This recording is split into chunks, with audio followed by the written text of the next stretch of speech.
Good evening and welcome to Africa 24. This is your number one online channel dealing with issues that affect our country, Kenya. And with me in the studio today, we have a very unique setup. We have got friends and the Kenyans from Canada.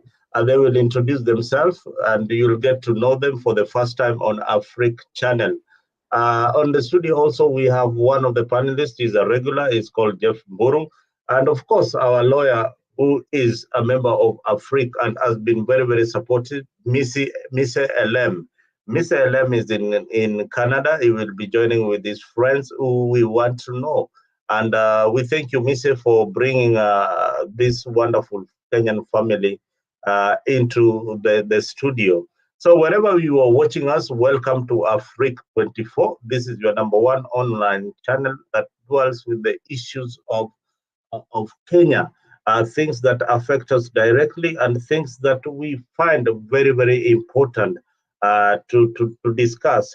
Remember, there is a lot of political bickering in our country. This is not so good for the economy. This is also not very, very good for investors to come into our country and put in their money. So, guys, we want you to join into the discussion. I'll be sharing the link on the comment section so that you can be able to join us and to this wonderful discussion.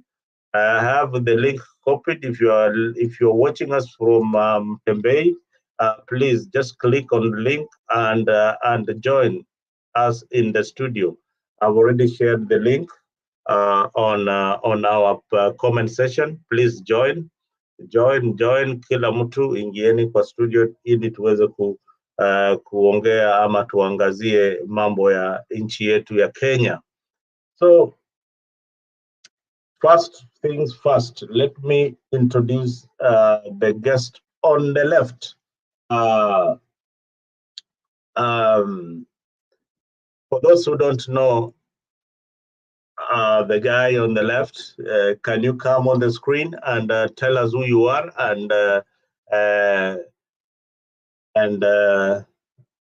where you are watching us from? Tell us your name. Yes. Thank you, Mr. Technician, for zooming in to the gentleman in red, number 3. I think hiyo ni jersey ya Arsenal. Ama hiyo ni jersey ya nchi gani? Ama ni African Cup. Sauti kidogo. Hebu tuelezewe ni nani. Tell us who you are and where you are from. Yeah.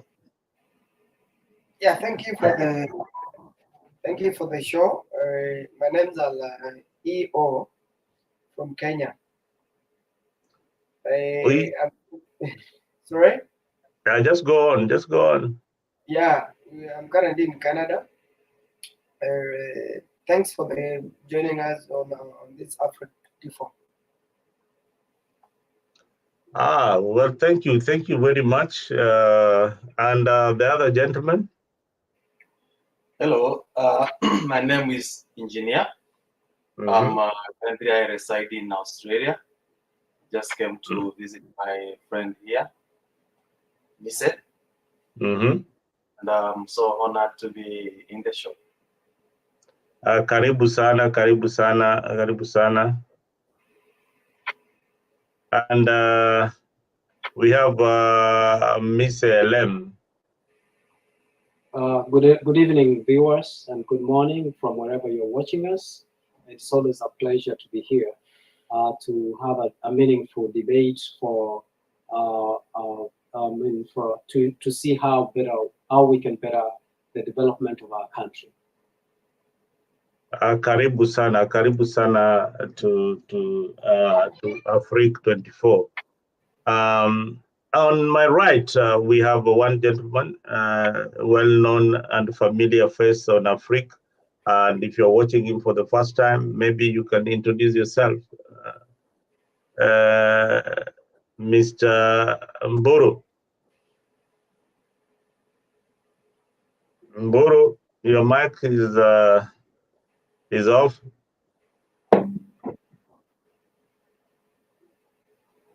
Mburu.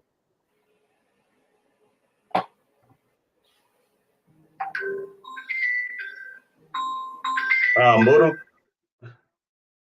We can't get to Mburu. We can't get to Mburu. Mburu, if you're with us, karibu sana, karibu sana, karibu sana. Karibu sana Mburu.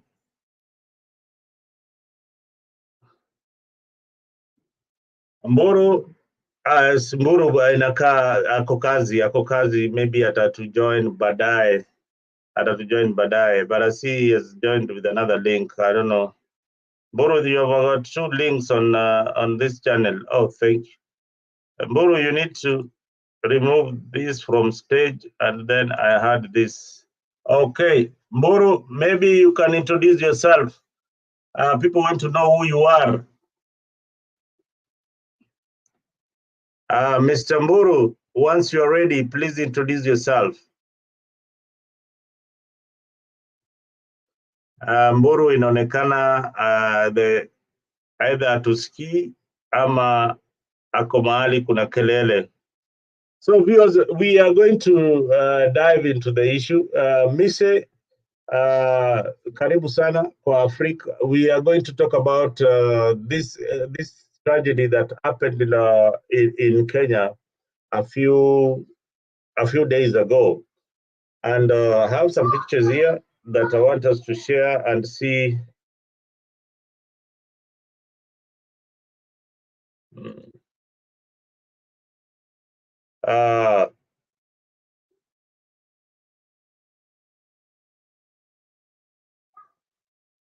Hii moto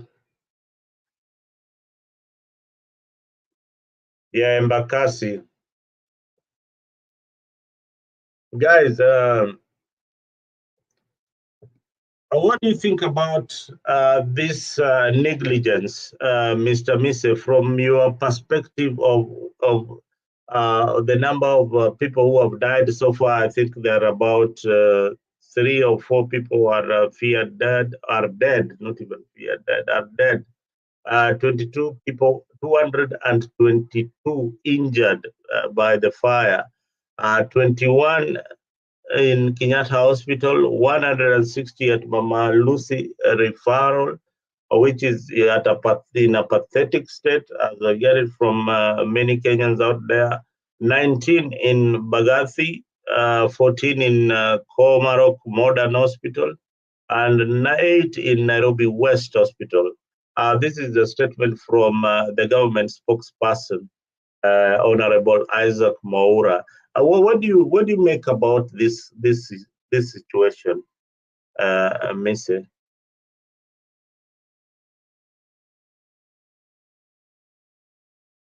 What do you think about this situation, Mr. Mise? I think it's only fair that we let the new panelists to go first, so that I know you didn't introduce me as a resident panelist, but I would rather give the new panelists a chance so that they can give their views, and then we can watch in as we continue. I really wanted them to get the gist of how we do our thing here before they dive in and understand how the conversation goes. That's the reason why I started with the So I think it's quite absurd that our country, a country such as Kenya, a progressive country, has not put measures such as access, such as response and emergency and response teams in place in cases such as this that would have enabled easy rescue of people in times of tragedies. However, that being said, it's not all lost. Tragedies happen for us to learn from that. I think the mistake is that we stay in tragedies and not learn and devise new ways of mitigating and responding and being prepared when such tragedies occur. The country is in a great shock of losing, the confirmed number of deaths and the injured, the 222 people who are very crucial in the development of our economy. So by having such numbers that are now crippled, injured and not going by their daily businesses. I think it kind of sets us back as a country and as an economy that is emerging in East Africa as a strong economy. And I think the government needs to, in terms of the government of internal security, the government in charge of transport, and many other agencies need to come up clearly and being able to find or rather devise ways on emergency preparedness, response, mitigation and response. Thank you very much. And the gentleman in blue, Karibu Sana Africa, and maybe this situation happened in your neighborhood. First of all, what do you make of our Kenyan response? And please tell us where you are. People are not telling us where they are watching from, and where do you come from in Kenya, in case you're a Kenyan? As I introduced myself earlier, I go by the name The Engineer. Currently, I reside in Australia. I'm here in Toronto to visit my friend Mise for the short period I'll be here. And in Kenya, I come from Nairobi. And first, let me send my condolences to the families who lost their loved ones in this tragedy that happened. Is it yesterday or today? Today. The day before yesterday. Yeah, the day before yesterday. Yeah, it's so unfortunate that at this time and era we can have such a tragedy to happen in Kenya. First of all, it has happened, and it's not the first, and it will not be the last, unless we put measures to prevent the same from happening in future. And we are losing Kenyans due to, let me say, negligence from both the government and the authorities and the people themselves. Because if you look at the situation, this should have been prevented if proper measures were taken. First of all, let's say like the people around the plant, where the plant was, what should have been done before the tragedy? Yeah, because I'm aware that I'm aware that the government knew that this plant was there. Yeah. So it's unfortunate that we have lost young lives and lives of our breadwinners and lives of our beloved brothers and sisters. And unfortunately, it has happened. All right. I mean, it is sad, and condolences as a Freak family goes to the families who are grieving at this particular moment. Those who have lost property, also, we say pole to them. And it is sad. We tell the authorities in Kenya that we need them to up their game to ensure that such things do not happen. Again, it is one too many. We're losing one death in such a tragedy. You'd want to see some people resigning, as the president had said, that these people have to be brought to book. We want to see arrests made by close of business today or even yesterday. People would have been arrested for this tragedy. My brother, umetulia sana, the man in Arsenal jersey. Karibu sana, tell us what you think, tell us who you are, tell us where you reside. I've known that we have now have an Australian here, the man from Kangaroo Land. Now, you also tell us who you are. Karibu sana. Okay, thank you very much. I said earlier, I said let me use the initial EO from UK, but I came to visit the center here in Canada. I think from the early information we had we had gotten from the government, I think there was a lot of negligence from the surrounding, the community. Because I think there was information, there was a leaking gas. And I think the resident, maybe they didn't take it very serious about the dangers which was there. And I think because of the corruption, and maybe because maybe we know who is who, I think it was not maybe easy for people maybe to report this issue to the authorities, because maybe they have complained for some time, maybe no action has been taken. I think the first thing we give power to the bereaved families, those people have been affected. Tunaambia pole sana, and we wish them quick recovery in various hospitals where they've been taken. So I think the country, our country, I think they need to put measures and strict measures without corruption. I think in our country there's a lot of corruption, and this one I think must be looked into it, because I don't think maybe corruption can end in one day, and it's up to now the president, because I think he said he's going to finish corruption. I'm not sure about that, but we need to wait and see. We need to wait and see what is going to happen. But at the moment, let's wait and see the action which is going to be taken, the directive which was given by the president. All right.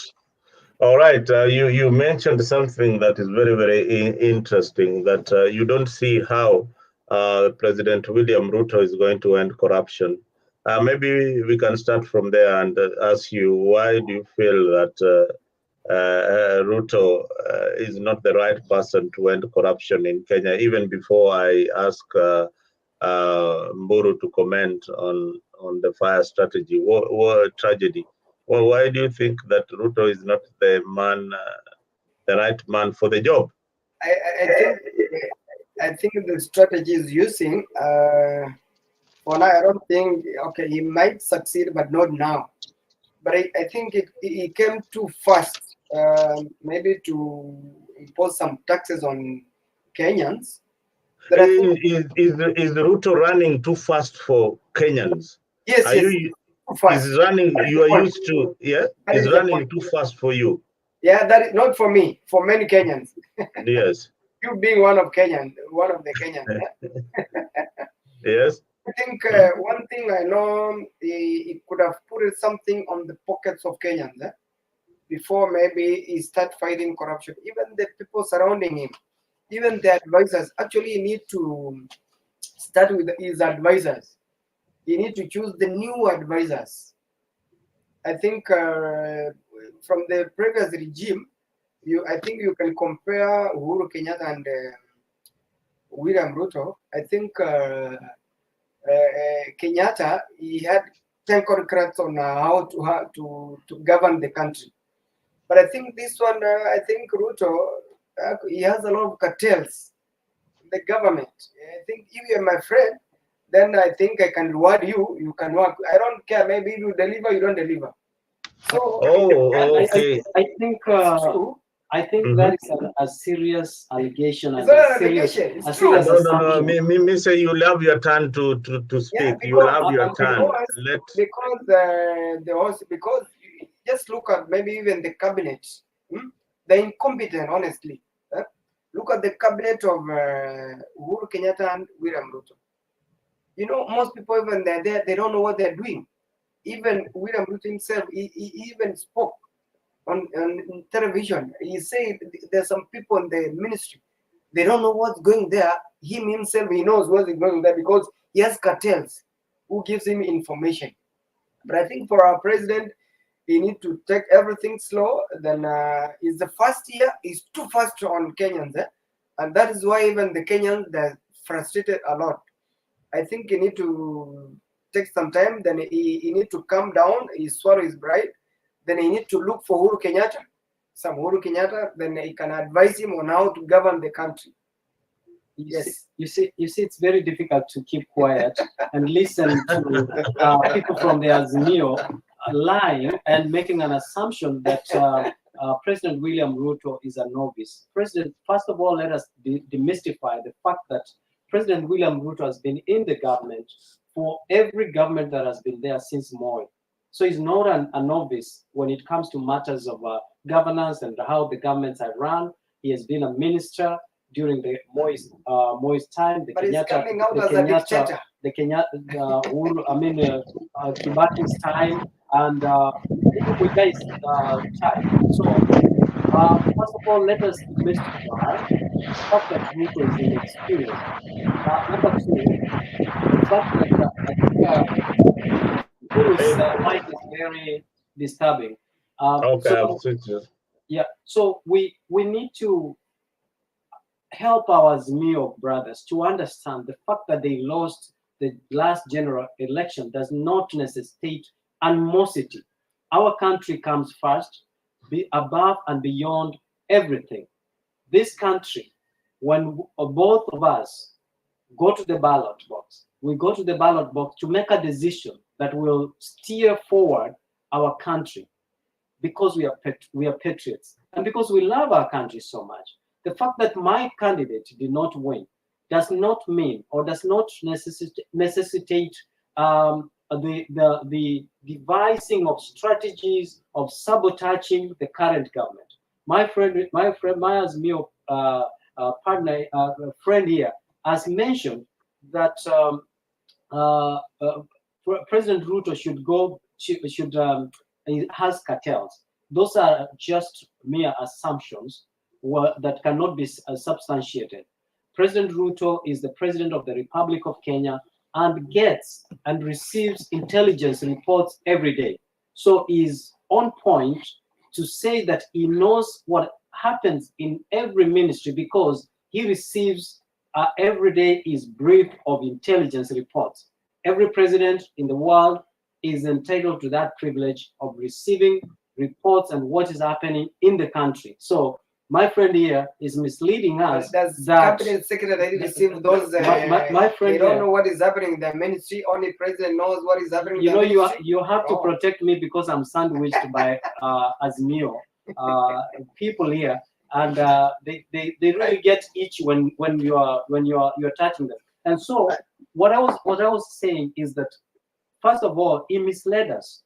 His assumption of or his allegations of saying that the president receives his reports and information from his cartels is misleading this public because the president, more than any other person, receives intelligence reports of what is happening in the country. So I wanted him to know because I have seen the Azimio people going to social media or all these media houses making noise. Today, I heard someone like this guy, I'm forgetting, but I'll tell you, going to social media and misleading the public that he is a legislator, and because he's a legislator, he doesn't need to go or engage in public Sifuna. That was Lawrence Sifuna. That was Sifuna. But he was saying that him as a legislator, he doesn't have to come to the public or participate or what. What is his work? He's supposed to enlighten the public, represent the public, oversight the government. And we saw him going to the public and wearing sufuria, maandamano, and joining the public when it was against the current government. So I wanted to tell my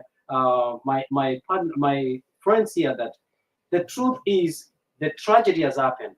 We must get to the core of how it happened. What were the measures that were not taken into place? We must learn and refrain from blaming the president on every little thing. The president does not run these agencies. The president can, through his policies and manifesto, put in place mechanisms that will bring safety to the people. That one is entitled, and I think that's what I wanted to respond. Let me cut him short. Okay, not short, but yes. My brother. That's weird. Go on. Oh, No, your mic. Yeah, that's the work of it. Yeah. Uh, So there's yes. one thing we need to understand. Yes. First, the government, the Ruto government is in power. We accept that. Yeah. We as Azimio, we lost. We accept that. But if we lost square and fair, when we were saying like open the servers, they should have opened the servers, because if I win and I'm sure that I won, and then you tell me like open the servers, why should I hide? What am I hiding? That's point number one. Mr. Point number, Mzalendo, Yes. point number two. Can I say something, because I got a minute before I proceed going? Oh, okay. Just a second. Let the gentleman finish. Then I'll give you your time. Go ahead. Point number two: does the Ruto government has incompetent people? Yes, it does. It's in the public domain that the president himself came and said that he has incompetent people of whom should go home, but we have never seen him acting on the same. Yeah. Point number three: does the government, the current government, is it incompetent to handle the economy of the Kenya? Yes, it is, and it has imposed taxes to people.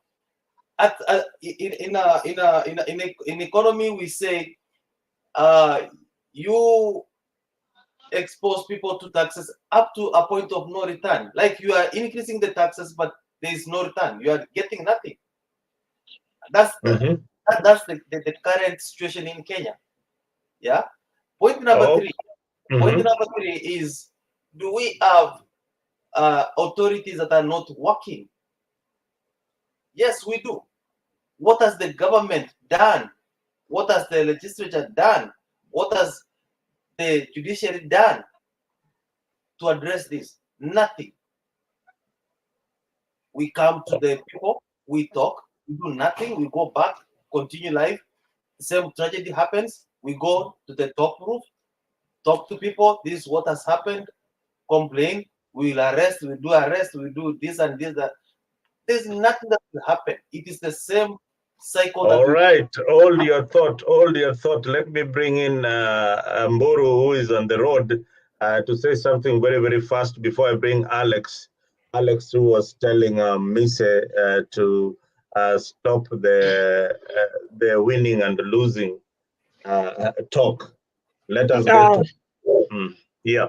Mise, thank you. Go ahead. Thank you so much, Mr. Mzalendo, for the opportunity. We had gone very well, but quickly we have diverted from.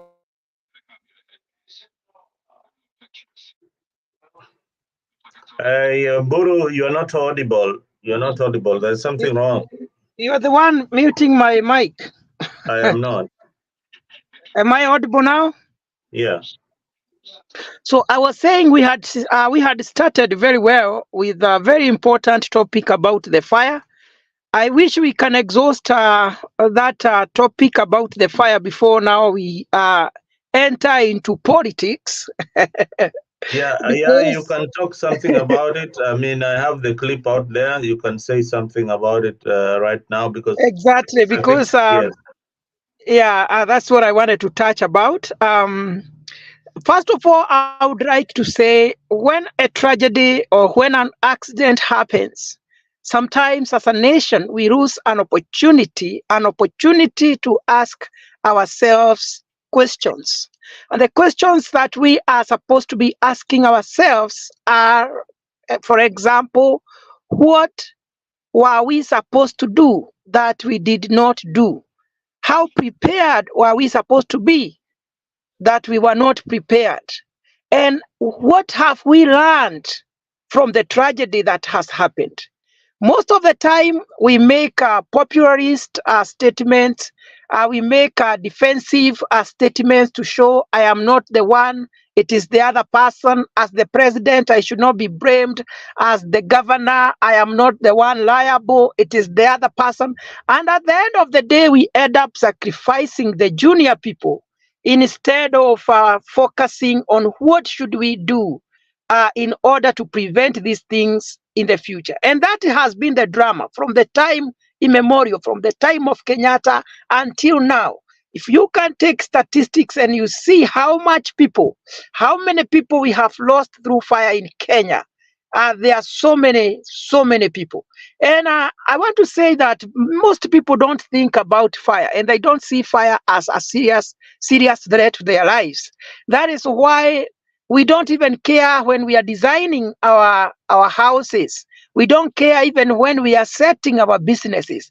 Fire does not even come anywhere in our mind when we are doing what we are doing. So, as the government, what I would like to ask them to do, instead of saying that they are going to fire people, and I'm talking this through from a managerial perspective. You don't fire people because an accident has happened. You don't fire people because a tragedy has happened. What you do is you sit down with also professionals. You do the analysis and investigations, and you see where are the gaps. Some of these people who are going to be fired are people who have some experience. Then we will get some other people who are fresh, very new, who have no idea what to do when fire happens. We use a lot of money training these people. Instead of making the staff that we already have, instead of making them better, every time something happens, we sacrifice the junior people who maybe they lacked the support, they lacked the goodwill, they lacked the fire engines. So we will look at ourselves holistically, because if we decide that people have to go, it should be the whole government. From the president, because he is vicariously liable for what is happening to the nation, to the governor, because he is the governor, to the senators, to the legislatures, because they are the ones who make laws and procedures. So therefore, it is all about preparedness. How are we prepared for the tragedies that happen? Are we prepared for fire? Are we prepared for floods in the event that they happen? Are we prepared for earthquakes? How are we prepared for disasters and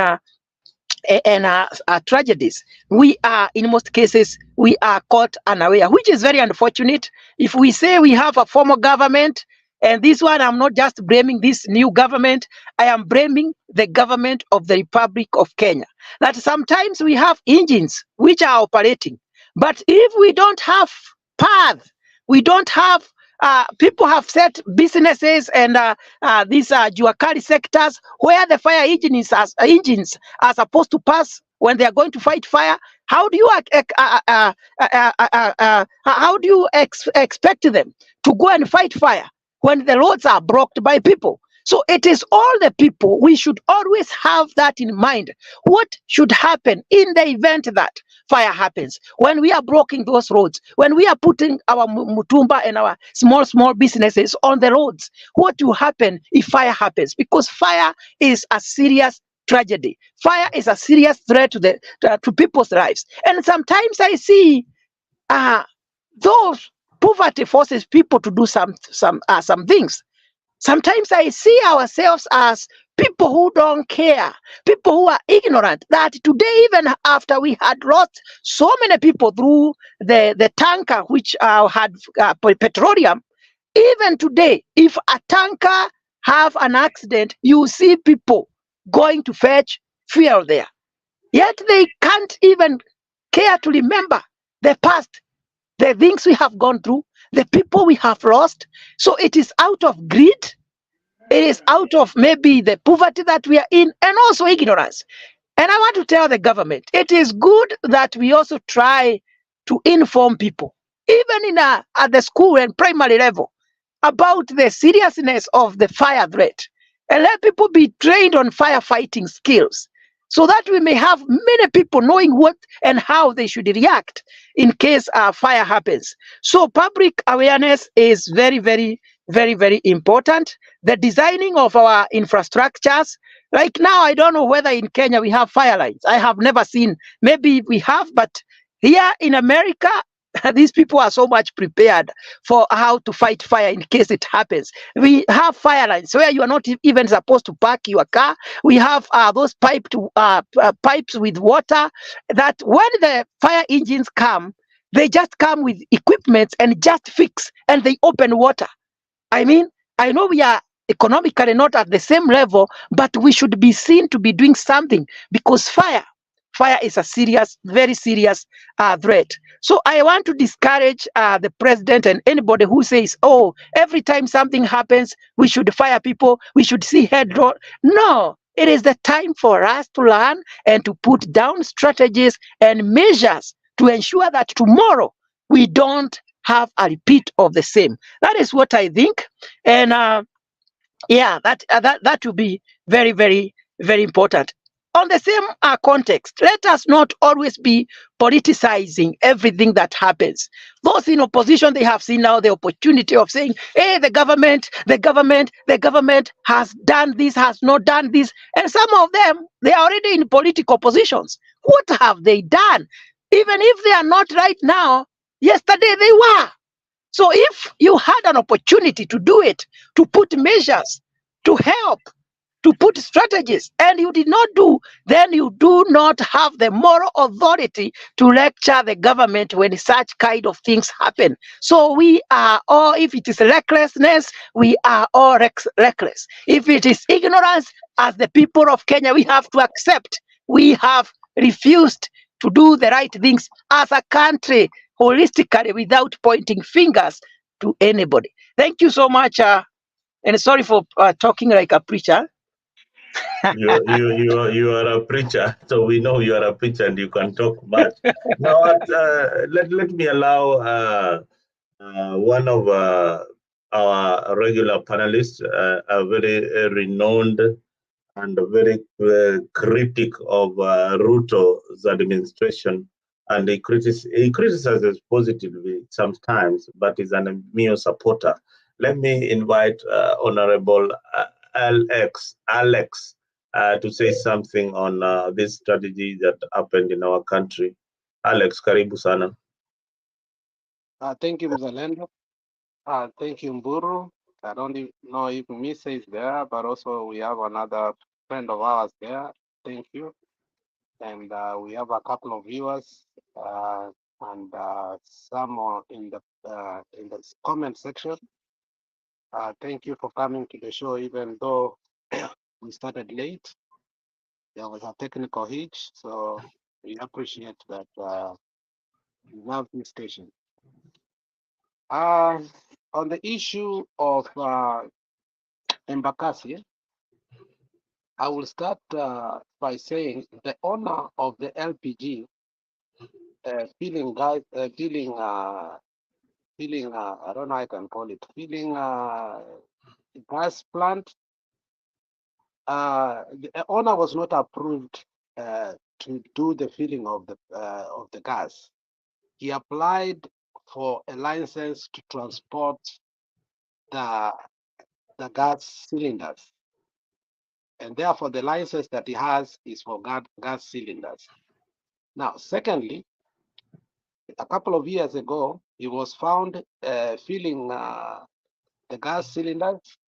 He was taken to court and he lost the case, and it was IPRA versus the guy, and he went to jail for 5 years. That's how much he was there. After 1 year, he left, he came back, and now he's in residential area. For a fact, he has two, one in Bakasi, one in Nyanyuki. And they raided the Nyanyuki plant yesterday and they arrested a couple of people. Now, for IPRA, for what the president issued the decree that these people should be arrested is because if you look at the newspaper today, there were 4 positions that did not exist in the government schemes of services, that they had employed 4 people, they had created positions that did not exist. And therefore, when the president realized through his intelligence that was, so he had to issue another decree that these people should do what? Should be arrested. So the arresting of these people is not because of anything. It's because they had fake positions.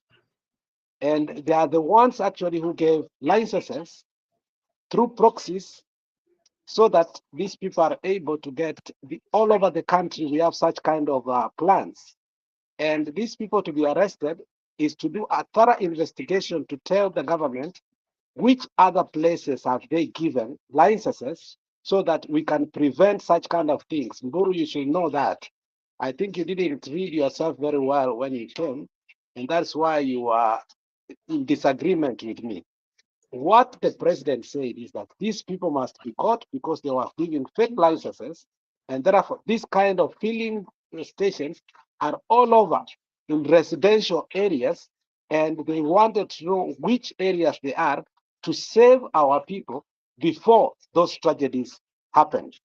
And I think most of them, I think knowing that these fires happened, they've taken away those filling places, and actually what have they done? They've made residential places safer. Now, there was a wrong arrest, and which has ended up in a tragedy. That day that the tragedy happened, the police came and arrested the watchman. Why do you arrest the watchman? Mimi nimepewa hapo nilinde, Mr. Moderator. Mimi, do I know anything about licensing? Do I know anything about manufacturing? Do I even know what MEMA or EPRA means? I know nothing. All I've been told is to do what? To guard the place. So they took the watchman. I don't know if they were real policemen. They arrested him. They took him wherever they took him. And today we had the news that the demise of the guy, that he was found dead. A man who was innocent, who had nothing to do with that. Now, I want to. What are you? Who was found dead? The watchman. The watchman Really? that was. Yeah, he was found dead. It was in the news. So, what I'm trying to say is that let us also criticize maturely and positively, and understand that those who were arrested, the four of the management, were the fake managerial positions that did not exist within IPRA. And also they found out there were also places in NEMA that they created positions that did not exist. And these were the ones who were being used by existing positions to issue licenses, which was a tragedy. So we give our people follow. Now, the second thing that I want to agree with Mburu is that there is a want within Nairobi, because the way we have set our structures, honestly, there's something called urban and regional organization. In urban and regional organization, if you look at the earliest cities and the way they were established by the colonial, you must have a cathedral, you must have a river, you must have there were a sewage. There were a couple of things that you must have in order for a city to be there, and that is simple regional and urban organization. So the regional and urban organization of Nairobi is totally messed up, and it's a high time, and that's why lands are being grabbed, and you cannot even know this was the government land. I mean, a forensic audit of honesty needs to be done, so that you can give the resident due justice, so that hata tunapata mahali nini napita fire truck, because before this fire, there was another fire about 3 days ago. Last week there was another fire. So you find out there are so many fires. Even if you have fire trucks, hakuna mahali zinapita. Instead of them using 15 minutes to be there, or less than 10 minutes as stipulated within the US, they tend to take so long. By the time they come, moto imesha kula kila kitu. That is the tragedy that we are having. Now, I want to say this. The fire in Nairobi ought not to have happened. I don't know why NEMA and IPRA allowed, because the residents, when the leaking of the gas started, they called the police. And the police asked them, which is the nearest police? They said, it is what? It is Embakasi police. There was a guy narrating who had gone to the hospital and returned. And instead of those policemen coming so that they can help, they started calling Embakasi, and Embakasi was not doing what? Was not replying their calls. And this 999, I don't know if it works in some police station. The government should ensure that, especially the Minister for Interior, to make sure that 999 works in every police station. Because if it doesn't, then I think we are doomed. So had it had, they could have prevented this driver from driving that truck, making sure that even if the leak was there, it was going to mess the environment, but it was not going to burst. What made this to happen is that the driver alikuwa na kichwa ngumu, akakatashwa, don't start the engine. He started the engine, less than 500 meters, engine yake ikakufa. By that time, the leak plus the combustion of the truck combined together, because it had also reached at the garage that was open at 11 p.m. and the guy was doing welding and it caught fire. And that's how the fire got caught. And then zikalipuka sasa, the cylinder that was leaking. You know, some of these cylinders, especially not the small ones, not the K gas, there's this one that are a little bit, they have a sweet smelling sound, sweet smelling smell that, you know, you may think you are enjoying it, kumbe you are dying while you're smelling it. And yeah, it kills people like that. It's so sweet, by the way. It's so sweet. When it comes more, it's so sweet. You feel like it's so sweet. So I think many people could have been saved because of those two things. Now, there is nobody to blame for that tragedy except IPRA and NEMA, because IPRA and NEMA have been called several times that this thing is not supposed to be a residential plant. The other person who's culpable is the person who had the garage next door. He knew he was doing welding, and he knew he was doing welding in a long place, because if that place, there was what is called a gas leak, and you're doing welding using the cylinders in nitrogen, compressed cylinder, they could be a burst. So, and that is the person again that rented this place, rented the people. Yeye ndio ilikuwa ni shamba yake. So these people should be asked why they did that, because it was a wrong deal. They knew that that was a wrong deal. That is all I have to say about the fire. But looking at the statistics, they are overwhelming. I want to give my condolences for those who died. We are getting different kind of statistics. There was statistic from the people of Embakasi testifying that they saw 7 dead bodies. Okay, and there are those who are saying it was only 3. Some are saying it's 4.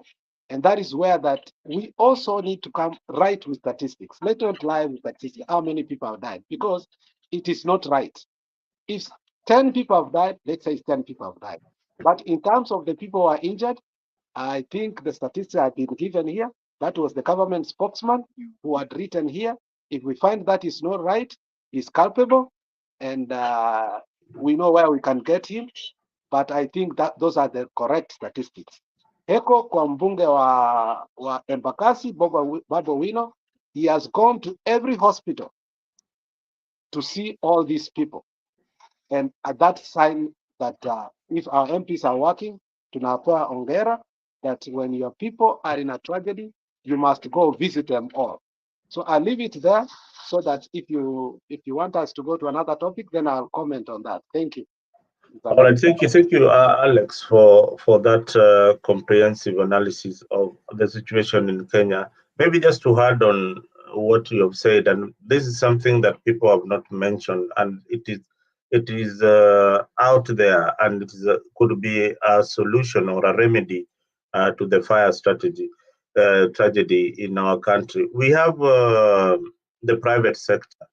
What does the private, apart from the economy, what does the private sector do in Kenya? The Chandarias and all that, those companies that operate in Kenya.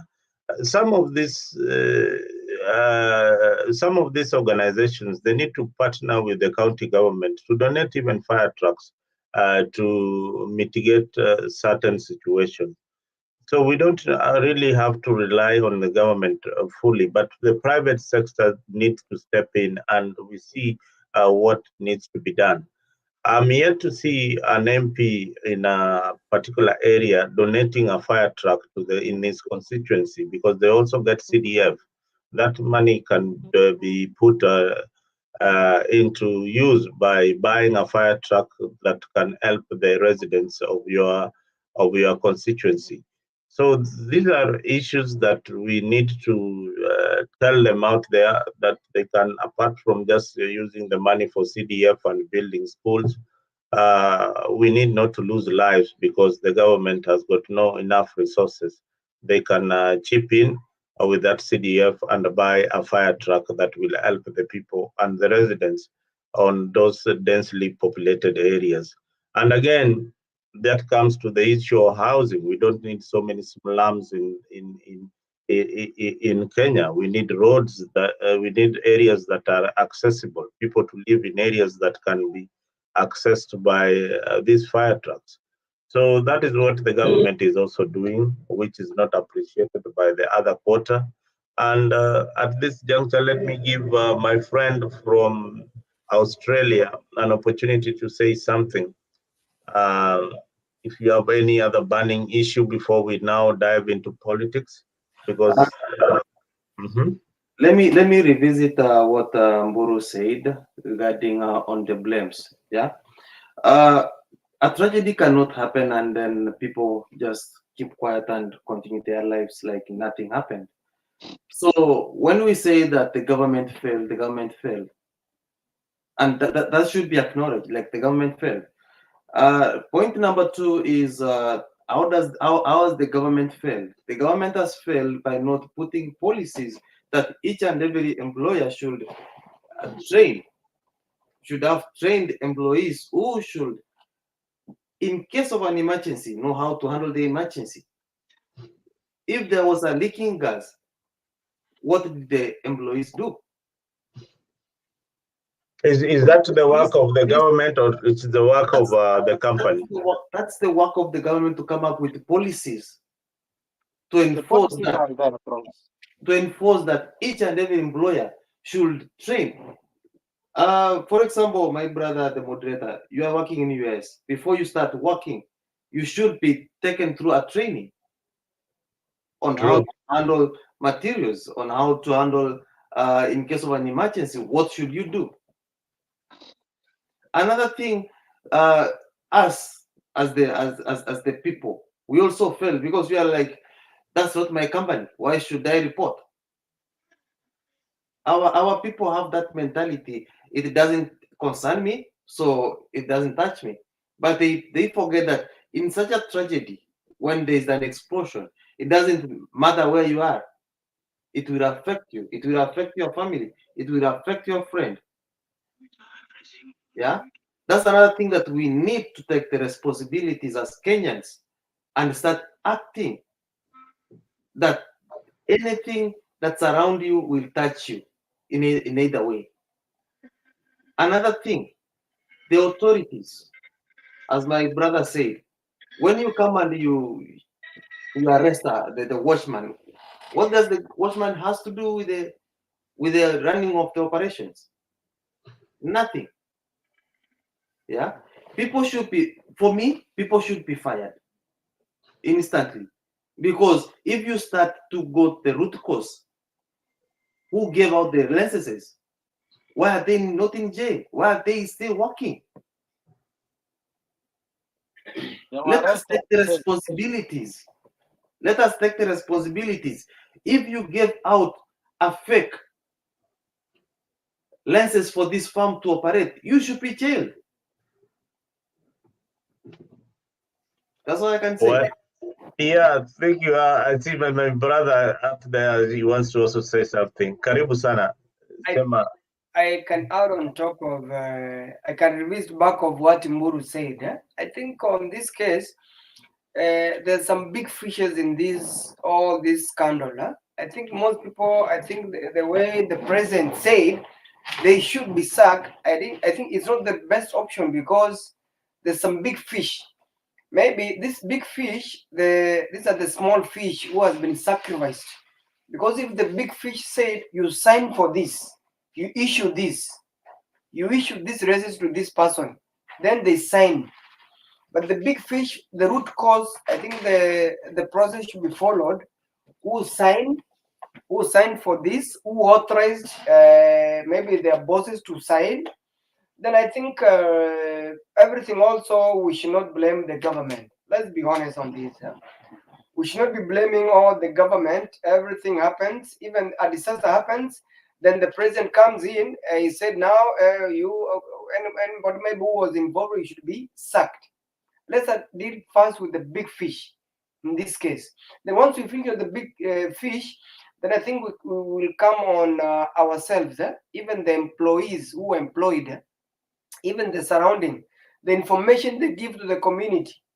Because I was reading on the social media, the surrounding they heard about the smell, I think they could have acted very fast even to call the police, even any authorities surrounding there's a leaking gas in maybe the owner, maybe to come and see what is happening. Till the last minute, when the tragedy has happened, that is when the people wake up. Oh, something has happened. Oh, I heard about this. I heard there was a leaking gas from this. For this also, I'll be honest, we cannot blame all the government because even maybe you never know these people who are in charge, they came when. I think I can add on top of that. Okay, let me add a little bit there. I think I wish you listen to what I said. That, that there were people who were there that called the police.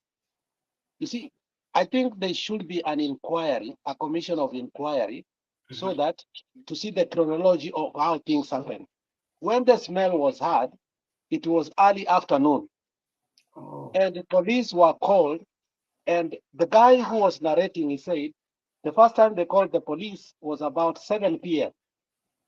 The police took up to 8:15 to reply the call. And then they asked them, which is the nearest police station? They said it was Embakasi. Then they say they are contacting the Embakasi, then they call them back. Then the third call came at 9. So we must know which are these policemen that took a long time when they were called, so that they did not take, a legit action. Why did they take that long when they were told, now this thing is smelling all over?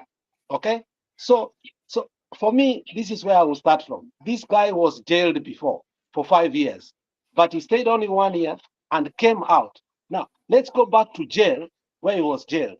How did he get out? Who got him out? Okay, and then from there we'll start from there, that because this guy was a criminal that was jailed, because the IPRA took him to court and he was jailed. Then we go to the prison and we find the person who got him out. Because it's a chronology of things. Had this guy not gotten out, all this should not have happened because he had done this before. Now, the third thing is that, how did he get the license?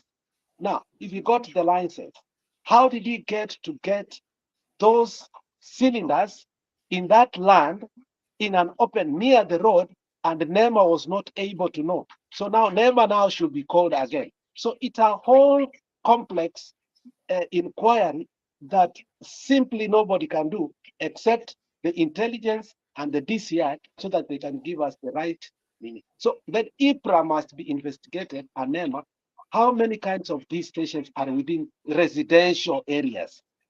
Okay, that is what, then we can root them off.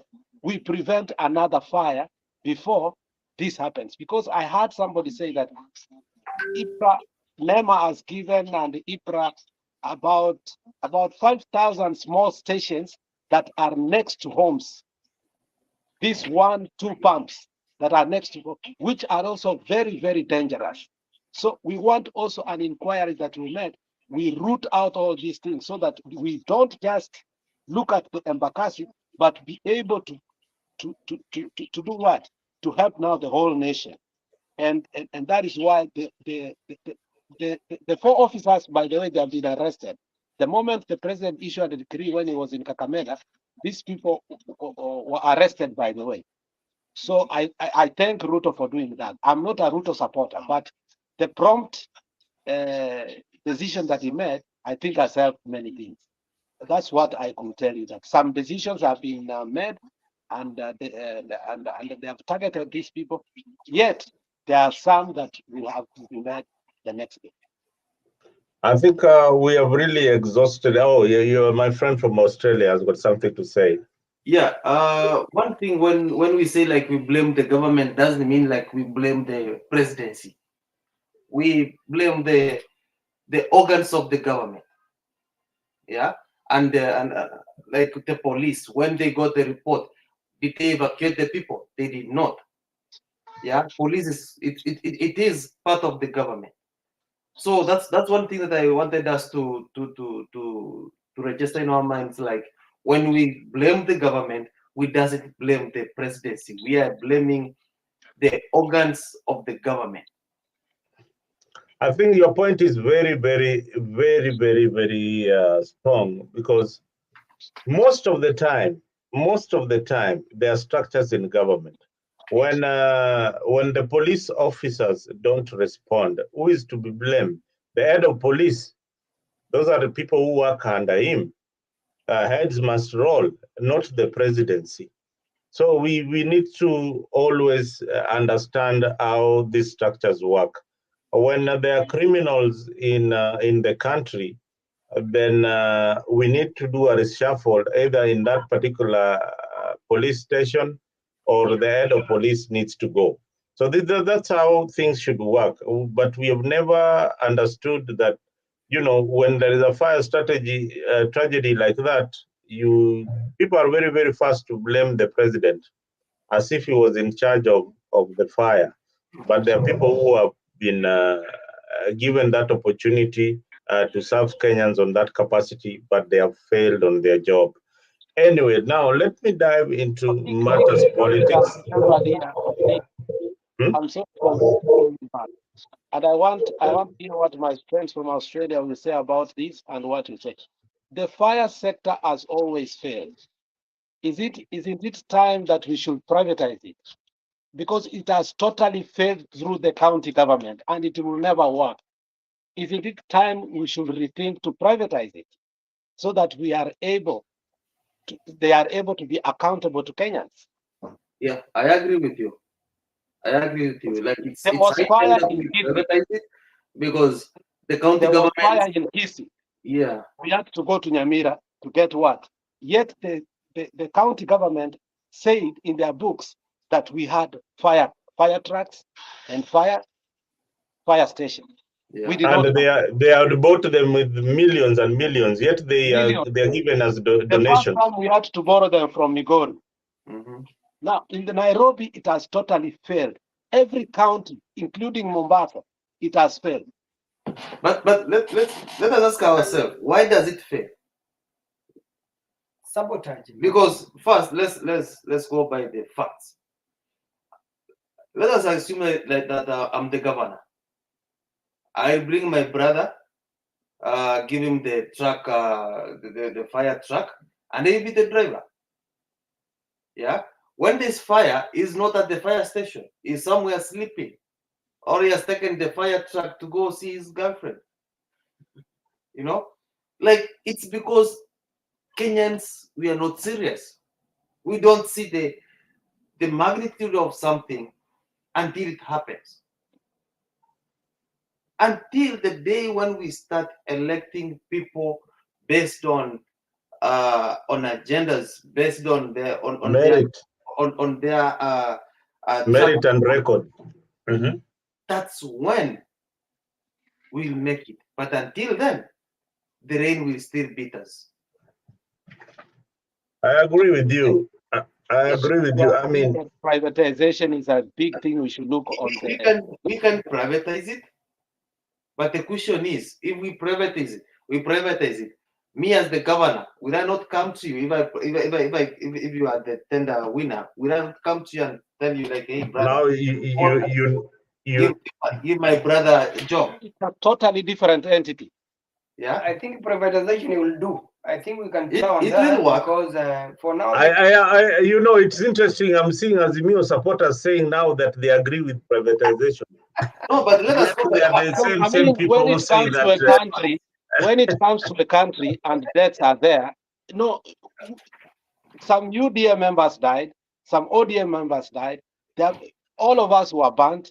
All of us as a country are affected. So should we sit here and start talking at the politics of parties? You're the one bringing it now. We are No, no, talking no. as Kenyans. Why am I bringing it? Because you've come to your senses that some of No, these it's things not need to coming to be senses. considered. There are some It's hills, there are areas we have reached. Before the strategy, before the tragedy, if we brought this topic of privatization, it watu depends which wangesema hapo ni institution. serikali wanataka kukula pesa. But You if cannot you are privatize privatizing, KCC. you are privatizing KCC, you are privatizing It sugar, depends you want to which- privatize the port. Why can't you privatize the fire that affects the people? Local services first. The Yeah, local local services. first, yeah. You don't need to go then let the private where you have interest. That is where you want to privatize everything. I mean, that one cannot work. So you are saying yes, we want to privatize. We need to privatize the local authority such that the fire department can be run by a private investor. That is what you are saying in short. And if you go nationally, we also need to privatize the people who are in charge of a disaster. There is a full ministry that is in charge of disaster in Kenya that is run by a minister who sits in the cabinet. That she should have been there as the first person, as the first respondent to this kind of strategy. But we don't see that in Ruto's government. Some of his ministers are sleeping on the job. The minister who is in charge should have been the first person to be seen at that particular site, and the government should have come up strongly to help the people who have lost their businesses and all that, to give them some new life. Or even the bills, I'm sure the government will take care of most of the bills that the families are going to incur.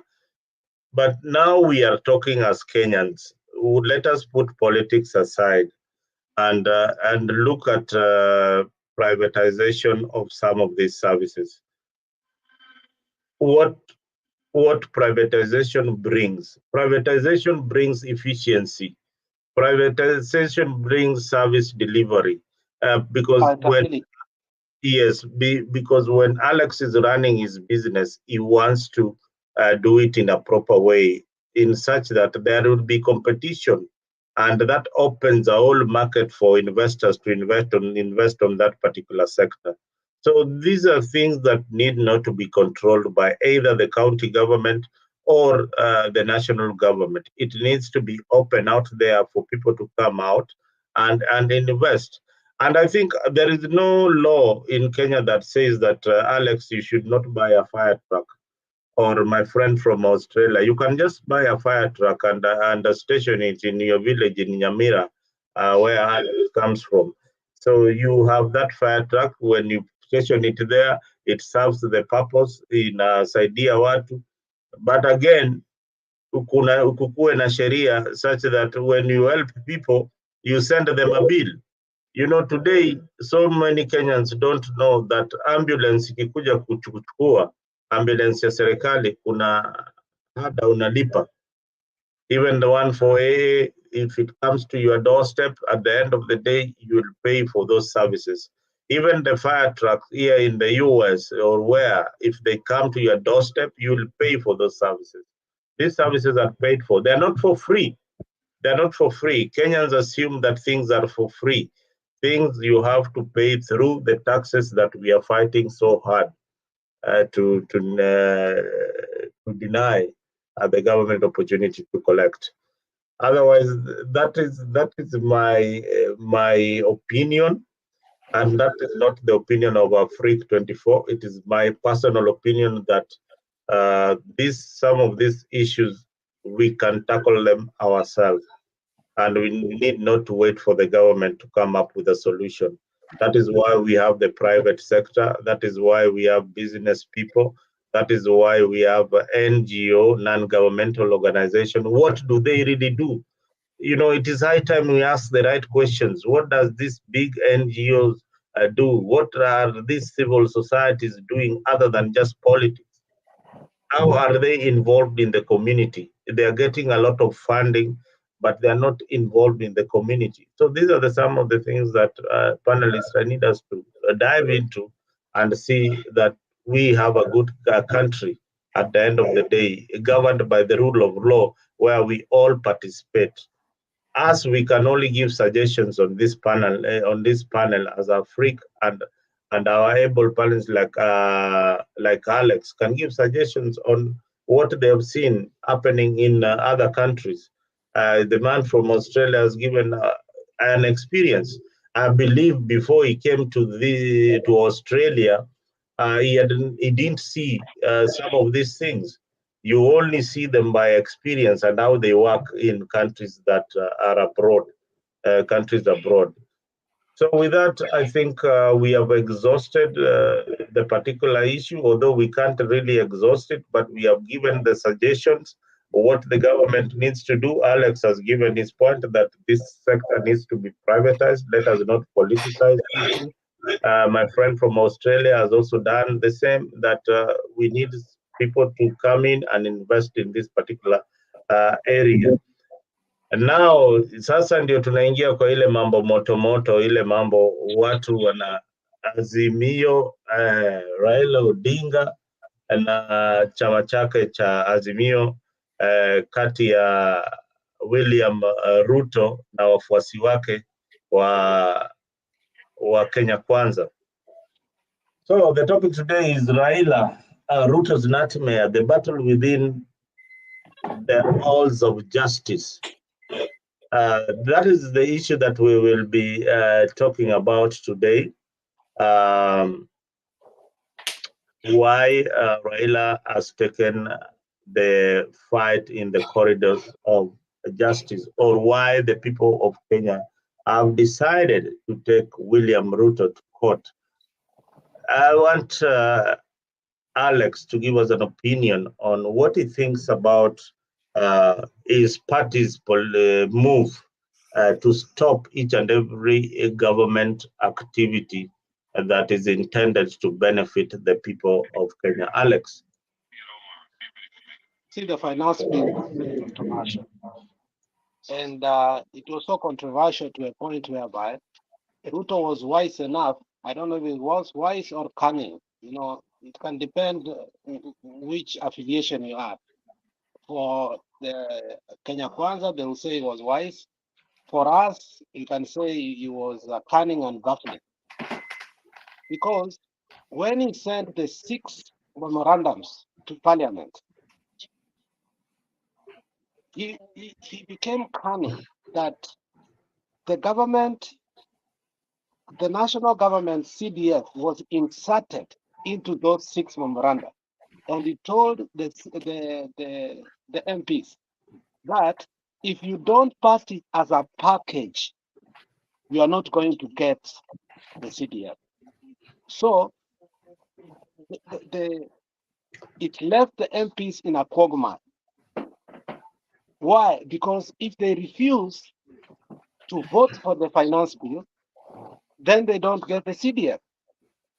So it was conglomerated together. But the worst of it was the finance bill.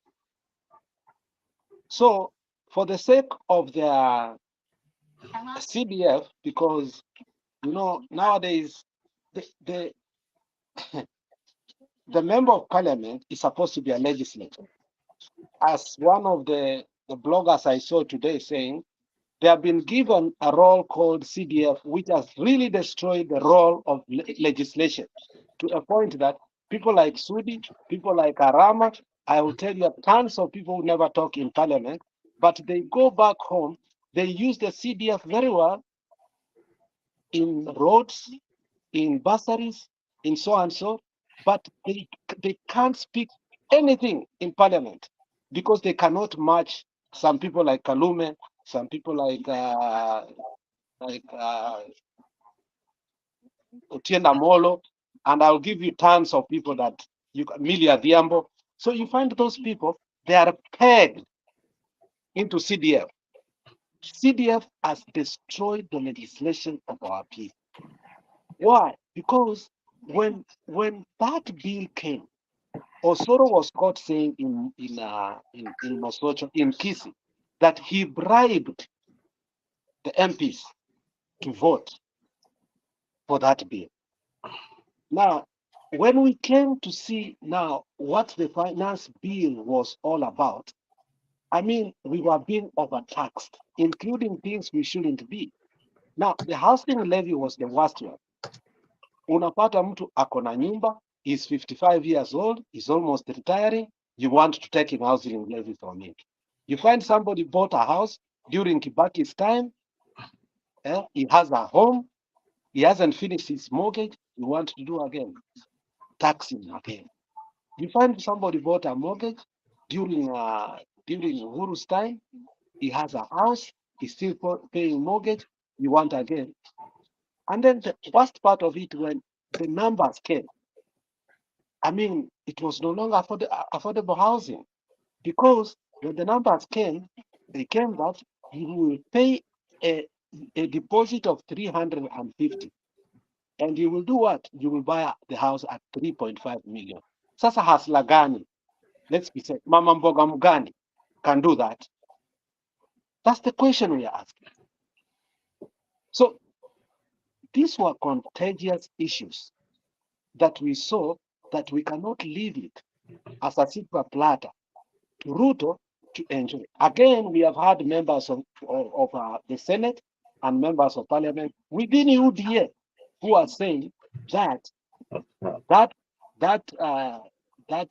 housing levy is a scam, because these people are being given free land, free VAT. There is no way after free land, because you know land speculation in Kenya. Sasa wewe ukishapewa land for free, alafu VAT upewa for free, how again can a house cost 3.5? I thought it should have gone like almost 2/3 down, so that people, Mama Mboga, can afford. The highest these people can pay for deposit is 75,000 if we are reasonable. But 350,000, that's not affordable housing. The other thing that we had that was right, was, and those are rumors, but they make sense, is that who is going to contract for steel, cement, and everything? We heard that all these things had already been budgeted for. We are not going to get contracts. They are not going to be advertised. I thought, me as Alex, as a hustler, I can give cement like maybe 2,000 or 5,000. I buy for this because there is no VAT. I bring to the site.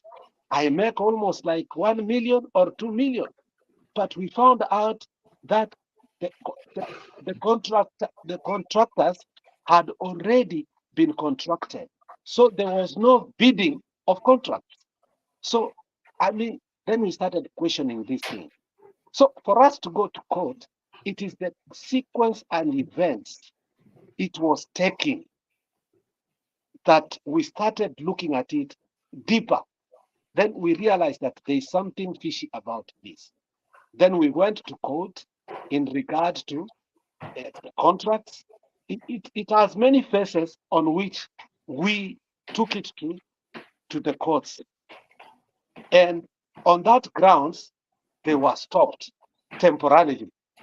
So that in 2 months again, it's going to be reheard when what? When the government will give its respect. Now, the other thing is the new the new NHIF, which they call shift. When we heard that Amoko, the insurance that is affiliated to our president is the one that is going to issue. Then we said, no, it cannot be. This is a what of interest. Conflict of interest. Yes. So we said, no, Mr. President, it cannot be that you are the president of the Republic of Kenya. This company has been affiliated to you. Then we give it to you so that you can issue the whole country. So for us to go to court, because it's 2.7% on everybody's paycheck, you remember, it is going to be the whole country. And then there was another scheme that they said 300.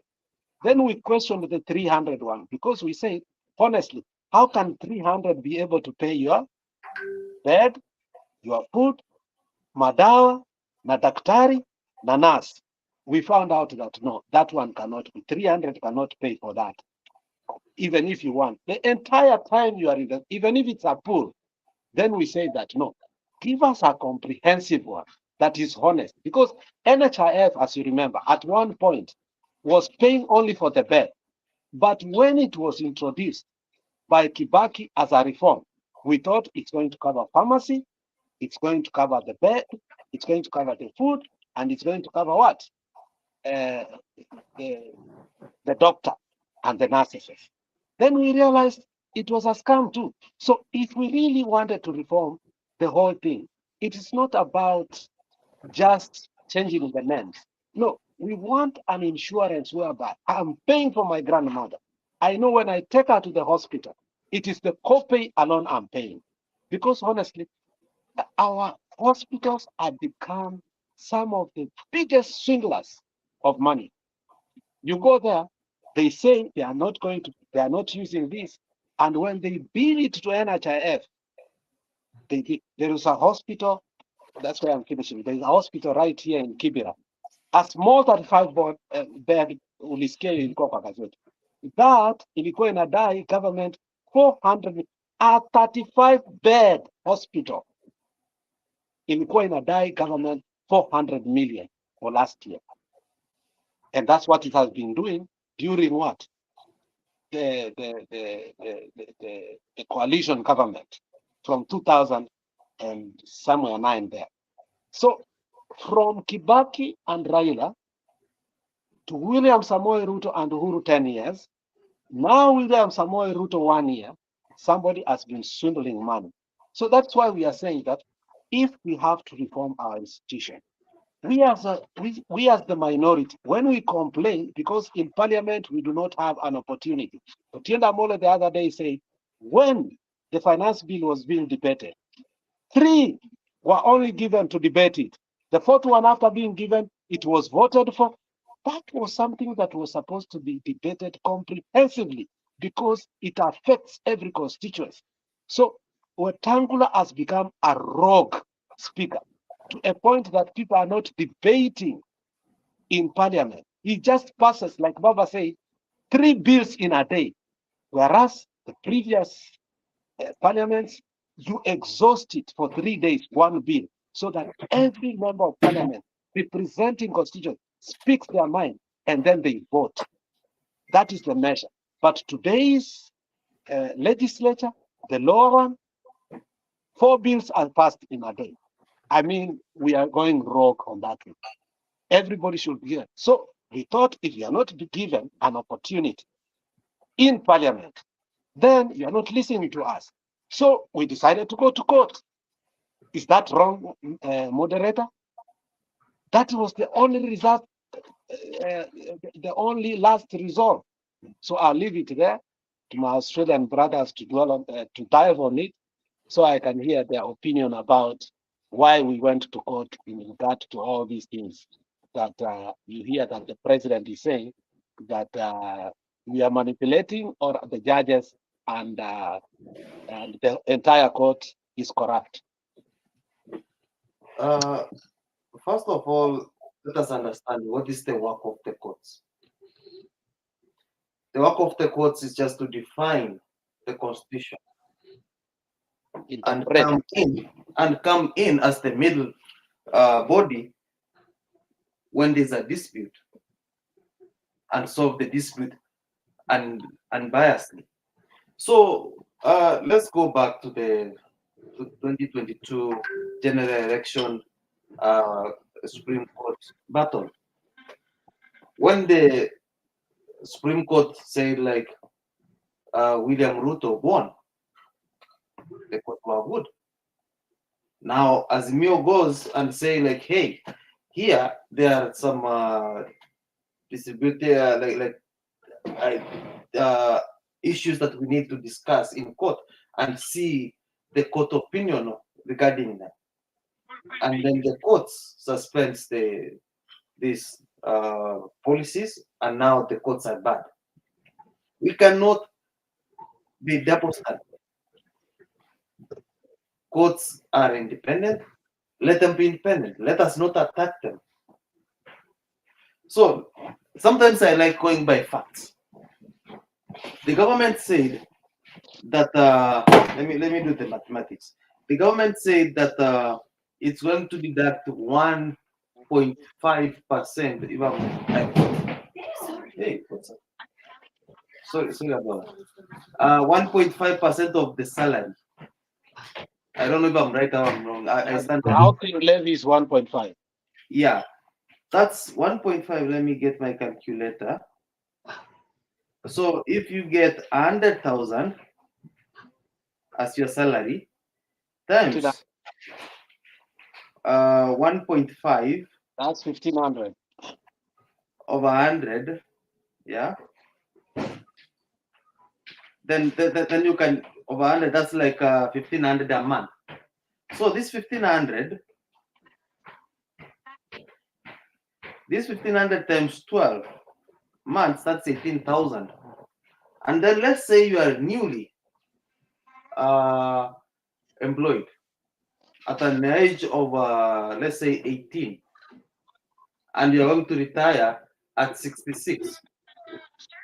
So 18 minus 66, that will be like 52. No, 50. No, 18 minus 66. Hey, what's 18 minus 66? 18 minus? Oh, yeah. 18 minus 66. 48. 18 minus 66. 48. That's 48 years, yeah? Times 48. By that time, you will. This is my calculator. By that time, Yeah, but the retirement age of Kenya is not 66, my friend. let's say it's 66. Let's say. Mm-hmm. So you will have contributed 864,000. That's the amount of money you contribute to the housing levy. Mm-hmm. And then the house is costing 3.5 million. So this 864 plus 350, it comes to around 1 point something million. It doesn't make sense. Logically, it doesn't make sense. Mm-hmm. Logically, it doesn't make sense. So the government coming and imposing levies on people who are overburdened by the taxes, it's unfair. And the only body that can come in and say enough is enough is the court,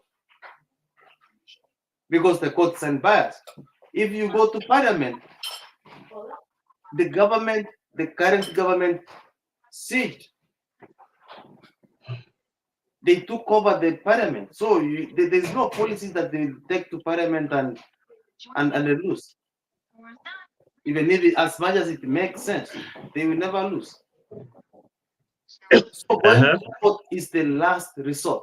And if that fails, then I think we are doomed as the country. So let the government not see the court as the enemy, but sees as a chance to get it right. To go back to the drawing board if the court rejects, to go back to the drawing board and say, what did we not do right? How can we do it right? Mm-hmm. Let us go by facts. Put numbers on the table and see if they make sense. Let us not say like it's because it's Azimio. They have been used to this. They have been up and running and criticizing. Let us go by facts. My brother Munu, welcome back. Yeah. So if it's a policy, bring people on board. Let us go through the policy, scrutinize it, and see does it make sense to the people. Mhm. Yeah. So the housing levy, for me, it's just a total fail. It's a scam. It's a pyramid scheme. And let us go by the facts. The Ruto government, if it goes the full term, that's 10 years. The money that it has corrected, yeah. And now they are saying like they have started working on the housing projects. The other time Ruto was in Kisii, said he's going to build houses at Sironga. Honorable Alex, I don't know if you had it. Yeah. The Kisii people, do they need the houses? Mm-hmm. If they are going to start, if they're going to start building houses now, where did they get the funds to start the projects? For me, it's a scam. I think I can add on top of I think of what Lex said about the housing levy and parliament. Actually, this housing levy is a scam. That's true, because from the word go, I think we had a better the other day, because this fund, this money being collected in which kitty, I mean, who is managing this fund and who is controlling this money? For example, if they're starting the project, then why is Ruto really pushing into this housing levy? Is even ignoring about the courts. I think we should ask ourselves questions. Why? What is interest in this? I think for me, it's a scam, because I think it's looking for money for 2027 election, because I think he knows he's going to fail. I think this housing levy thing is going to fail. That is why he's really pushing for it, because he has captured actually everything, the executive, I mean, the parliament, and now the judiciary. Now, I think Moses Wetangula, I think he's acting like a comedian now, because I think is for the ruling party. He is not neutral, because everything. I think everything is being said in parliament. He supports it. I think he doesn't give an ear to the Azimio people. Sorry.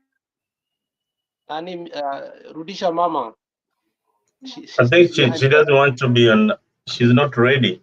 I think Kenyan Mandamano is not ready to be on the screen.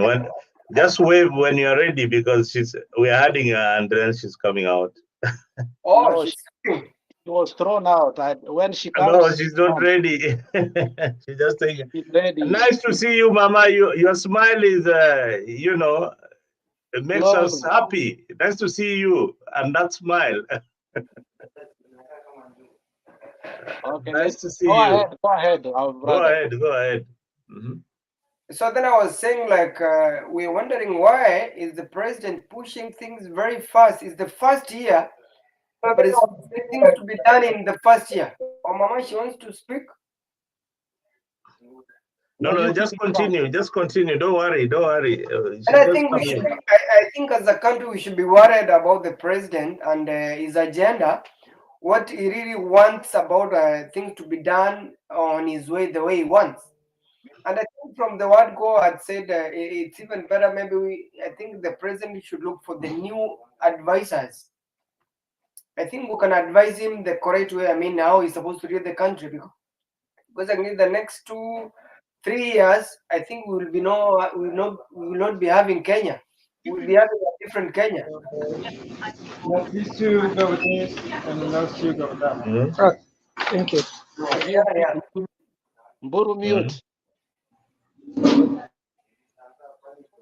Mm-hmm. So I think let's be honest. I think the government should come out clean and maybe tell the Kenyans what really he wants about this housing levy, because it's total scam. He's not going to succeed, and he knows that actually he's not going to succeed. That is why he's really pushing for it. Because you cannot have a dialogue. I mean, maybe a handshake between the judiciary and executive, because he knows very well he has captured the parliament. Because the other day I saw Azimio, they gave a statement. Now they want to bring in Jepukati, want to be the the chief justice. Then who is this again? The Hassan. I think Hassan. He want to be one of the is the Supreme Court judges. I saw that statement. So I don't know why he really want to push Kenyans. Because one thing, sometimes you can impose things on Kenyans. You might not be above the law, but I think God in heaven is seeing you what we are doing. I think he's not doing the right thing. I think as Kenyans, we need to wake up. We need to wake up and stand and speak without fear. Then I think the bad thing in Kenya, sometimes ukisema ukweli unapandishwa mbinguni. That's the problem. Now, they will never speak. I'm telling you, they'll never speak the truth.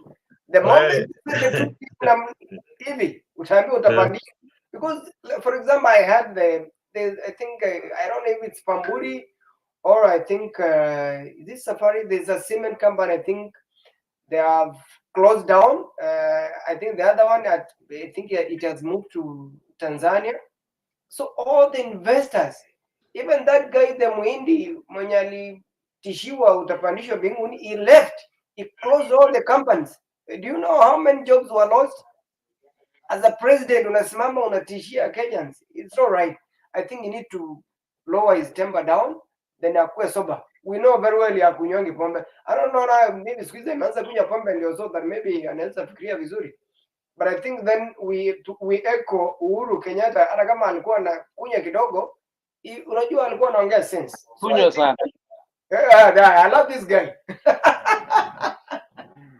So hata kama alikuwa na kunywa, hata kama angesimama akiongea hivi, you actually you hear the president is speaking. Now Ruto yani is forcing everything to Kenyans. You cannot impose taxes. Anaamka asubuhi amesema express tumeongeza. Anaamka asubuhi passport tumeongeza. Everything, I mean, which law? Surely. Ujawekea this hustlers, ujawekea pesa kwa mfuko. You wake up in the morning, tumeongeza passport from this express, tumeongeza, mlikuwa mnasema ni ya Uhuru, tumeongeza rates double almost by 50%. Surely. I think the government is burdening the Kenyans.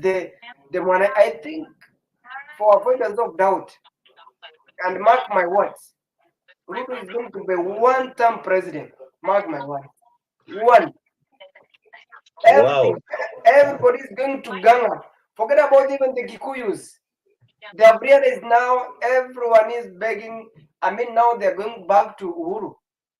What he told them. And mark my words, one-term president. He will never come back again. All right, one-term president, my friend.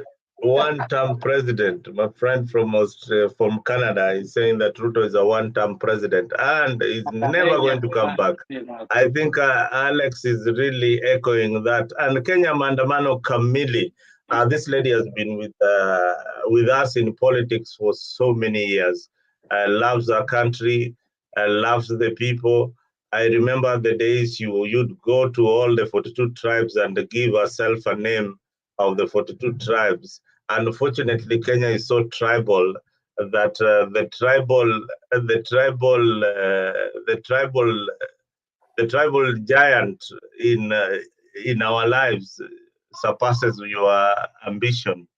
Everybody is very, very tribal, and I wish, just like myself, that we would not be tribal and look at Kenya as Kenyans and not from the tribal lens. Kenya Maandamano, karibu sana kwa Africa 24. We love your contribution, we love your presence, and we love your wisdom. Karibu. I think I can tell you, Mama, Thank you, Nick. Thank you, Canada guys. Thank you, Cowboy number 2. Thank you, Jeff, Boro, and every Kenyan, wherever they are listening from. We are happy. Now, when we are here, how many tribes are we here? We have got 1, 2, 3, 4, and maybe 5. And we are all here conversing about one country, Kenya, nowhere else. And we are not going anywhere else. That is where once we board airplane going home, we go back home, Kenya. Now, when you land there, is that when you realize that you are Kikuyu, Kalenjin, Embu, or whatever? Is that how people start realizing that I'm this tribe? When you are on the plane. When you are in the plane, we can chat, all of us, but the moment we land in Kenya, is that the time you realize that I'm no longer the Kenyan I am a different tribe?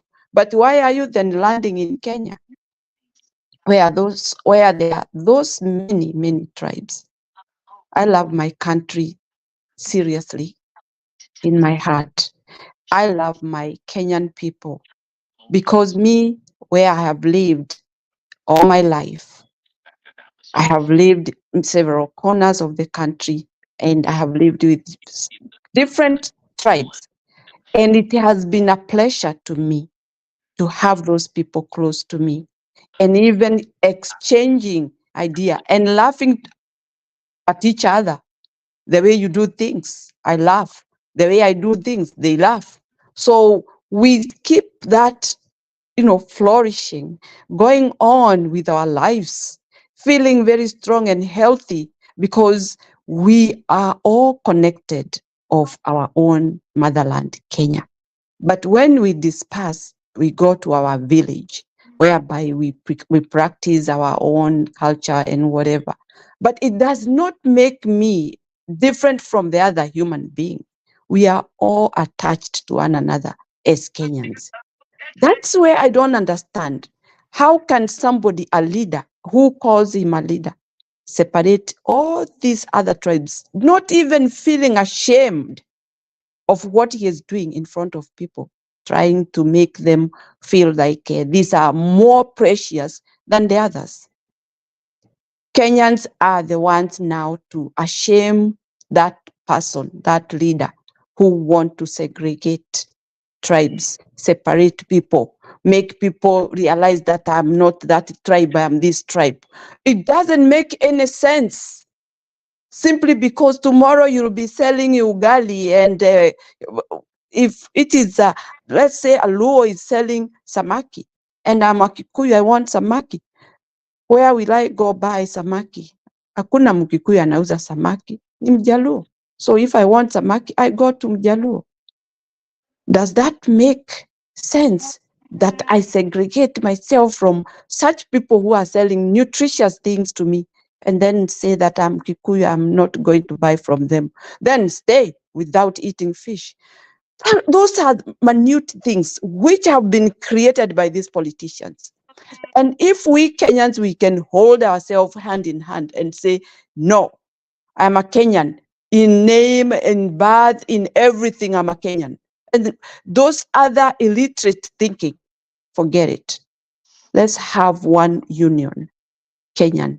We speak all of us Swahili because we want to unite ourselves.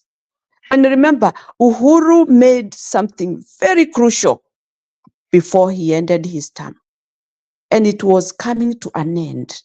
It was coming to be a realization for the country that we are Kenyans, we are not tribal. Lakini sasa imekuwa broken completely. Tumeona tumekuwa segregated. Mtu amechukua kabila lake limekuwa ati ni kama there is no other people existing in that country. It's only that tribe. I'm not going to mention because your guess is good as mine. I'll leave it that way. I'm happy on this forum. I have listened to you at the back, and people have come to realize schemes are happening in Kenya, and they are very serious because it is affecting each and everybody in Kenya. And it is not affecting a little, it is deeper.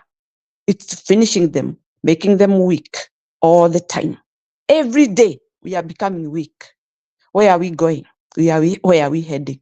There are people who feel like we are challenging this government because we don't want that Zakayo to lead the country. But what is he doing?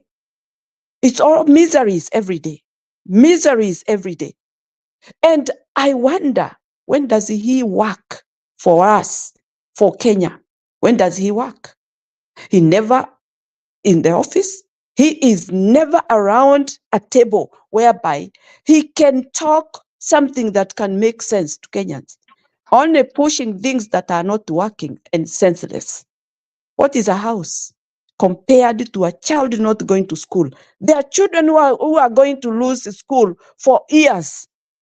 And for 1 year, a child losing to go to school, it's a big deal. Honestly. And you can make that a point. Mtoto kukosa kwenda shule 1 year, it's a big loss. Either ataenda ama atakataa. Atarudi aone maana ya shule ni bure.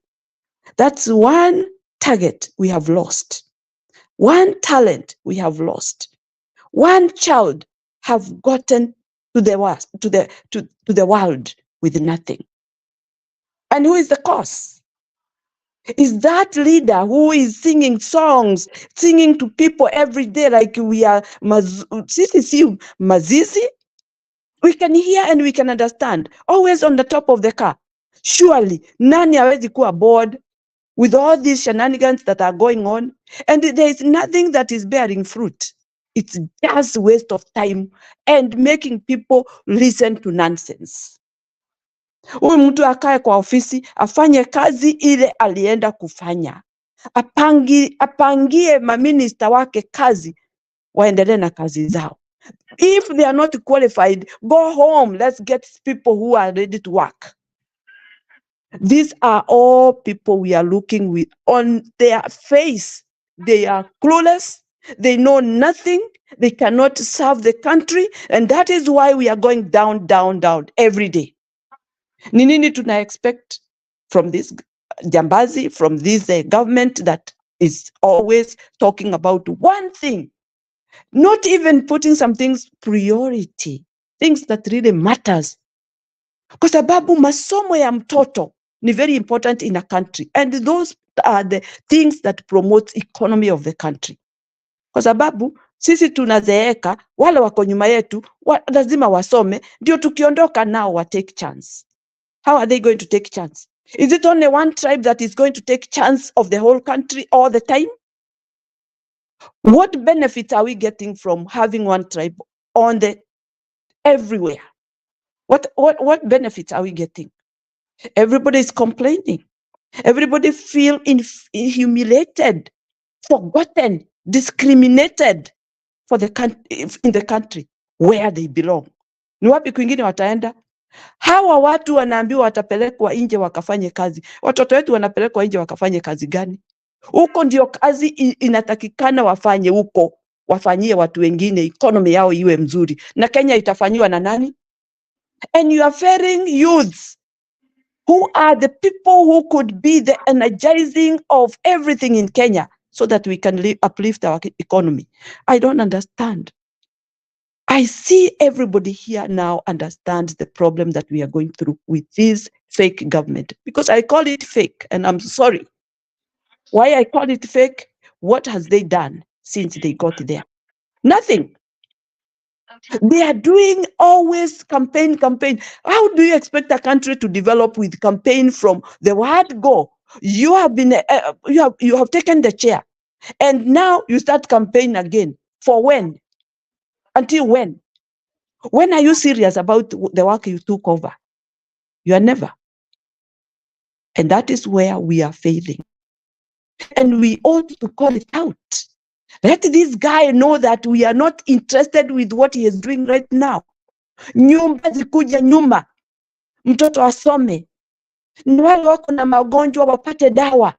Because if those people get sick and they continue being sick, they're gonna die. we are losing people who are supposed to comply or to multiply the economy of the country. Just like that. Huyu hafikiri economy inakuja aje, and I believe we don't know what is economy. Economy, it has to work with the inhabitants of the country, how they are faring up. And when they are faring up, the country grows. And when the country grows, people are happy. And when they are happy, everything goes flourishing. Kazi inakuwa mzuri na watu wanaendelea na maisha yao vizuri. When we come here, let's speak the truth. We are not hating anybody. We are talking the truth. Manyumba hatutaki kila mtu wao. We want priority things. Let's have kelele iishe kwa vile tunaenda kule, basi tubaki sisi wema. Ni nini ingine inatakikana? Tuanze mambo ya kilimo, tuanze mambo ya kufikiria what is the other services. Nayo serikali kwa sababu iko hapo itupee services, watutengenezee namna ya vile tutafanya biashara zetu, kwa sababu biashara lazima tuwe na mazao kwa mashamba. Ni wapi tutauza? Tutapitishia wapi? Itafika wapi? How is the town that we are taking this? Are the consumers having money in their pocket so that they can buy what we are growing? And the country grows. Ikiwa pesa ni ya mtu mmoja, we are dying off and the country is going down. Pesa haiwezi kuwa ya mtu mmoja, and that is what is happening in Kenya. Everything is under control of one person. Na mkumbuke every money should pass through him. He has to know what is coming in and going out. Hiyo Kenya ni kumaliza, anamaliza. Na Kenyans hatutakubali, sababu maisha yetu tumeishi hiyo nchi yetu na tutaishi huko. Hiyo ndio nchi yetu. Tupiganie nchi yetu, tumwambie the truth, and people have started to realize Uhuru works. And those are what I'm going to safeguard Kenya. Baba amesimama na sisi, anatueleza na kutuelimisha yale mambo inapangwa, tunajua in advance, which is very good and very crucial. Baba is very potential on us. He is the best guy that we would support, because one day if Baba take this government, you regret. We wish we had him earlier than before, than after, that is. Thank you very much for listening to me, and I wish you all the best. People, let's talk the truth and tell Kenyans what is going on as we get this news up front, because some of them are not accessing anywhere, but they might be able in a point watch something like this on YouTube and see what we are talking about. Asante sana Nick. Everybody listening. Thank you very much. Kenya maandamano kamili. This is the Iron Lady of Azimio. I think watu wa Azimio wanafaa kuvulia kofia, wanaopiga salute, because you have represented all their issues in one sitting. And that is the feeling of Alex and everybody, even the guy in Canada is very, very happy that he has listened to the voice of women in Kenya and the voice of the people. And this is what people feel that should happen in Kenya. I hope the Kenya Kwanza government is listening to Afrique 24 and they're getting to learn the opinions of various people. These are Kenyans who are interested in the welfare of the people. They are saying no to housing. They are saying no to President Ruto's tax regime. And they have an opinion, and they have a right to their opinion. So people of Kenya Kwanza, come into the studio, come and defend your government. I can see Goodyear as usual on the comment section. Asili TV, karibu sana. You guys are awesome. Tell people to come in and tell us their opinion. Tell us about how we are running, how Ruto is running the country.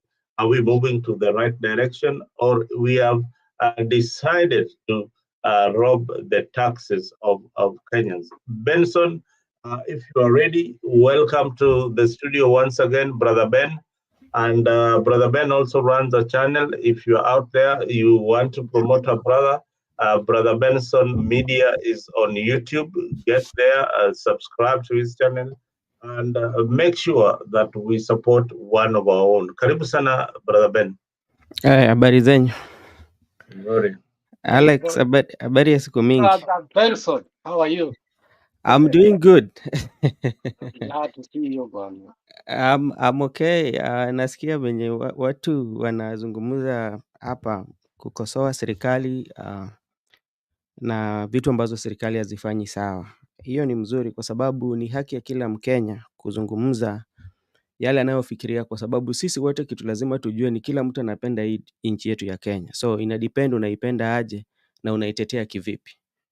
Hiyo ndio sasa swali ambao sisi wenyewe tunafaa tujiulize. Lakini sasa tukikuja kwa hali ya siasa. Siasa unajua ni ni ngumu sana kuelewa, kwa sababu unaangalia ni watu gani ambao wanaicheza na inachezwa vipi, unaona. Na ukikuwa na historia sana ya nchi yako, unaweza jua na ukuje upate kwamba wewe mwananchi ambao unapiga kura, unapata kwamba hauna mahali katika nchi ya Kenya. Ukiangalia kwa umakini sana sana, usiangalie tu pali uko saizi, lakini ujaribu kuangalia pali nchi yako imetoka na pali imefika saizi, na uangalie ni watu gani ambao wamekuwa wakicheza katika siasa. Na ukishajua hivyo, alafu pia ujiangalie kama mpiga kura na ujiulize kwamba vitu ambazo we kama mpiga kura unataka zimejibiwa. Ya hiyo.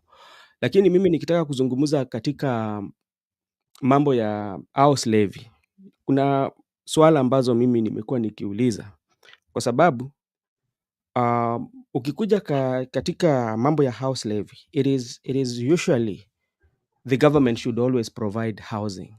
Yeah, they should provide housing, and that's why it's called affordable. Something that is being provided by the government should be affordable, and you have to look at the definition of affordable. That is one thing. So I know there might be those who are supporting the Kenya Kwanza government, and or those who are supporting Azimio. Yeah, but like, let us look at what affects the common man. Yeah, when you come to affordable housing, is that you are paying, it's a tax. Nick, I think you're the first tulishaongea hii kitu. Hiyo ni tax. Yeah, na swali yangu ya It's not a tax. Yeah, it is a what? It's a levy. And that is why we are having a problem, because it should have gone through parliament. For anything to be a tax, Yeah. it has to go through parliament, it has to be debated, it has to be voted, it has to go through all the measures. And that is why it's called a levy. And that's why we're having a problem with the name levy. So let me ask you, Alex. When you go to your paycheck and there's deduction, what do we call those deductions? And that is why the Supreme Court has taken our case. Yeah. Not the Supreme Court, the courts have taken our case. So we are asking, is it a tax? And if it's not, why is it being deducted? And then they are calling it a levy. Okay? That's a contradiction. If it's a levy, it's not supposed to be deducted. But if you as an Alex, now your paycheck is being deducted, there's that percentage that is coming out of it's now. But as we speak right now on somebody on a learned kind of somebody who has like somebody is intelligent, it is a tax. We can't call it Benson a tax. It never went through parliament. Yeah, it is never. Person will tell other people that this thing did not go through parliament. It's illegal. It can't be defined a tax, and that's why it's being called a levy. So what is the difference between a levy and a tax? Levy, a tax is something that has been approved by parliament, whereby you can, it's national or it's county-wide, okay? Whereby it has been approved and debated by parliament that this is necessary. Okay, if you Yeah. look at something like Social Security Fund, Mm-hmm. it's a consolidated fund, or Mm-hmm. there's another name they call it. Mm-hmm. Let me just say it's a fund Yeah. whereby you pull together, Mm-hmm. okay, because of Yeah. agreed, like NHIF. Mm-hmm. But the housing levy, now that is where we ask, is it a tax? Is it a fund? Because Social Security Fund, it is an agreed social amenity that Yes. helps for retirement. Mm-hmm. NHIF to help for what? For this. Uh-huh. And these are things that have been debated in Parliament, have been approved, and they were decided to be called social amenity. Now we are having a problem with the housing levy. Is it a fund? Is it a tax? Where Uh-huh. can it be named? Because it is being imposed on Alex, us. Alex, let me help you a bit. You see, most Azimio people you talk to, they don't know the difference between a levy and a tax. And from your explanation, it is clear that most people are not clear about what is a tax and what is a levy. A tax is something that you can abscond and not pay, and pay on a later date. A levy is compulsory that you must pay it. It is a tax, but it is compulsory that you'll have to pay it, imposed by the government. You understand? That is the clear difference No, between a that's tax the and a only levy. definition. There is a more clear definition in terms of has it been passed through Parliament? Uh, That is now you are talking about the law. Yes. You are not talking about. We are Legality. talking about You are talking about the legality, but we are talking about the definition. definition, yes. Yeah, you are talking You have about to go through legality. legality. You see, you are talking about the legality, Parliament, but we are talking about the term levy. The term levy is not defined by Parliament. All right. So that is the Anyway, difference. let Anyway, Brother Benson Benson, continue. continue. Let Anyway, Brother Benson continue. We it's don't it's want it's him to lose that. it's something that so many people we do not understand. But to me, there are some questions that even if somebody who is in Kenya Kwanza can come here and answer me one question. One, if you are being deducted house levy or a tax, and you remember there was the houses that were in Nakuru that were being sold at the market price. The 2-bedroom was going for 3.2, and the 3-bedroom was going for 4.2. So my question is, if I say I have that 3.2 and I buy it upfront, will I be still deducted levy or the tax? Because the main aim is for me to get a house. And if it is being deducted as a levy, why again should I pay the market price when I'm getting this house? That is one question. Second question is, because you are paying it, the house, you should be owning the house. And for you to own the house, you must get like a documentation to show that this is going to be my house. Yeah.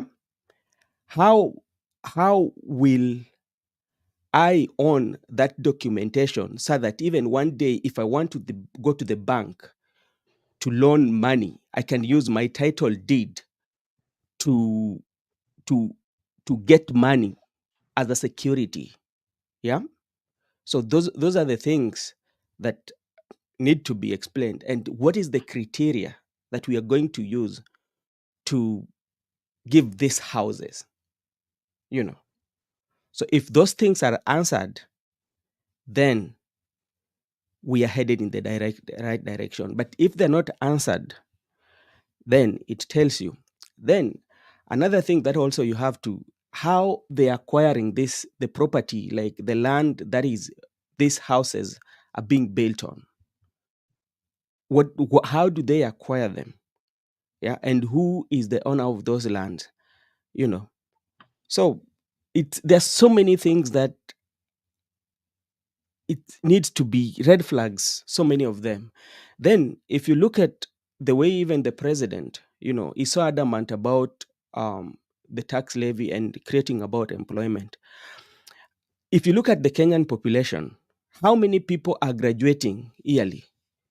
Yeah, is housing projects is the only priority that we have in the country right now that can solve the employment issue. Are all Kenyans are going to be plumbers? Are all Kenyans are going to be the people on the mjengo? Yeah, all Kenyans, so like those are the things that sometimes makes me say that, okay, there's something that we are not being told. That is my submission. Well, thank you, Brother Ben, for your view on the housing. Although I played a clip sometimes back here that answered almost all the questions that you've been asking. The issue, what I can remember, Inga saying that they are consolidating the money, and if you have 300,000 and 400,000, depending on the unit that you want, you pay the deposit upfront, and you will work with a offer letter from his office that you'll get the house. These houses are supposed to be paid for a period of 7 years. Yeah, if you can afford, if you're a mama mboga, and there's a notion that mama mbogas are people who don't have money. That is a probably maybe a very corrupt way of looking at the mama mboga. There are many mama mbogas who are very, very rich, or people who are in the Juakali sector who are so rich and can afford these houses. So I played a clip. I'll play it again so that people can understand what the government is saying, and not look at the other view also about this housing. But Alex, I see you are saying no, no, no, no, no. Maybe you have got a different opinion about this. When I hear you say, Benson, can you mute? Somebody mute there. There's some noise. When I hear you say that there are some mamambogas who are very, very rich, I just cannot comprehend that. Ni watu wanapigwa jua kutoka asubuhi mpaka jioni. Wacha nikuambie mama mboga ule yuko ana pesa hata kutushinda. Hold on, let me finish. Ule anatoka Kisii na lori ya mboga. Natoka Kisii na lori ya mboga. Huyu ana pesa ngapi? We are not talking about brokers and wholesalers. When we mean mama mboga, my friend, jua ni ule mtu anaanika mboga chini. We are not talking about brokers here, man. Let's be serious. Let's not just be controversial for the sake of it. We are talking about mtu anaanika mboga chini. That's what we are talking. And then when we are talking boda, ni mtu akona pikipiki. We are not talking about mtu akona taxi ama vitu vingine. We are literally talking the people who are the least of the society. That is the definition of mama mboga. Mama mboga does not mean literally mtu anauza mboga. It's a definition for the people in the least of the society, who are women. And then boda literally is the men who also are in the least of the society. It's not a literal thing. It's a wider definition of there are people who are literally wanaenda kibarua, wanaenda wanachuna chai kama huko Kericho, wengine wanaenda kuvua samaki. It's not a literal thing, my friend. So when you say there are mama mbogas who are very rich, we are not talking brokers. We are not talking about people ambao wanaleta mboga kwa lori. We are talking about people in the least of the society. And those are the people that Ruto promised atainua maisha yao. Thank you, Nick. Asante sana, Alex. Somebody has helped us there with the definition of a levy. Asante sana, good year for that. Yeah, that's what I said. It is something that is imposed. But just a tax that is imposed by the government, and you must pay it. But the other taxes sometimes you can avoid them and pay on a later date. But this one is imposed. But my question is, I'm trying. So, most of the time I'm on the other side debating. So I find myself in a situation whereby there are issues that I really want to talk about, but I wish somebody in Kenya Kwanza can come here and and try and tackle all these Azimio supporters who are here in the studio. Nick, And maybe Ben represents a neutral perspective of issues. But let me ask you, Ben. yeah. Let me ask you. I think this is the direction I'm going to take by asking questions that are important. Mhm. Uh, do you think that there is a need for housing in Kenya, and what has informed Azimio Kenya Kwanza to start this ambitious project? Do you think it is something that is going to benefit the locals, including the Mamamboga? Nick, that should not be the question. The question is, should we have affordable housing? That is yes, because it's not only in Kenya that is doing affordable housing, even in US where you are. And I can tell you the criteria how they work. There are houses that have been built by the government. And when you're going to rent these houses, they will look at the what you get at the end of the year. Yeah, these are government settlement. They will look at how much money do you make at the end of the year. If you pass their category, you're not going to get it. If you make like less money, yeah. Yeah, they are called, if you are above the income bracket. Yes, the tax bracket that they are going to look at. And what happens is that you pay this money to the government, and these buildings are owned by the government. So that one tells you it is the right of the government to provide the housing. That is what government should do to the people, because people needs it. And it's not something that started even with the government of Kenya Kwanza. Look, even when we have the municipal houses, and the municipal houses were working in what? If you're working in the municipality, you are given those houses and you pay not as somebody who is not working in the municipal housing. That is a way of affordable housing. This thing is not new. Yeah, it's a good project, but there is no way in which, even in the whole country, where a citizen is funding the house that government is building, then you are buying. It doesn't work that way, Nick. Yeah. What you are not getting is that these houses are not being built by borrowed fund. These houses are you people pulling up your resources and building the houses. It's just like binomics, trickle down economy. You have got the money. There's people down there who don't have the affordable housing. Where you pay for them, and that has been a controversial issue here in the U.S. No, Nick. Why are Republicans always saying that they cannot be paying healthcare for the poor? Why are they saying that they cannot be paying all these benefits for people who are lazy? Why are they saying that? Why are they saying that people When it comes to are housing, burdening? it's the No, same thing. there has never been a no. controversy. They've never When been. it has They've come never. to housing, remember last time Because when you see, because for them, they have got the housing right. For us, we have not got it right. No, Nick. Let me go back to the Nick. Kibaki Let me era. tell you, Nick. Mm-hmm. Let me tell you. Sometimes I've Paliniko, I've tried so much to visit even the offices, and to talk about the housing.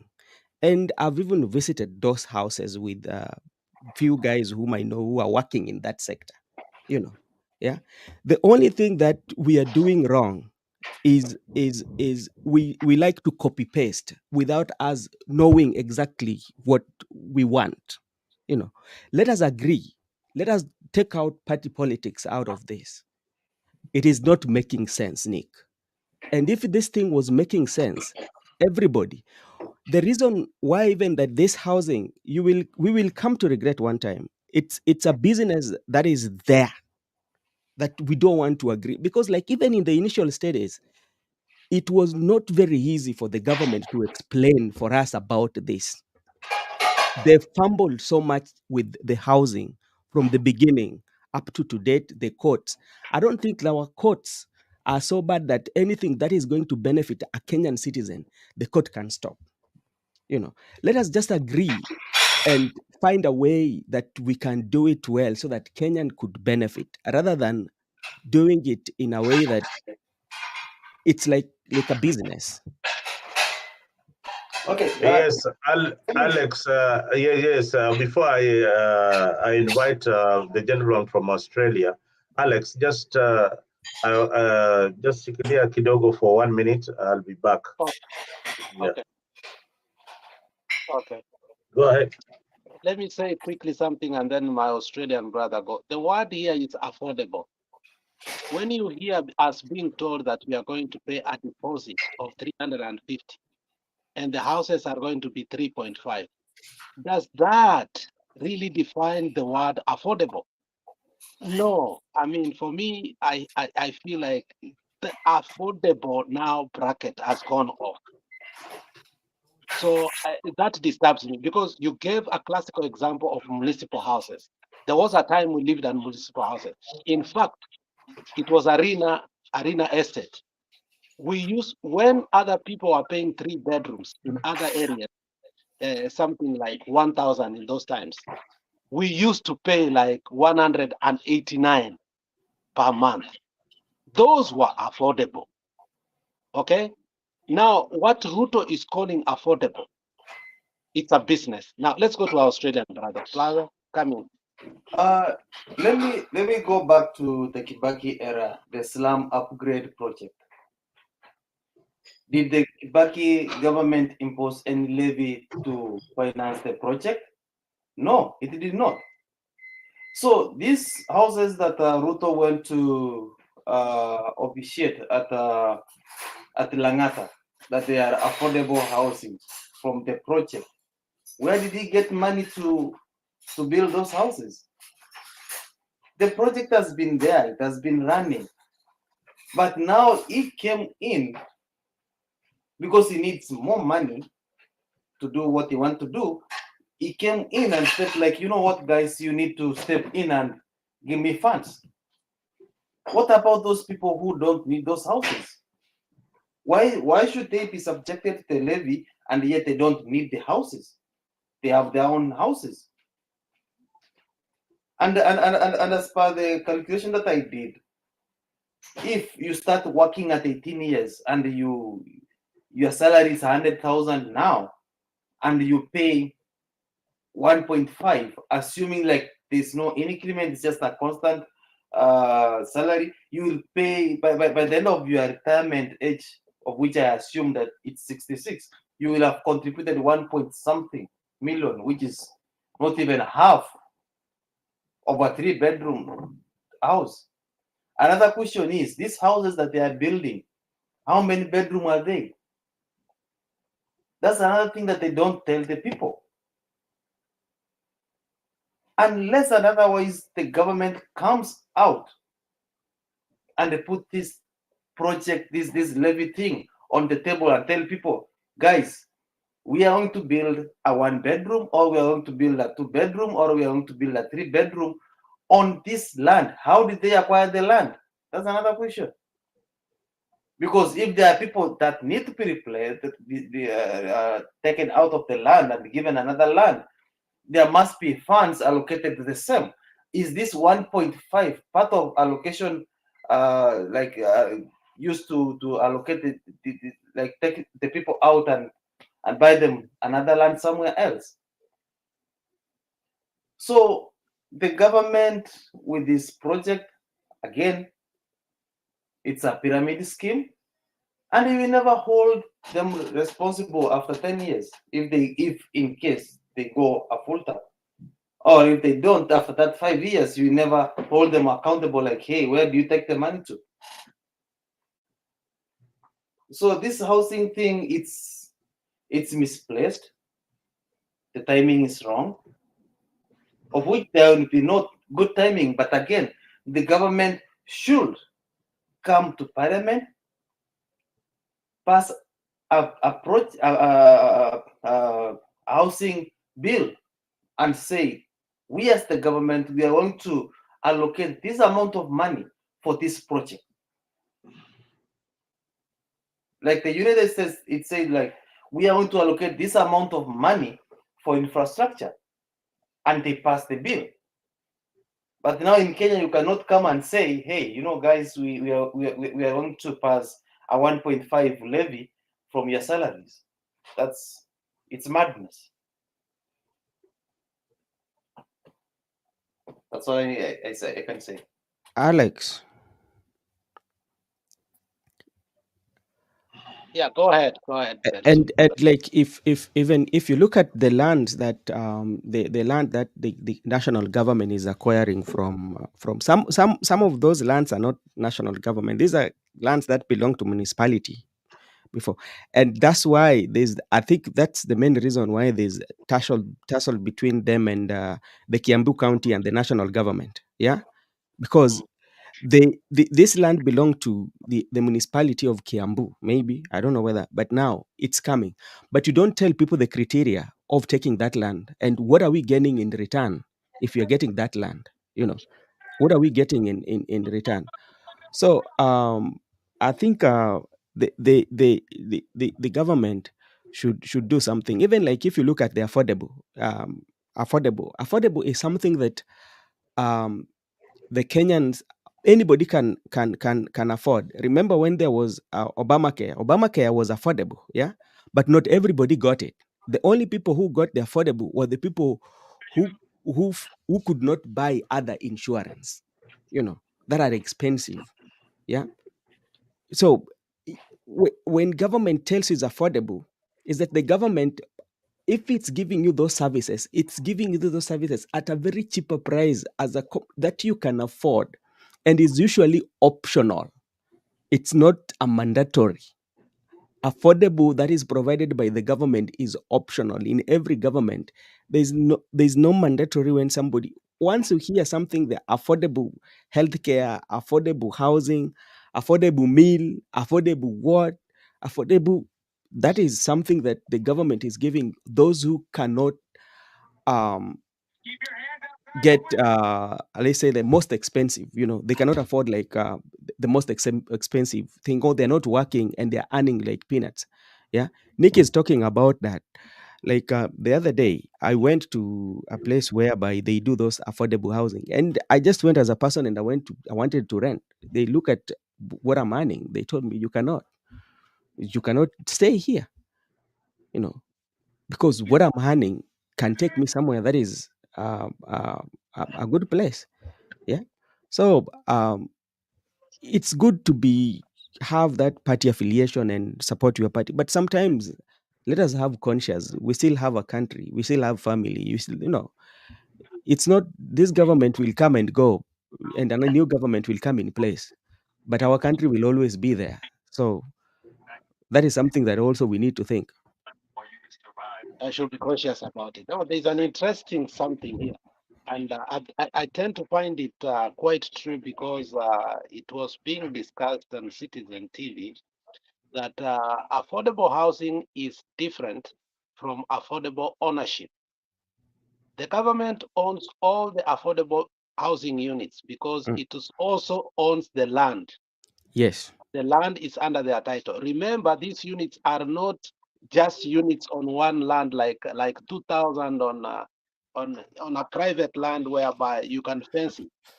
These are flats. Mhm. Remember, these are flats. For affordable ownership, they should not touch my money unless they are borrowing. So we must understand that there is affordable ownership and also there's uh, affordable affordable housing.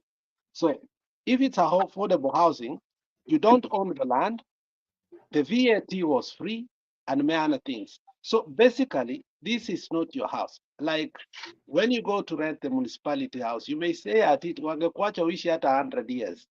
Lakini they will never, transfer the ownership to you. It's just period. It's just ownership. Yani, it's just the unit that you rent from or you lease from. But And okay. affordable ownership is whereby you own the land, you are even given a title deed. Affordable housing, you are not given the title. There was a time, there was a tussle in Kenya, remember, when people bought the units. Then they were asking, we don't own the land. Which document should you give us so that when you go to the bank, you remember that debate that they had even to go to court. And now they were given some documents that was called what? They had to come up with the name of a document because you are on the flat, a flat. You don't own the land. How can you prove to the bank this is your land? Because the first thing that proves this is your unit, you must own the land. They came up with something else that said that you own the unit. And the bank said, if you don't own the land, you cannot own the unit. And therefore, whoever owns the land is the one who owns the unit. And that was during Uhuru's time. And I think that thing went up to Supreme Court. I don't know how it got finished. Somebody who is key to that can tell us about that. I can talk on the private sector. I'm not very so much privy on the government about that. When we come to private sector, whereby somebody can build flats, yeah. When they build flats, there's what we call a sectional titles. This is something that is happening. A sectional titles, it's like around 10 flats, yeah, or a flat with a 3-family unit. They give you what we call a sectional title. So you are up there, you have your sectional title, but you both of you, so it will be a sectional title, and it can also act as a security. You can take a loan with it, but on the government, I don't know. So you say they resolved that you can take it to the bank and it can be used as a collateral. Yeah, in Kenya we have 4 different types of titles. Yeah, we have absolute titles. Absolute title is a title that is ancestral land. This is your ancestral land. It's absolute. The government does not have any say on it. Then the second one, we have the leasehold. The leasehold is where we have the municipality. You buy the land, the municipal lease that title for you for a period of 99 years, which is renewable. You pay the ground rent. Remove the 99 up to 50 now. Yes, at 99 years, you can renew it and you will own it. Your family will keep on owning it. It's a leasehold. The land belongs to municipal, but they've leased it to you, for a period of some time. You can build your house. You will pay the ground rent and all the amenities that is there. Then we have sectional title. The sectional title is where you have flats. Flats is built, but each and every unit, you can buy it, a section, and they give you title for that. You own that unit. Let's say you have 3 family units, yeah? Then they will give you, you buy the first unit, they will give you title that belongs to you, and you can go to the bank and have a loan with it, the second unit. But what you share the ground, the parking lot, you share the plot, but you have the sectional units. Then you have also what is it called, the commercial, whereby it's only deal with the commercial. You cannot build residential. Is commercial. I think I cannot remember the fourth one. It's So zoned. It's zoned. Yes, yeah. So I don't know about the one for the government. Maybe if I look, but for the private sector, I can speak about the sectional title units. So that is something that I'm very sure of. So who is here? Mr. Nick amepotea. Oh, nani? Yeah, me. I was here. Alex ndiye amepotea. I think ile kitu iko ya hii juu ya hii affording. George George from Washington, D.C. Is really giving us the insight of affordable housing and how it works. Now, this is what Uhuru did that is different from what Ruto is doing. In Uhuru's regime, it was not compulsory that you contribute towards the affordable housing. It was voluntary. The units that were complete were either given to the people who had contributed to the fund, and you had to contribute over a period of time. That was for around 5 years. Now, Uhuru's regime was to create a saving culture and for every Kenyan to have a home. We have brought in the issue of Mama Mboga in this affordable housing, such that for every Kenyan to believe that these houses are being built for Mama Mboga. These houses are being built for Kenyans who can't afford a decent home and have got money out there and can save and have a home eventually. Will your money be lost? This money, according to Uhuru and according to Ruto, it's like a savings. After a period of time and you've not gotten a house, you can still go back and take your money. That is what not everybody is talking about. People are just talking about that money is being taken and you will not get it back. You will get that money back.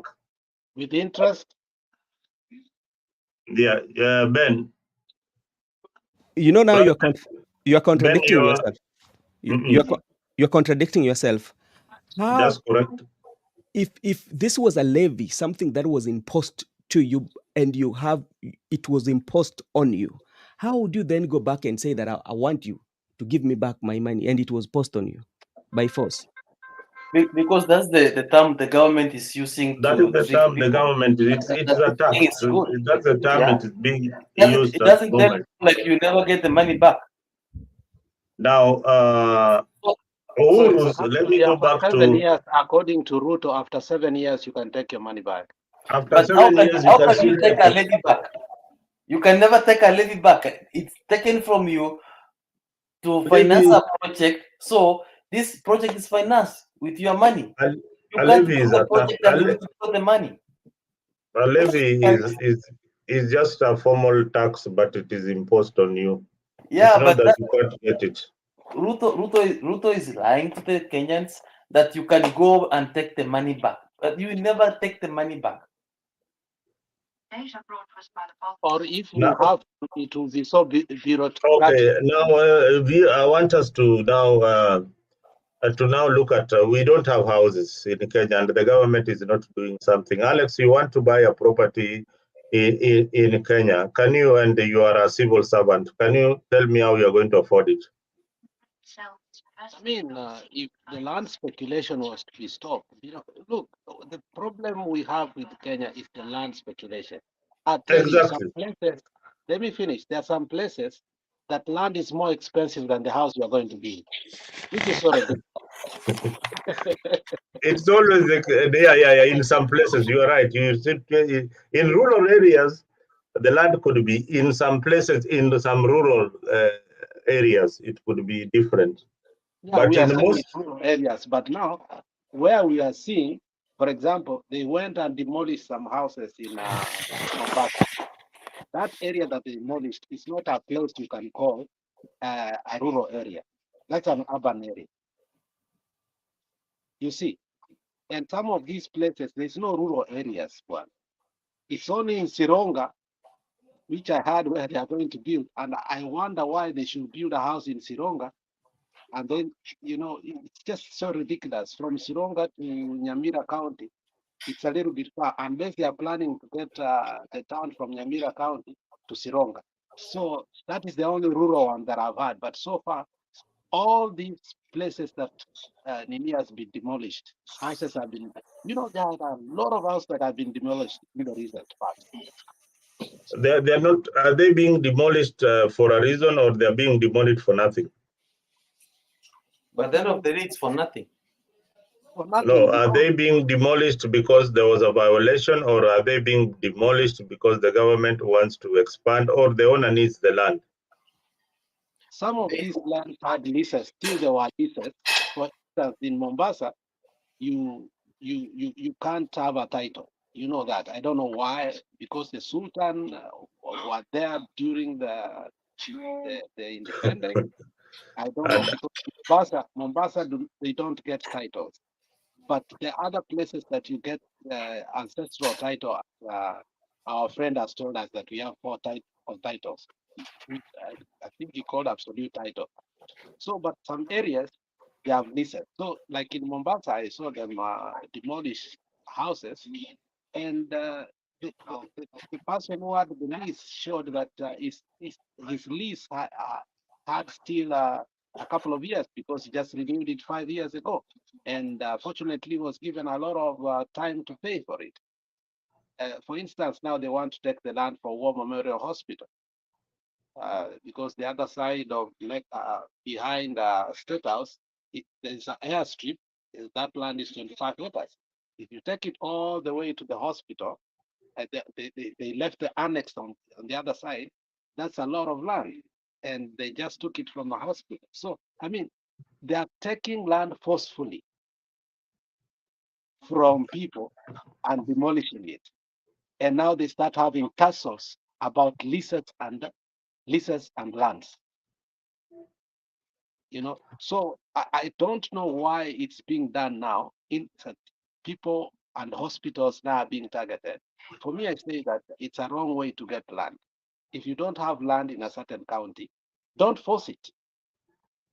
If you don't have, wait for a lease to end, but don't move people in oxygen who just came from theater and just decide to put affordable housing there. So in Nakuru, that's what they are trying to do. So in short, what I'm trying to say is that some places have had a calamity whereby they are now imposing and moving people out of places because they cannot get the land.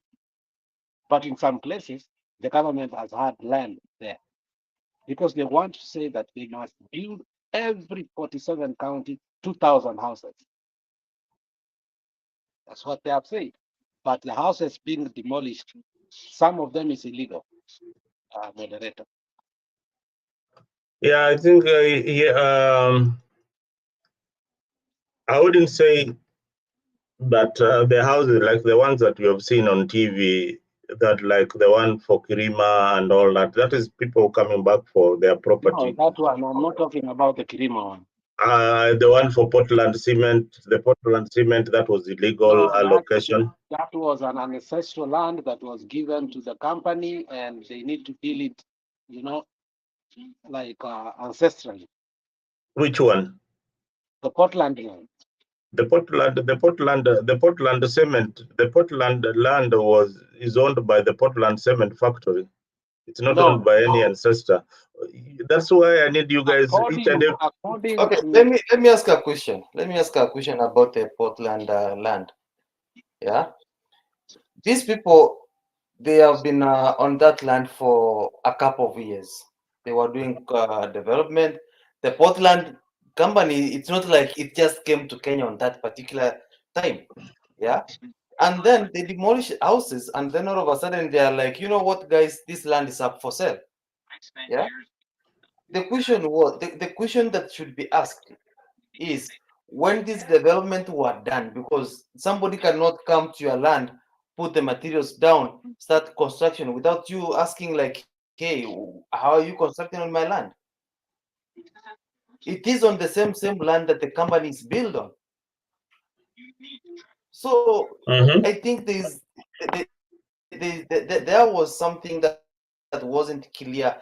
Maybe it was a scheme, maybe I'm not sure, but there must be something that was not right, because people came, started developing the land, the company was there, seeing them developing, and then all of a sudden they're like, hey guys, you're on our land. Why did they had to wait until that period of time? And then the houses are demolished, and then they come back and they say, hey guys, you know what, we are selling this land. That's fishy. For me, it's fishy. I think the I don't issue know, of maybe. the issue of the Portland cement was conmanship. Somebody conned so many Kenyans on idle land that you think that this land does not belong. And when they started the construction, they were warned. That issue has been in court on several occasions, but most of the time they use politicians to bulldoze and build their structures. So Portland didn't see the need or that they need that land. Wakawacha wajenge na nini. But now came a time when you now maybe management changes and say, we want back our land. These people have to go. So when that's why in Africa we have the Dr. Shamba show that comes each and every Sunday at around 9 p.m. The Dr. Shamba show by Engineer Florence. Engineer Florence will take you through each and every steps of succession and getting a new title here on Africa. So please subscribe if you're out there. Please subscribe to Africa 24. We have got very, very good shows that are lined up for you.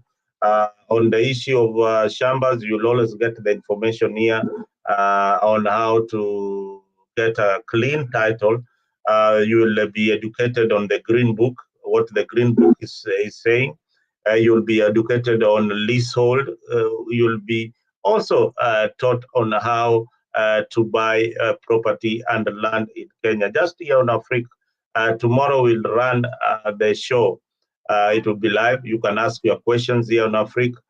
Engineer Florence will be here telling you about how you can get that property back that has been stolen from you, from maybe squatters, maybe your brothers, maybe your uncles, how you can get that land back.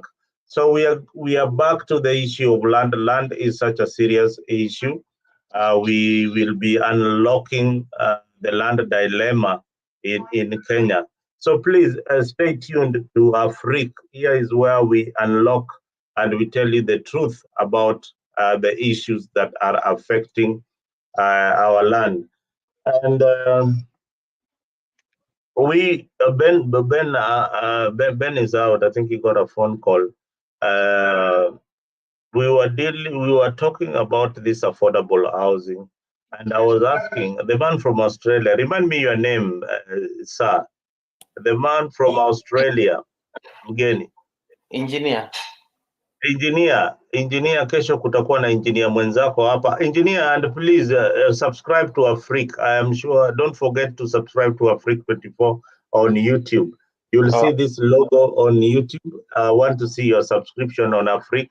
So that when you are in Australia, you also tell your friends about Afrique and you invite them to come to this particular show. We have loved your contribution on the various issues. What I wanted to ask you, in case you want to buy a property in Kenya, for example, you want to buy a house, you want to buy land, which areas as a middle class man, not as a rich man, would you be looking at? Like the geographical area? Yeah, like for example, I want to buy land in Nairobi. And I want to buy land that is affordable and build my house. Which area will you be looking at? That also will depend on like is it a residential development you want to do or a commercial development? So it's residential. I want to build my own house. Yes. Then I recommend you go to Rongai or Utawala or along Thika Highway. How much is that? Roughly. Roughly, why no? Why not Thika? Which Kenya maandamano would have been here? Yeah, Thika Highway. Farm. It's. I am asking you this question. I'm asking you. Yeah. Why Utawala? How much would you think land in Utawala 60 by 30 would cost? 60 by 30 will go for like the last time I checked it was around 3 million. The last time I checked. That 3 million, and then you want to construct maybe a 4-bedroom house. How much would that be, roughly, if you think? Let's say it will go like around 10, 15, depending with With how yeah, fancy your house to be. I don't want it to be fancy. I want it to be moderate. How much do you think you'll spend on that house? 7 to 10 million. 7 to 10 million. Let's give it 7. So you've already bought land for 3 million, and you want to put in another 7 million. That is 10 million. Yeah. For an average Kenyan, do you think they can afford building a house? No. No. They cannot afford building a house. And let me tell you, engineer, you gave a very good analysis. I have a property in Utawala. The land today in Utawala, the land that I bought 2 parcels of land in Utawala. One was for 230,000. Another one was for 200. When I go back to the same parcel of land, today it is 5 million. One parcel of land is 5 million.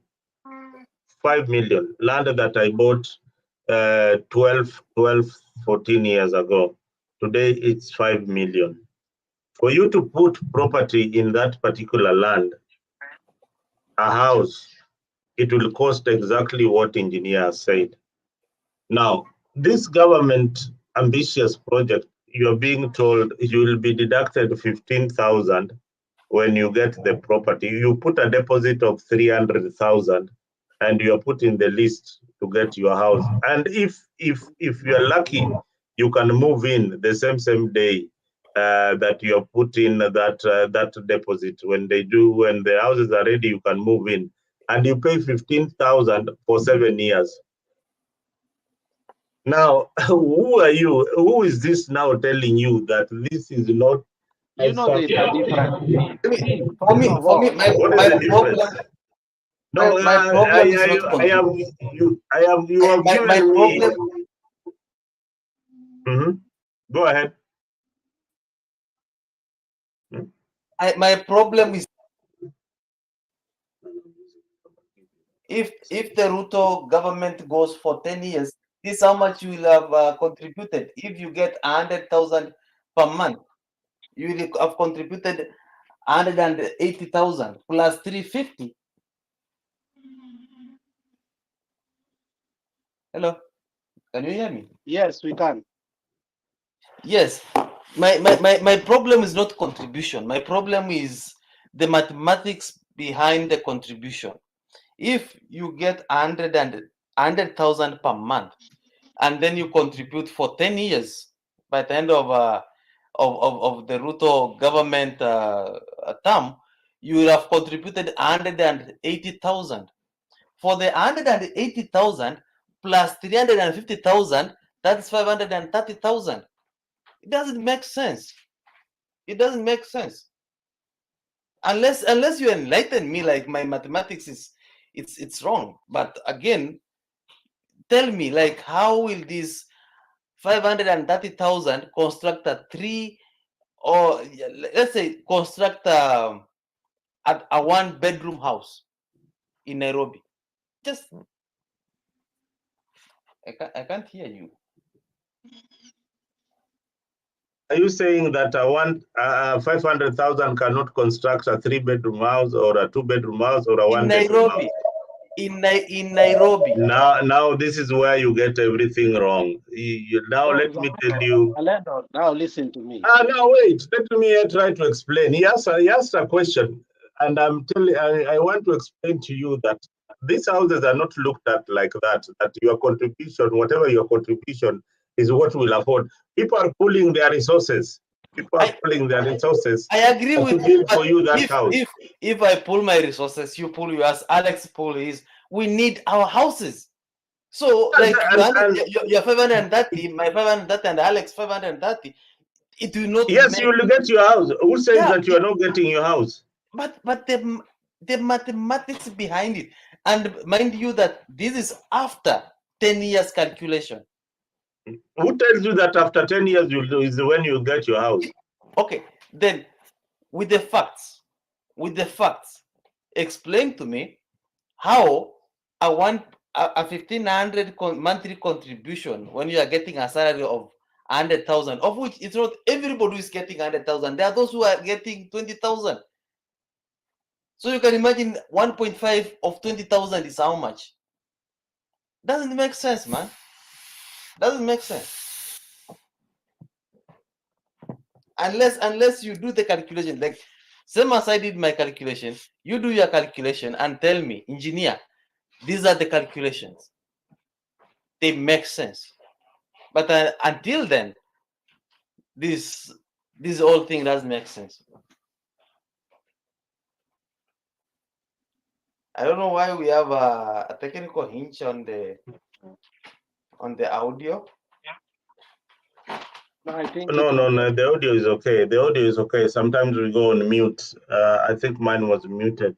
That time we were having a conversation.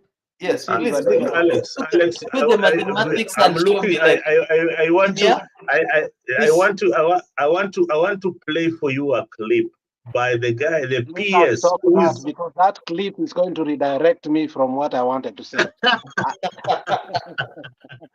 You know very well. Alex has already watched that clip. He knows very well. This guy explained No, let me tell you. Let me tell you something, Zalendo. You have your comparison is like a banana and a potato. Yeah, You cannot tell me that as unit that is built kwa ghorofa, you can compare it on a unit. You have bought your own land, you have built your own unit, you have your own fence, you have your own privacy. You compare it what Ruto is building a flat, and you start saying, see the difference. I mean, you're comparing two things that do not come together. What Ruto is building is flats. When you buy your own land, which is 3 million, you have your own compound. When you go to take even a collateral as a loan in bank, you're going to get even more money. But if you get the transactional unit kwa ghorofa ya pili, and it depends ghorofa gani uko nayo. Ukikuwa chini, you get more money. Ukienda second house, you go up, the less the money it is to get a loan from the bank. So you cannot compare your own house with your own compound, with your own privacy, with your own everything, with the units that Ruto is building. Hizo ni ghorofa bwana. And then you don't have absolute title. The title is owned by the government. Who said so? Private developer. That is a big lie. You see, these are the kind of propaganda. It's not a big lie. Who owns the title? I wanted to play for you that PS telling you that title is given to you. That title, the Inga said, that title you will get it once you finish completing. A title where there is 4,000 units. Because umeambiwa when there are 4,000 units on the first floor, there's a title, a ownership title that you are given. On the second floor, there is. That's a big lie. That is a provision in government today. Muzalendo. What do you mean? Why would I buy a house? Why would I buy a section of a flat and I don't own anything? Muzalendo. Stop propaganda. As a moderator, stop propaganda. Muzalendo. I will bring for you the facts. Just continue saying what you want to say. I will bring for you the facts. Even if they do that, it is not logical. It's not reasonable. You can only get absolute title when you have your own piece of you alone. This one, they are lying to you. That is not a title. It is what? It's a fake title. And that's now you're proving. All right, it's a fake title. Guys, in the comment section, if you are living in a flat or if you have any information of somebody, I have an information of somebody who bought the Bomayangu houses in Ngara, and they got the second floor, and they own the property, and they have a title deed for that particular section. It's I am illogical telling to you. receive a title on Mzalendo, second. Mzalendo, you know, it amuses me that as Kenyans, we don't learn from our past mistakes.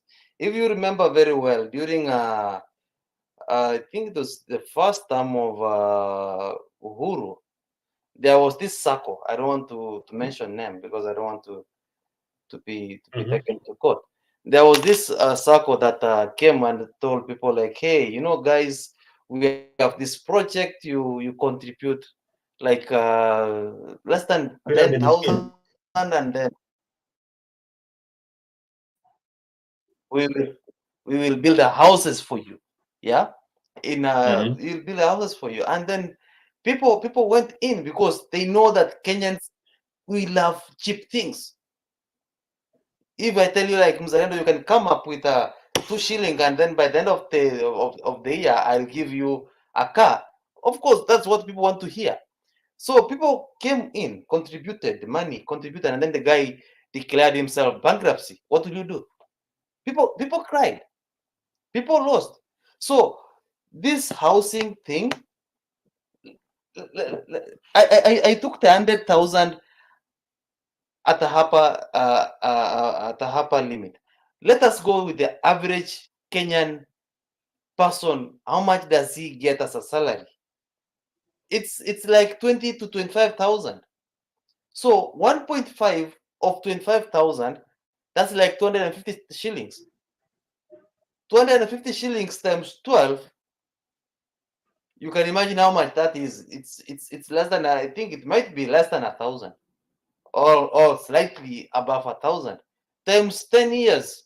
Then let's say that the project will mature after 10 years. That's when it will start being built.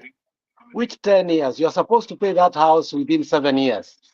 Yeah, I'm trying to make a figure sense to Mzalendo, because for No, him, just put 7,000 because it's the reality, so yeah, that you can understand. and even with the 100,000 that I went to it doesn't make sense.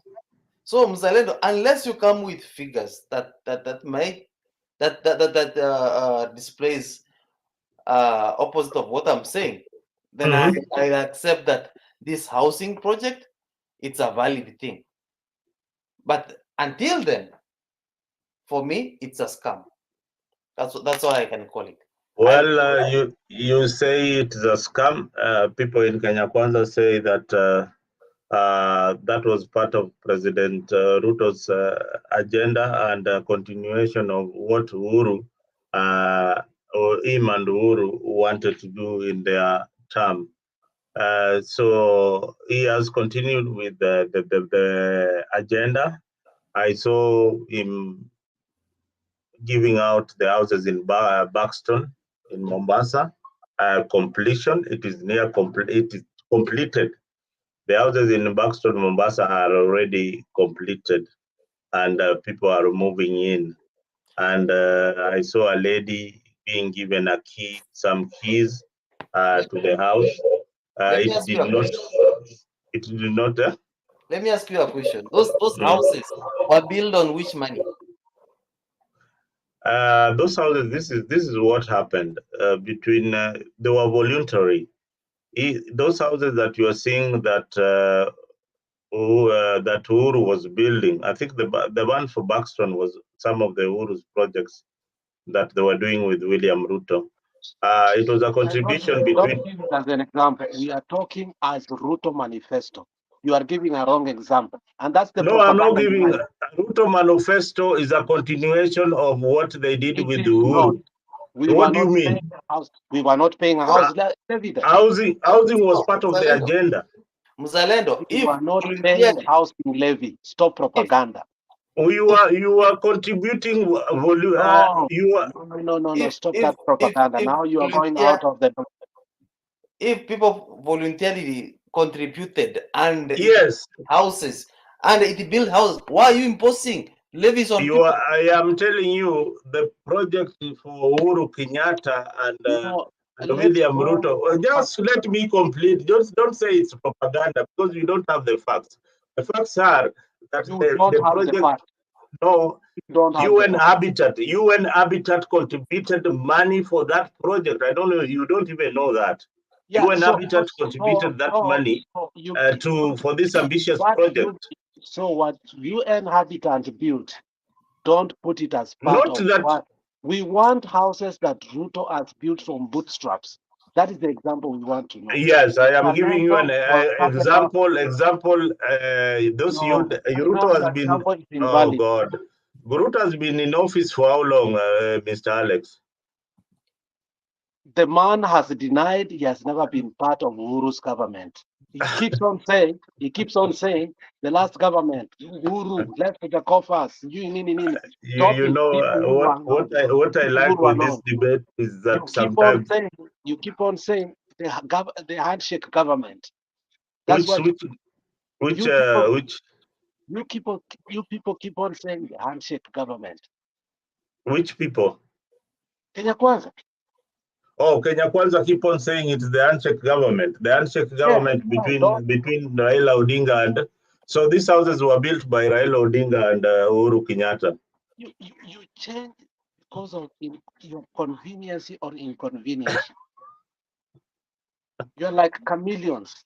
If something is bad, this lady is asking me, please play the clip, because I wanted to play the clip, but they can't agree for me to play the clip.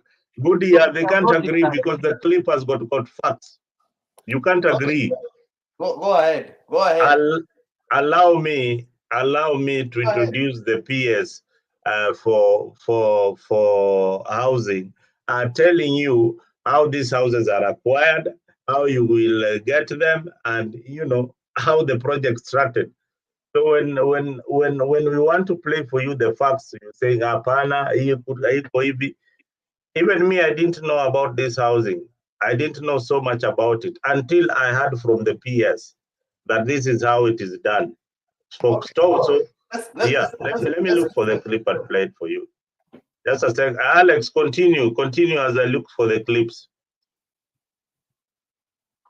You see, let's not play double standard here, because honestly, if the houses were funded by UN Habitat and the Ruto houses are being funded as a levy, which is a consolidated fund of 1.5, which is a pool, we cannot compare with that. One was built by UN Habitat, which UN Habitat, they have people who just philanthropists who give money to that organization, and that organization is owned by the former president of America, Jimmy Carter. And the work of UN Habitat is to build houses for free all over the world, and they don't have discrimination over it, and therefore that money did not cost a dime. Go to UN Habitat website. You will realize that the UN Habitat website, it tells you that they build houses for free for people who are poorest of the poorest. They go to a neighborhood. There are so many neighborhoods here in Minneapolis. I see them. Utaona huko nje wameweka something inasema UN Habitat community area. It means watu wanaenda kuchukuliwa from the wanaitaka aje, not slums. I mean, there's a projects, wanachukuliwa from projects which are these ghorofa refu, wameweka watu huko ndani. They bring them and they live in homes. If you have children like 4 years and wamekuwa wakubwa, you have been living in a 2-bedroom house, they build you for free. So UN Habitat does its project all over the world. So if Buxton was built by UN Habitat, you cannot compare the Buxton with the Levy House that is being taken by Ruto, William Samoei Ruto. Those are two things that you cannot compare. So that's why I say, hiyo ni propaganda unataka kuleta. The Buxton houses are totally free, built by the government, by a non-government organization, UN Habitat of Jimmy Carter. Now, let's look at William Samoei Ruto. They say you put a pool and then you're going to put a deposit. If they told people to pay a deposit in that area, I think Human Habitat will have to sue William Samoei Ruto because it was the funder. Those houses are going to be free. Nobody's going to pay a dime. Lakini najua Wakenya watapitia nyuma, waambie watu wafanya nini? Walipie hizo nyumba. So, which will be illegal. Engineer, unaweza sema kitu kabla hajapata? Hata yeye mwenyewe anajua ya kwamba hii yote ni ukora. He knows that. And the houses, and I asked him a question. He didn't say anything about this, because if the volunteering contribution, yeah, led to construction of these houses, why can't we go with the same project? Why are we imposing levies on people so that we can build houses? Why can't we go with the Kibaki, with the Uhuru way? Like, if you need the house, then contribute. Then we build the house for you, and then you continue paying until you get your house. The whole thing is it's not clear. It's not clear, and I don't know, but I'm so, it breaks my heart when we go with the same thing, same lies, and over and over again. Yeah. So these houses are not there. They will never be there. Ruto will finish his term and disappear, and the houses will not be there. It was just a campaign, and now they need the funds. Engineer, how do you feel today? Today or yesterday? No, yesterday, the senator for Trans Nzoia, Kipsang, said that the housing levy is a scam. There's a UDA senator who said it in parliament again, that it is a scam. How come UDA members are coming to say that it is a scam? Because it is. That's the truth. It is. So why do they keep saying that it's Azimio saying it's a scam? They are not looking at the UDA people who are saying it's a scam. Because they are looking for sympathy. That's all they are looking for. So the only way to come out and seek sympathy is just to say, you see, we did not accomplish this because the Azimio came and they opposed us. You think the civil servants and people who work in companies or corporate world are happy to be taking that money out, whether you are in UDA or Azimio?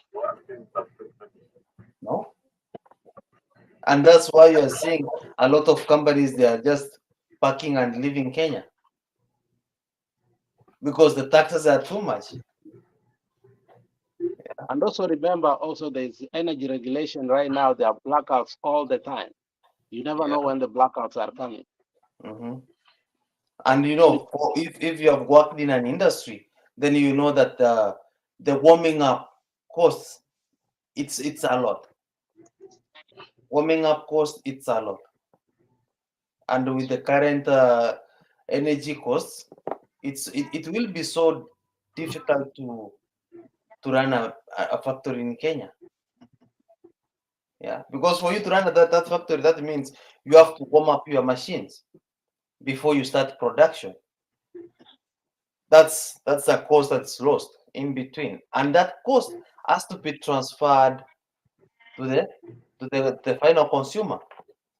And then if you are the final consumer, you are consuming 2 units, then that means you have to cut down to 1.5. What happens to 1.5 units? The company will suffer the losses. Then the company will say, you know what, this market it's unprofitable. We just pack our things, move to a profitable market. And that's why farms are moving to Uganda and Tanzania.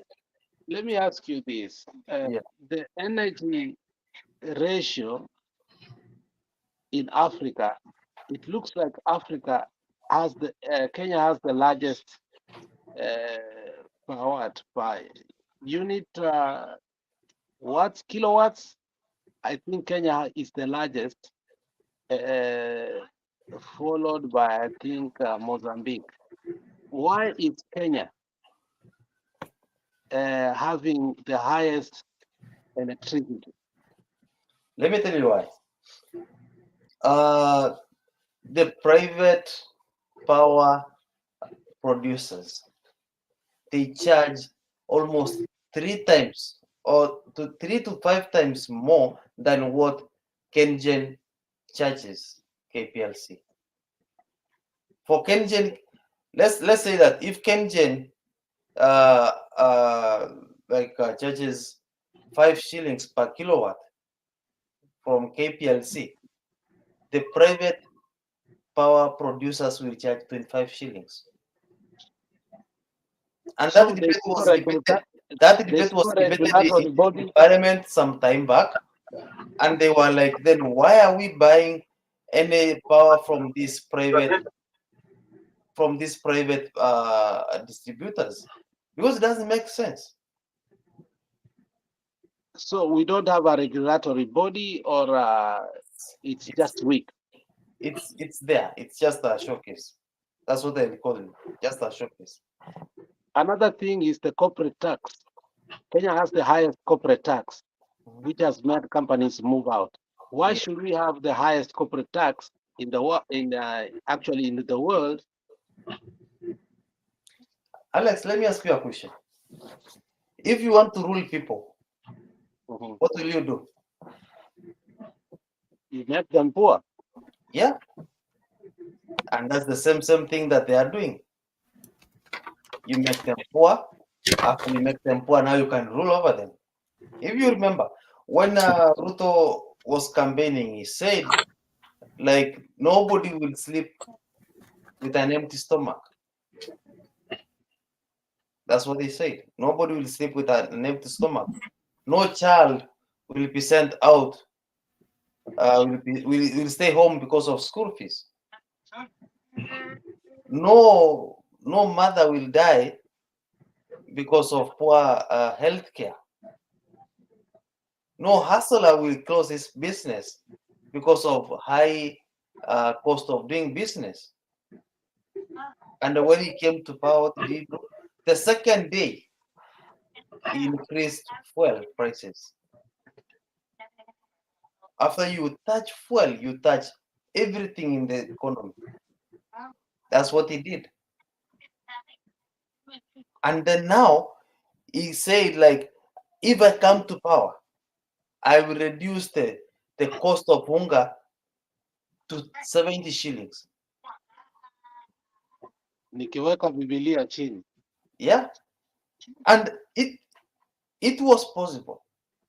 It was possible. Because if you do not support your farmers, what will you do? What happens? The cost of food goes up. You saw when Ukraine, when Russia gave out fertilizer to Africa during the war, and then the government said, "You know what, guys? We have cheaper fertilizer that's going for 2,500." I don't know if in Kisii you saw that. Did you receive the fertilizer? For me, I didn't. So everything in this government, it's based on lies. That's why the government will fail. And I'm sorry to say that it will fail. For me, I could have been happier if they could have succeeded. But the fact remains that they will fail, and they are failing. So you agree with Sifuna while debating Niongeze kwa show bwana.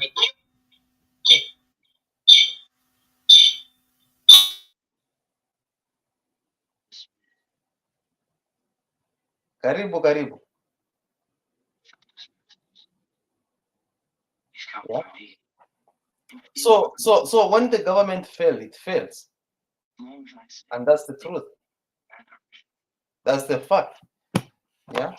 So unless the government goes back to the drawing board and the Ruto realizes that it's high time for him to work for the people and not standing and no, and stop standing on the rooftops and telling people lies and lies and lies na kutengwa. It's I mean like the Uhuru government is past, but they will stand on the stage and they'll say the Uhuru is behind this, Uhuru is behind that. You know. Oh, hold on, engineer. Mburu, there is no way I can add you because I'm on the phone. And oh, okay. Umeingia. Thank you, Mburu. Okay, engineer, finish. Yes, so unless the Ruto government realizes that Uhuru doesn't have anything to do with them and they should leave him alone and focus on developing on the development and the pledges that they made, then I think themselves they have realized that they have failed, and that's why they are trying to pass the monkey.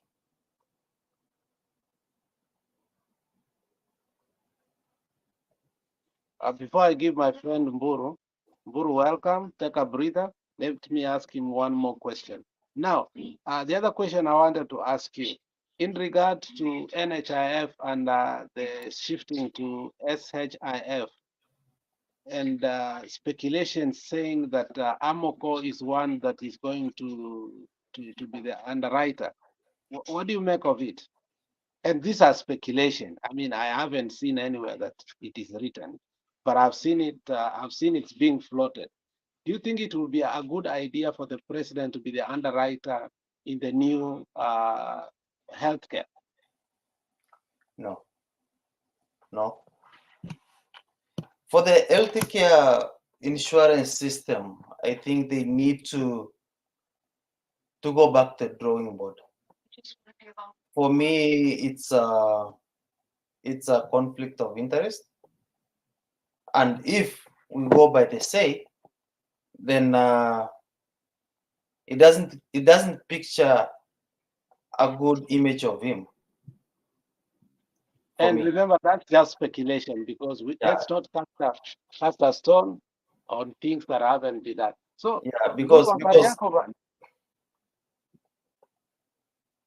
Mburu, habari yako? Oh, yes, Alex. Salama sana. Hey. Yeah, poleni nilipotea kidogo lakini now I'm settled, I'm in the house. I'm glad to see you, but we spoke earlier and I was happy to hear about you, but now we are here trying to our country because that's the business of our country. Now I wanted to ask you a question. We were earlier here, yes, and we were talking about housing levy. Yes. And we needed an opinion of Kenya Kwanza. So tell us more what you know about this housing levy. Bottom line is that houses are very, very important in the nation of Kenya. We have a problem of housing, and most of our people are living what we can call substandard kind of life. We have, I think, the most slums in Africa. We might be number 1 or 2 in Africa when it comes to slums. Kibera is the largest in Africa. You can imagine Kibera is the largest in Africa. So on that basis, we can say that there is a shortage of housing in Kenya. And even those people who have houses, most of them, they don't have good houses. So when the government is saying, let us uplift the lives of people and how our people live, it is a good thing. Most of those people in those slums, they pay around 3,000 to 4,000 every month. And these are not their houses, but these are houses built by people, other people, and they have rented to them. Most of them, they don't own those slum houses. and they pay a lot of money. Do they have good toilets? Some of them don't even have toilets. Do they have the sewer system? They don't have the sewer system. So the health of those people has been put at risk. So we have to agree, all of us, that we need houses in Kenya. So, And, Guru, let me ask you, because yes, according to the prices that have come out, yes, including the PS figure, he said mhm, these units are going to be sold at 3.5 million and a yes. deposit of 350. Can a slum person afford a deposit of 350,000? No, it's not possible. And that is what I was saying here. We may differ on the processes, we may differ on prices, but we have one thing in common, or one thing that we agree, that we have a problem of housing in Kenya. So, No, but I, remember, I, it's I affordable yes, house. So let's not say housing. We are talking about yeah, I'm affordable coming there. house. I am coming there. So Okay. on the processes and how much the houses will cost, maybe I haven't done or I have not gone into details on that in as far as as research is concerned. But last time we were here, I heard that there are two proposals.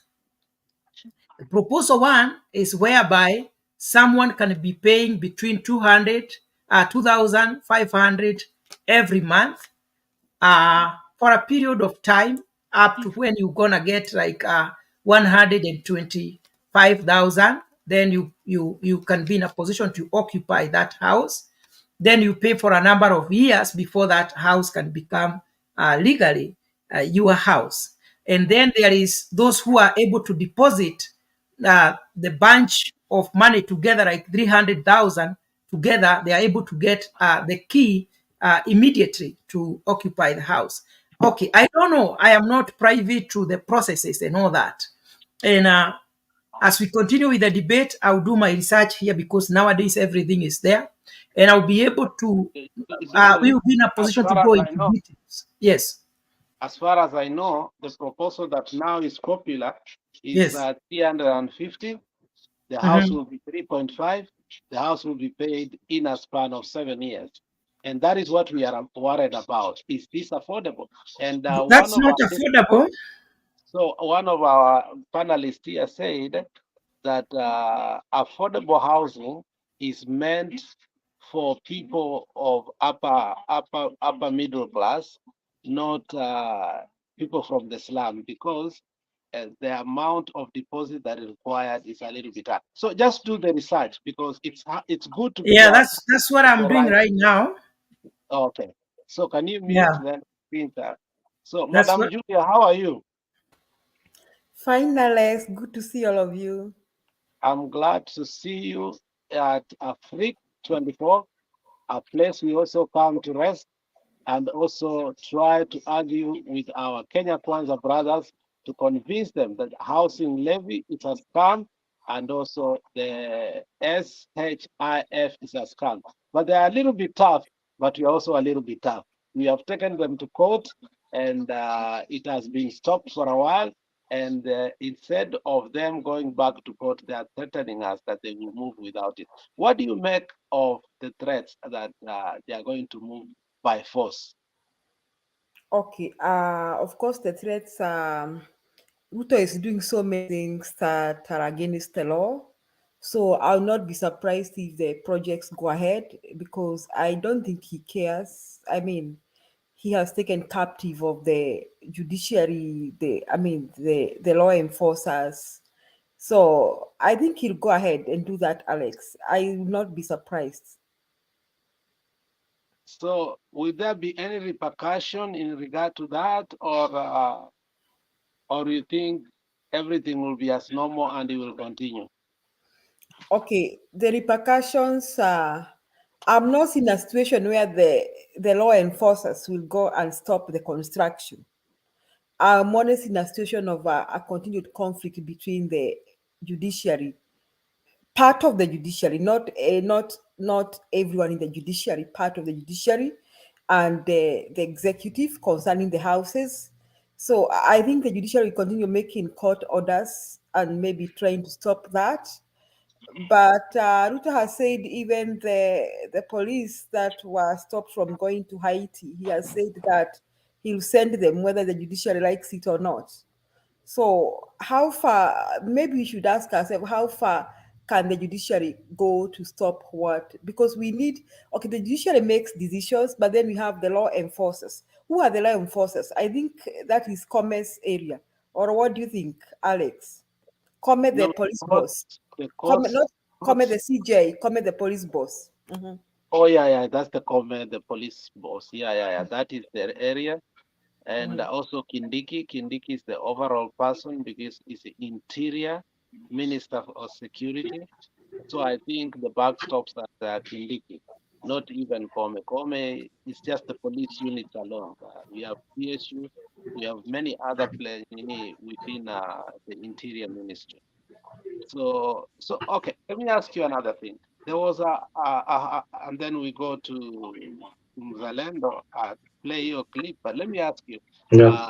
Zalendo was giving us an example of Buxton, which was funded under Uhuru Muigai Kenyatta in what we call Habitat for Humanity. Habitat for Humanity, if you know it, they totally give houses free. You don't even pay a dime. So that house was built totally free. So is it right to call it part of uh, Ruto housing projects? No, I was actually surprised to hear Mzalendo saying that this was Uhuru and Ruto's projects. I was very surprised because I think we can even play back the clips here when Mzalendo and Tim were saying that that Ruto was not working, was not in the second term government, and they were calling it the handshake government.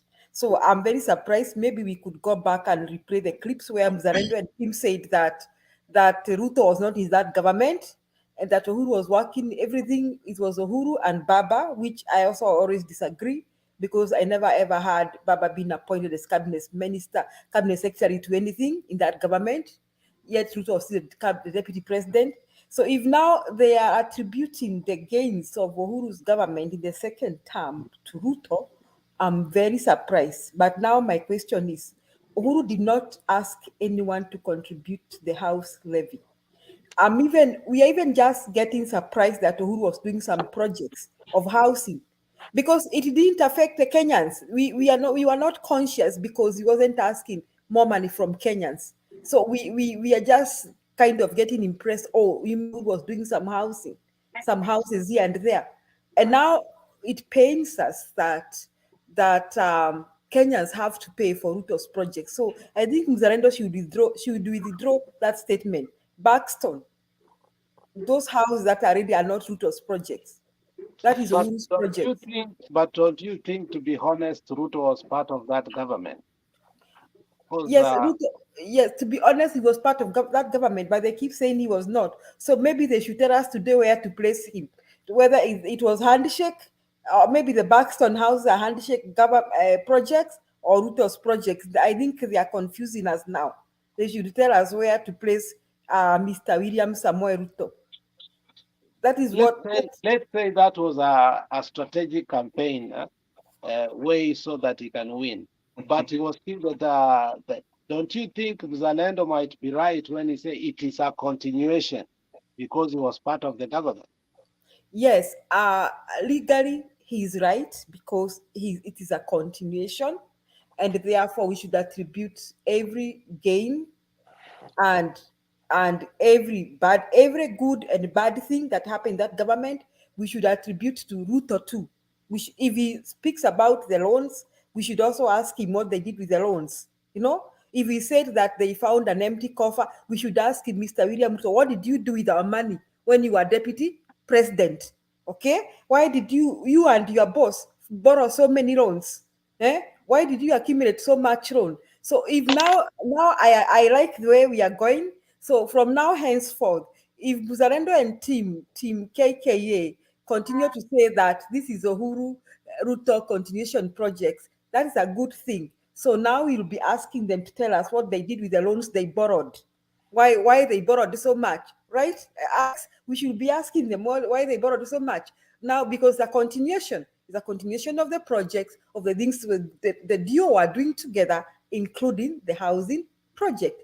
And of course, the continuation, as you go on, Alex, you'll ask them why the number 2 of Uhuru has decided to ask Kenyans money to pay for the housing when his boss was not asking for that money. Maybe that is what I would say. Thank you very Alex, much. Thank you very Alex, much. I needed to play. We have been looking for this clip. Alex, on this. before Mzalendo plays that clip, apparently I saw something here on the Mombasa Buxton developers houses. Let me read it how it says. Here it says the government acquired the housing units from Buxton developers through the housing levy collected. And then the first question that came into my mind was like, how much was collected from the housing levy before it was stopped? Yeah, of which it doesn't make sense for me. Let me continue. And then here it says, where did it go? Here it says, through the developers' finance and the construction at higher rates, the government has an assured debt-free revenue for buying off the houses for on lending to the people cheaply at 3% interest rate. That's what the PS Charles Hinga said. So for me, the question is, if they say like they bought these houses from Buxton developers, how did they, like, how was the purchasing process done? Was it public? Did anybody know, or did they just decide like, you know what, we are buying these houses, and then they came and then they say like, these are the cheap affordable houses for you guys? Right. Thank you. Thank you very much. I need to play this clip. It will answer some of the questions that you are asking. One, you really dived into Buxton. You didn't get the facts right. These houses were not built by Habitat. It was built by the Levy Fund. And I need to please pay attention to this clip. It will answer so many questions that people are asking about these houses, because this houses is just a continuation of what the agenda for Uhuru. It's only that Ruto has changed a few things to introduce it as a compulsory levy. Asanteni sana. Viewers, wherever you are, this is Africa 24, and Zalendo. When I went out there to find about the facts about this housing that everybody is talking about, this housing that people don't want to hear about, this housing that people are saying they're being overtaxed. We want to look at what the PS for housing is saying. So facts are sometimes very stubborn. You know, when you want the real facts, go to the real people who are in charge of this housing. Don't listen to your politicians, because these politicians peddle a lot of lies. Once they get the microphone, they get excited. They want you, they want to ignite the masses with a lot of lies. So let us look into the facts about housing. When it started with Uhuru Kenyatta, and I have the PS for housing here, Mr. Inga, who is ready to shed the light in his previous interviews with one of the journalists that let me tell you the truth. There is a system, and the system rules were very clear. You need to have your profile to be 100%. Okay? Then you needed to have paid 12.5%. The minute you pay your 12.5%, there is a timestamp that you get. And anybody, number 1 to 1370, that were on the timestamp 100% and they had paid, they got an offer letter. They got an offer letter. If I go to Park Road, I can tell you, there are many people I don't know that live there. All right? So we had certain ring-fenced classes. For example, 60% of all those units went to civil servants. Why? That is their land. It is their land. So initially it was 50%, but the interest in civil service was very high. Out of the 60% from civil servants, 40% went to the police. We have military living in there. I have CBK watchmen and security guards living in there. My friend, don't tell me that these houses were allocated based on Kimenyano. Hakuna kitu kama hiyo.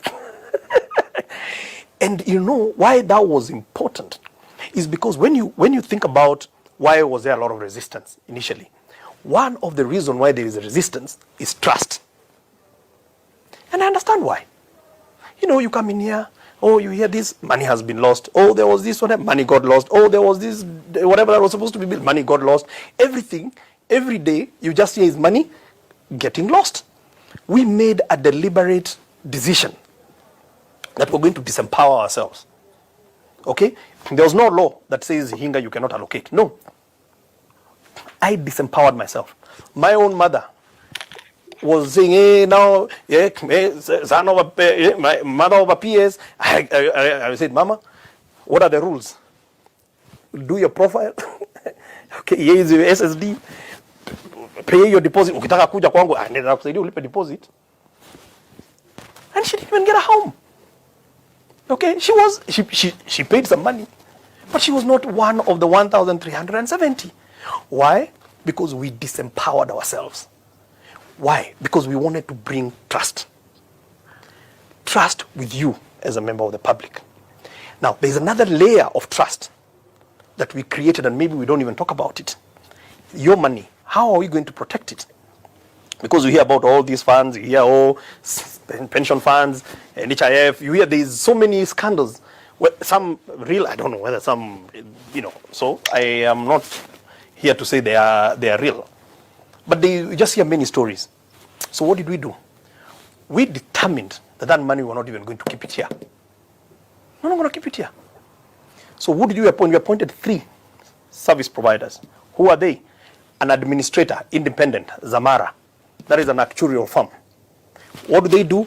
They're actually the one who interact with you. They send you statements, they send you a reconciliation, they tell you you've paid these, and all that. It was not government officials, because sometimes even to send you a statement, karatasi hatuja print, siju kuna procurement, kuna nini. No, we said, what shall we give professionals to do that? Then when your money came in, it didn't even come to a government account.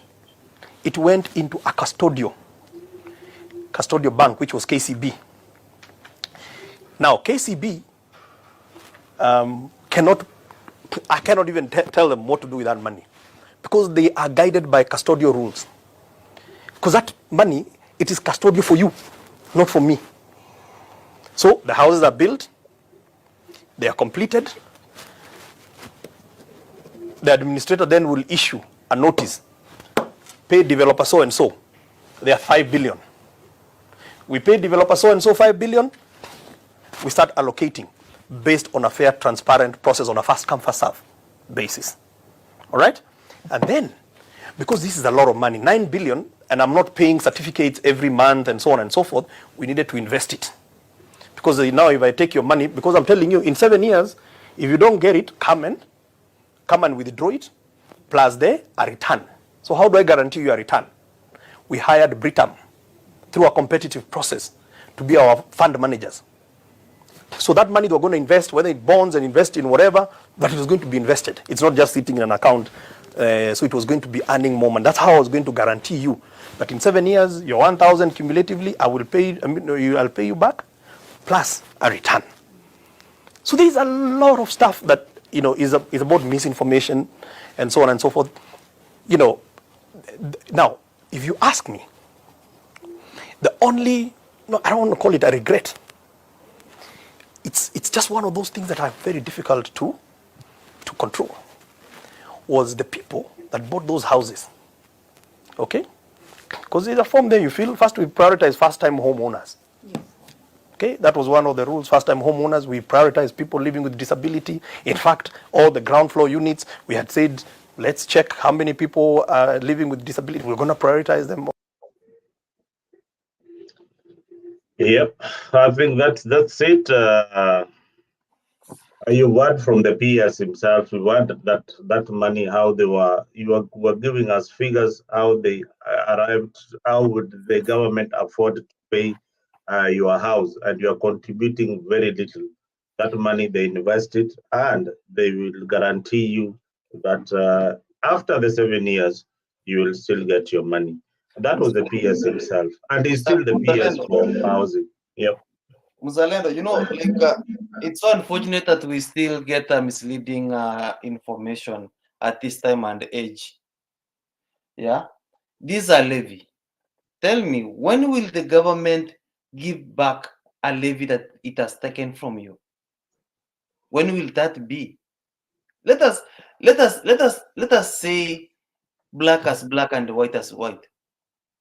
When will time come that the government will say, you know what, we took a levy of 1.5 of your salary for this amount of period, get back your money? That's our dream.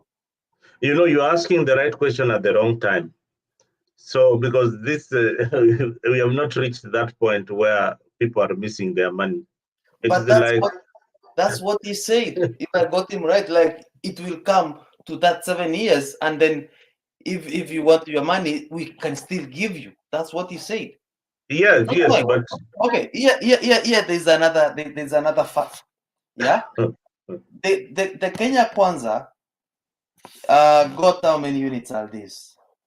Njeru said the Kenya Kwanza administration inherited 9,935 units, and it has initiated over 38,000 units in the past year. So initiating these 38,000 units with what money? It started deducting the money last year in August and September, and then the court stopped the levy. Mm-hmm. And then they said in that period they collected 5.6 billion Kenya shilling. If I do my mathematics correctly, and I told you that I love going with numbers, if averagely we give everybody 40,000 monthly times 1.5% times the 19.1 million people are employed, yeah, we get 11.46 billion a month times 2, that is 22.9 billion. So let us assume that they received 22.9 averagely. Why are they saying that they received 5.6? The whole thing doesn't make sense, and it will never make sense. Why are they saying that they received 5.6? Yeah. Because that money that they were collecting, it was voluntary. You have given us figures of everybody who contribute, who is working in the civil service. And money that they were collecting. Remember, they authorized all the employers and told them, like, you have to deduct 1.5 from your employees in the month of August and September. And this amount, they say it amounted to 5.6 billion. With the 5.6 billion, if you do the mathematics, it's more than that. With an average, it's more than that. So all right, we'll dive into the calculations, into the maths, and find out whether we are being robbed, or it is a scam, or the government is lying to us. But let me have Colonel Ochuka. I can see you are still in bed on a Sunday. Taifa ama uende kanisani. Morning, guys. Good morning, wherever you are. Here we are. Yeah, it's morning. morning. Morning where I am. Yes. Mimi nimeona tu Raila na mimi najua wewe ni mtu wa propaganda. Hata huyo PS umetuwekea hapo, huyo PS ndio mtu hata huwa ana sweat, ana explain vitu za house levy, hajawahi ingia. Hata saizi umemweka wewe, bado nasikia bado anasema uongo. Hata ukifuatilia venye anasema mama yake alijaribu kuapply even even 1 unit, hiyo ni uongo. Watu wa UDA wote ni waongo. Nimekuwekea mtu wako hapo, Raila Ndio naona. Rutos Nightmare, the battle within the halls of justice. Let me tell you, mzalendo. You cannot tell us that nyumba zinataka kuundwa kwa public lands. Hizi manyumba. Alafu niambie mimi ninunue hiyo unit na 7 million ama 4, 5, you name it, even 3. Alafu ati niko safe kwa public land. The next government kikuja after 10 years za Ruto, I'm still safe. Kama watu wanabomolewa nyumba Kasarani, Utawala, Chokaa, elsewhere, Juja, you name it, na wamechukua over 25 years wakiishi kwa hizo nyumba, lakini lazima zikuzo zibomolewe. Hii government itake kuibia watu through Eurobond, through Goldenberg. Hii government inaibia watu through their own salary. Hii itakoska moja kubwa sana mjaiona. Hii ni uwizi. Unakatwa venye wanataka, wanafanya nayo venye wanataka. Like right now unatuambia wameinvest pesa zetu. Wameinvest pesa zetu na hata NSSF hawalipi pesa ya wazee, hawalipi. Na mzee akikuja all the time inalipwa in bits. Inalipwa in bits. Watu wanataka wapelekwe shule, hawana fee. NHIF haifanyi, hailipi. Hailipi na wewe umekatwa. Unakatwa kazini lakini huwezi tumia. Hata area ID unaombwa kwa M-Pesa before ufanye transaction, unaambiwa tusaidie your national ID. NHIF card hata ni bure kabisa. Vitu hazifanyiki Kenya. Na mzalendo sisi tunajua mtu akichukua serikali, kitu ya kwanza mtu anafanya ni wananchi wako namna gani. Sisi wacha hata mambo na development, wacha hata na hizo house levy. Weka chakula kwa tumbo ya watu. Weka watu maisha zidi. I'm telling you, saizi ukiona wanaume wamekaa 10 mahali, kuna 3 wenda wazimu hapo na wajui ni wazimu. Kuna watu 3 wako na ugonjwa wa ubongo. I promise. Kuna watu 3 wako na ugonjwa wa ubongo na wajui. You know, when there's no money in the house, hata wewe na bibi mnapigana, there's no peace. Because vitu zako kama mwanaume hazifanyiki. Right now we had people who used to hustle, who used to hizi mambo za car wash, mambo za watu wa kinyozi. Wanakuambia turnout ya watu ni kidogo. Hawafiki kwa target yao.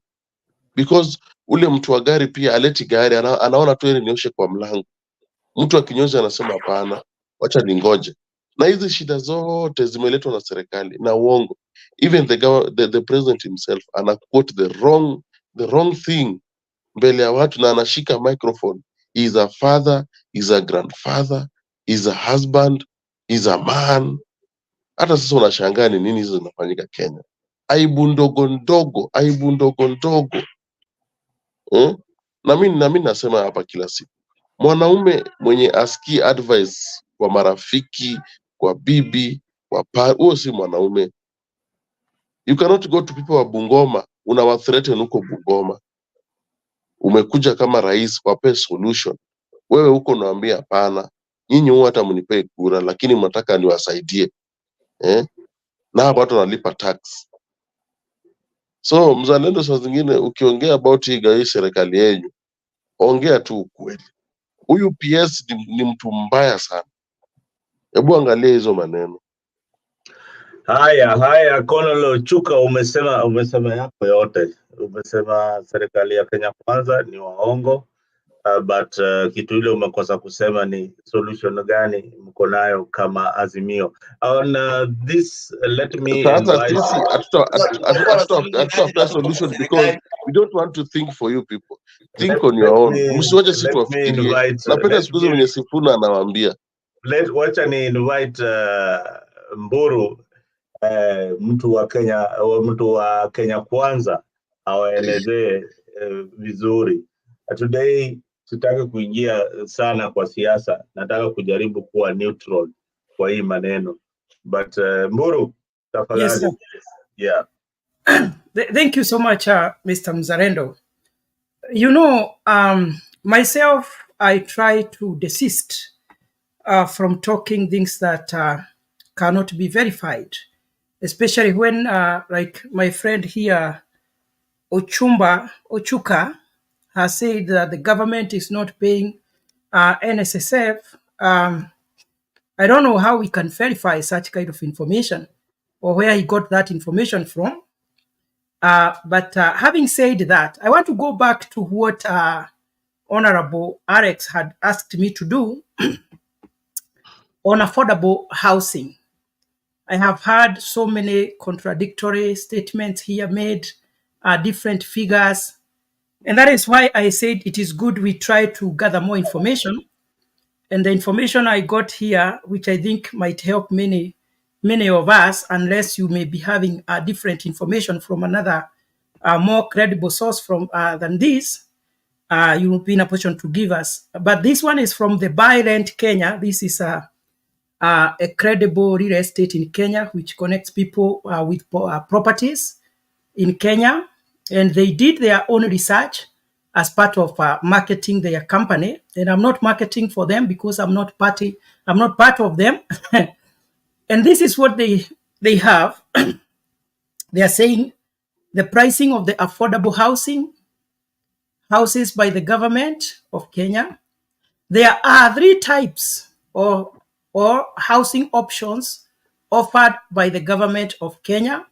The prices for the different units have also been released as detailed in this article. Why is this information very important? Is because these houses are for Kenyans. And it's good for people to know the cost because we have different people coming up with different figures. And it's also good for people to try and do their own research because we need our people to have houses in Kenya. So, and this is what they are saying. In Kenya, citizens can now own affordable homes through President William Ruto's housing initiative. The program aims to build 250,000 units every year, that is annually, ranging from 840,000 to 5.76 million Kenya shillings. The housing options are divided into 1, social, 2, affordable, and 3, market units according to various income groups. Social housing includes 1 to 3 room, 1 to 3 room homes for slum dwellers. Affordable units consist of studios and 2 to 3 bedroom apartments. Market-driven developments offer 2 to 3 bedroom houses. Under the initiative, half of the houses will be affordable. 30% will be market rate, and the remaining 20% will be social housing. The cost varies based on the type of housing, with social housing priced at 42,000. Affordable housing costing 48,000, and market rate houses at per month or 72,000. per month. We will continue reading. So we have seen there the social housing is priced at 42,000. That is one house, I think so. And we have another one of 48,000, and we have another one of 72,000. To make home ownership accessible, the government introduced a tenant purchased scheme, which is called TPS. For example, a 20 square meter room costs 840,000. Beneficiaries pay 10% deposit and the rest through monthly payments of 3,200 over a period of that years for you to own that house. So the moment you pay the 10% of 840, you are free to occupy the house.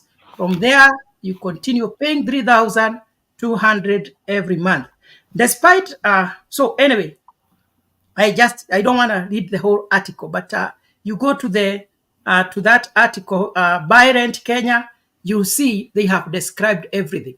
This is totally different from what Alex was saying, that for you to own this house, you need to put a down payment of 300,000 Kenya shillings. And if that was the case, which is not the case from different researches that I have seen, if that was the case, I would say that house would not be affordable and it was not going to achieve or to help the government achieve its objective.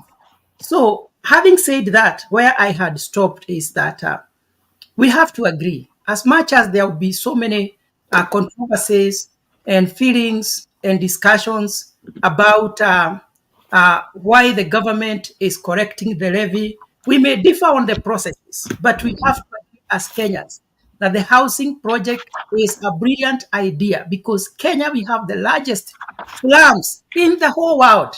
And Alex confirmed that Kibera is the largest slum in Africa. You can imagine. So the government having an initiative to intervene and try to solve some of these problems, I think it's a good thing. What we can do is not just to criticize for the sake of I don't belong to that government or I did not vote for that government. Is can we try to give the options that we feel or the ideas that we feel are better than what the government is having? Because sometimes we criticize aimlessly just for the sake of talking. But do you have that better idea that you can give to the government? Like I was saying here last time, that I think instead of only collecting levy from the civil servants, the government can decide. Let us put it open for everybody, voluntarily. Anybody who wants to be part of this project, decide how much or state how much they can afford at the end of the month. And people start giving the money, giving their contribution every month. And you see that project will attract many more people than only the civil servants. And even the government will be in a position to build more houses than they are doing now. And that will also add the controversy between the government and the courts. Because I believe everybody in Kenya need a house. Because how many people own their own houses in Kenya? Their own houses, not their mothers, not their fathers' houses are in the rural areas. Very few. Almost everybody in this studio, including all of us, almost all of us would need to be part of that project if they are given opportunity. That is why I was saying, instead of only deducting the levy from the civil servants, the government can say, anybody who is willing to be part of this, let them state how much they can afford to pay every month. And you see that so many people will be in a position, and then they'll be told, after paying this much, then you can own your house. Some people will complete within 5 years, others within 10 years, others within 20 years, others, because people are blessed differently. That is what I think. And so I think the housing project is a brilliant thing. Let us not just fight it. Even the opposition, they have obligation to help in developing the country. The aim of having opposition in a country is not just to criticize. It's not just to shout. It is to give alternative ideas. It is to give better ideas and correct the government when the government goes wrong. But what happens in Kenya? We have developed a culture of saying whatever the government does, we are not part of it. We don't recognize it. But who suffers? Is it William Ruto? I don't think so. It is the citizens of Kenya. When people say I don't recognize the government of William Ruto,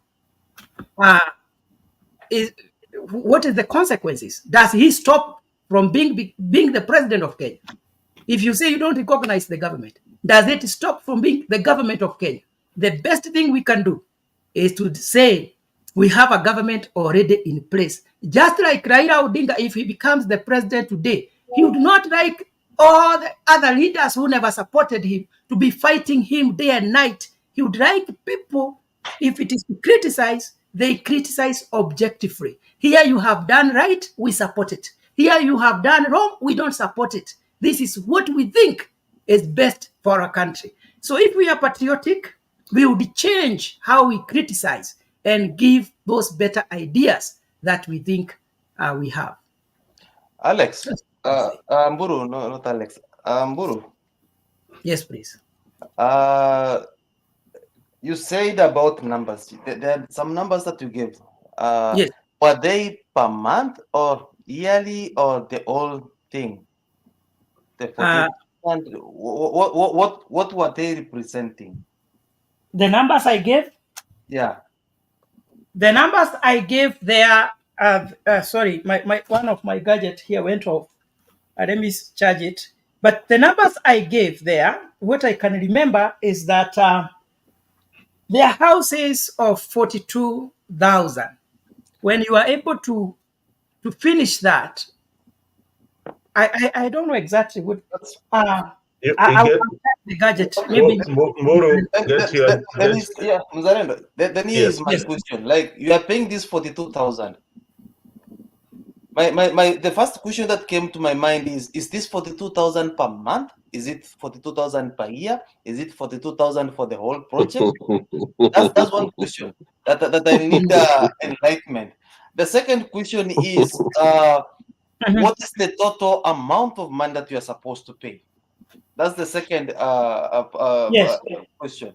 The third question is where will you be allocated this house? Because you might pay this money and then you are transferred to Northeastern and you don't want to go to Northeastern. When that case comes, how is it going to be handled? The fourth question is in this project, in this project, who are the trustees in this project? I think all that was explained. Mburu, do your research. I want to introduce. No, let me just say something. Let me just say something. As much as you say that us people from Azimio, we want to talk. Also, we want enlightenment. We don't have facts. You said we don't have facts. And that is why. Let me finish. Listen. Let me finish. Okay. Let him finish, and then you will rebuttal. There are some people who have not spoken. They need to speak also. You cannot drag me to a hole that I don't understand. Which hole? Is it a hiding hole or it's a hole that has alligators in it? So by the end of the day, I need explanation. If you explain to me and I see that it makes sense, I will agree with you. It doesn't mean that we disagree on everything. There are things that we agree on, but there are things that doesn't make sense, and I cannot agree on something that doesn't make sense. You see, those are good questions. But is there anything you understood out of the article that I read? Something which was very crucial is that when you are in a position to pay 10% of the total amount you are supposed to pay for your house, based on your ability.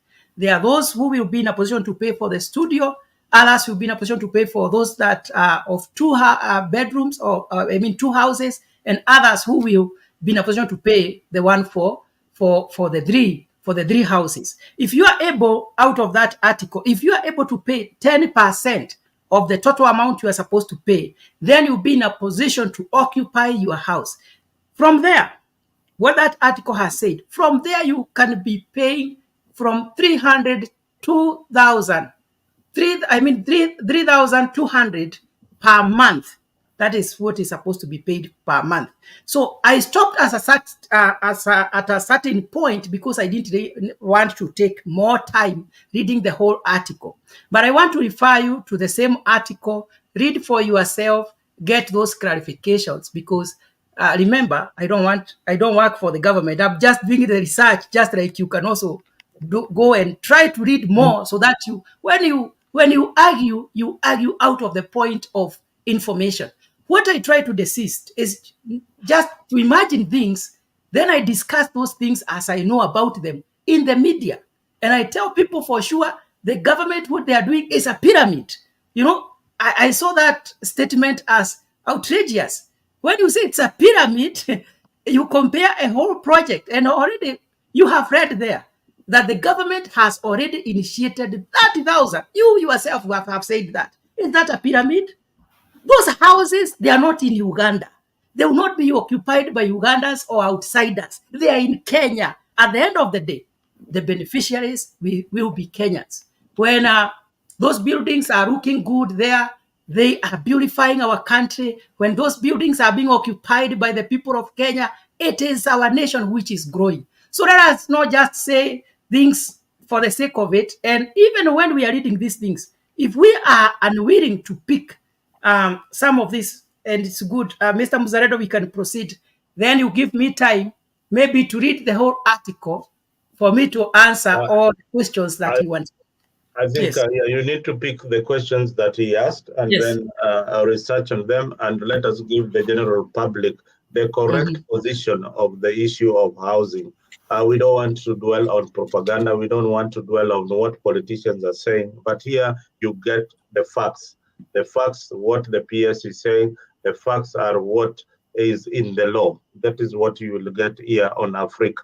At this juncture, let me invite one of the ladies who has not spoken. Then I'll go to a non-script. You've not been here for a while. Julia, Uma Bench Kidogo, sio na kuonea, but you spoke some times back. Kenya Maandamano, Kamili, sema nasi. Thank you, Nick Odembo. Julia, you were not here when I was there before. And unknown script, and I think Cornell, somebody. Nawasalimia wote. Ochuka, yes, thank you. Even Jeff was not there. First of all, I want to say this. Nick, you brought us Mr. Hinga, who was on a camera, that he was swearing profusely when he was trying to explain about bottom-up.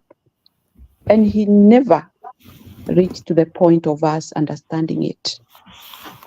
It was just left like that. We were left hanging. We did not understand what is bottom-up. Now we go to what he said, this particular clip that you showed us.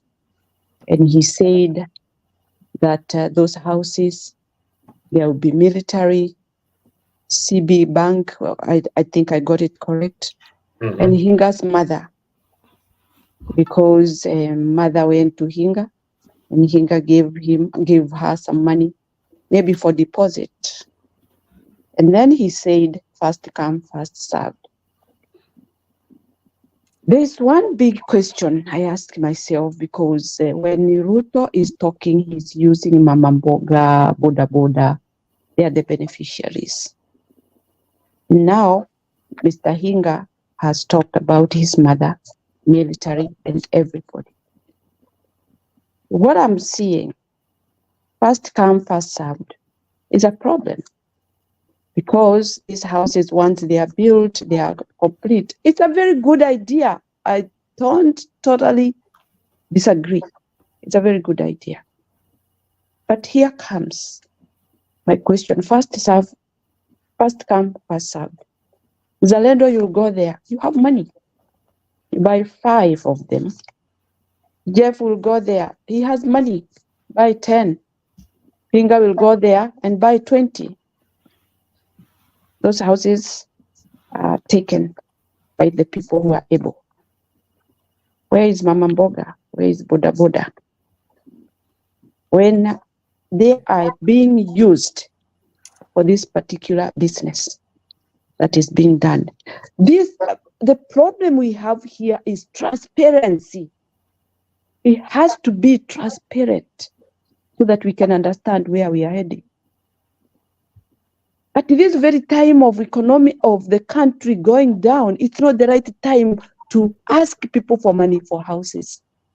First of all, there are priorities that need the country to be done.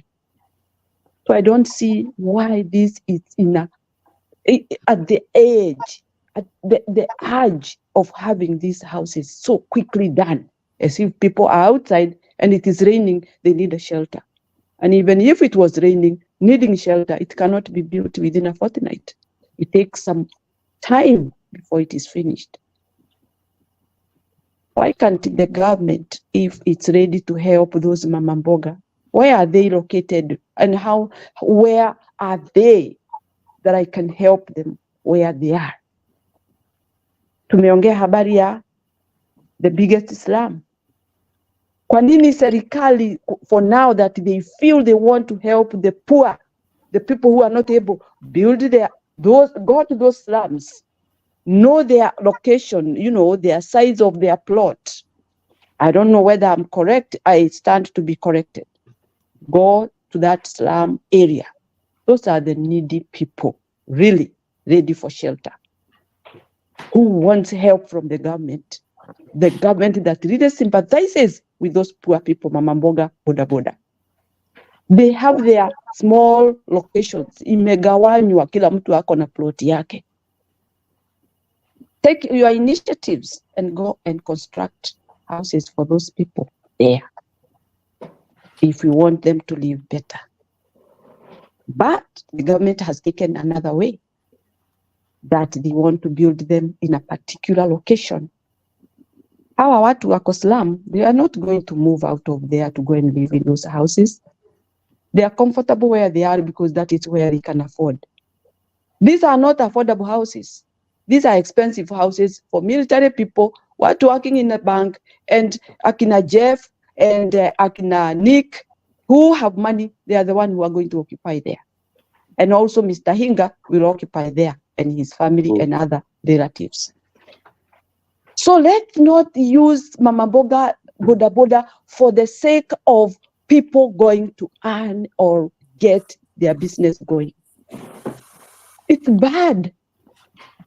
Nitumie kama sasa nichukue mtu ambaye ni mlemavu na mchukua na mweka kwa street ndio aombe watu pesa, kama vile ilikuwa inafanyika Nairobi. Jioni nakuja na mchukua hizo pesa ameokota kama ni 500, nampatia 50.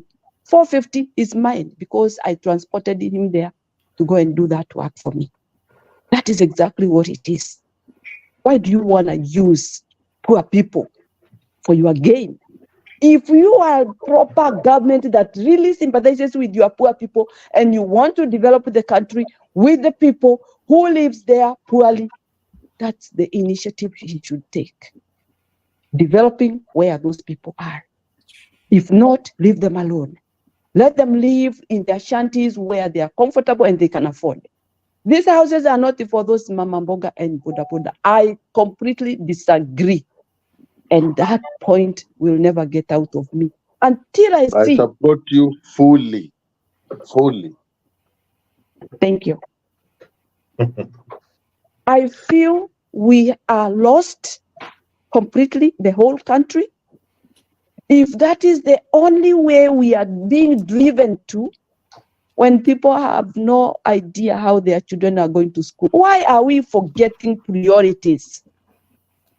People have got places to live. Actually, they are not even asking for somewhere to live. They are asking money to take their children to school. That is the first thing a family always is looking for. These houses, let them come after. Why are we driven that way? And why is Ruto every day on top of the car trying to sell this idea? Why can't he let those people who are dealing with constructions sell that idea? Kwani hawa MPs, PSAs are unable to move around and sell that idea to wananchi? Why him going around telling people? And now You see a clip in Nakuru. People are saying, my children did not go to school. Where is the help from this government? They are not even talking about houses. And all those people, many of them who are standing there, they are not asking for houses. They are looking for the high cost of living. Their children not going to school. And that is where the problem emanated, that they cannot afford food, school for their young ones. They are not talking about houses. Those are far, far away idea at this moment.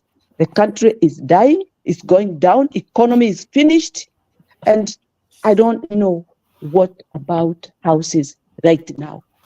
I stop there. Kenyans, we want transparency and why we should have houses before we get the economy of the country well done. That's my point. Asante. Well, thank you, Sana, Madam, the Iron Lady from Azimio. You have been in this fight for the longest time, and I keep on repeating that. And you are a true patriot of the Republic of Kenya. Let me invite my good friend and a long time. Happy New Year, Merry Christmas, and there's so many birthdays that we have not enjoyed together. Non-script, welcome to Africa 24.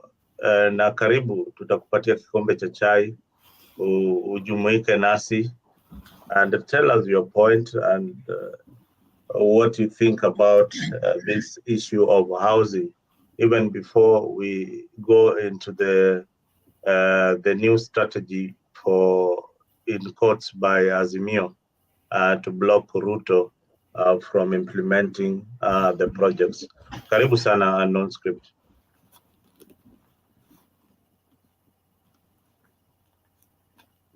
Oh, thank you.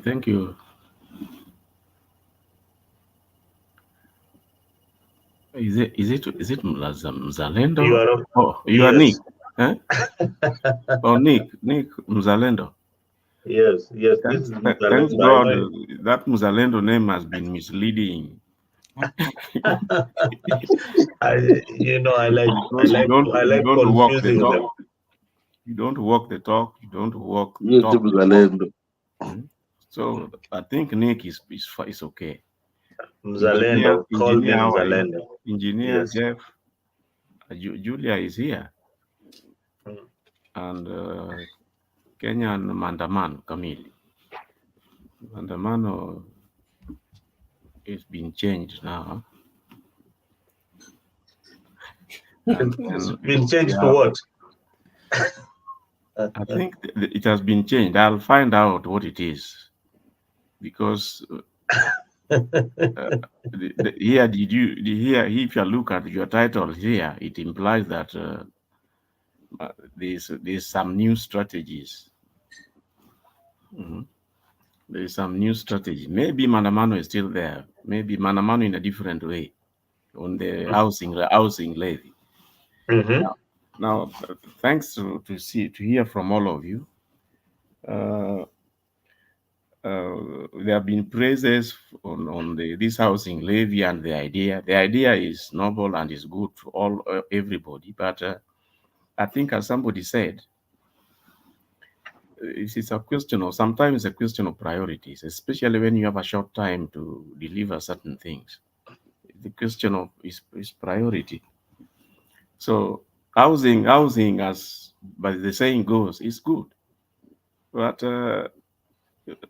I wish, is it Mburu? We should all realize these things are not starting today, maybe with a different name, but all these things have been there.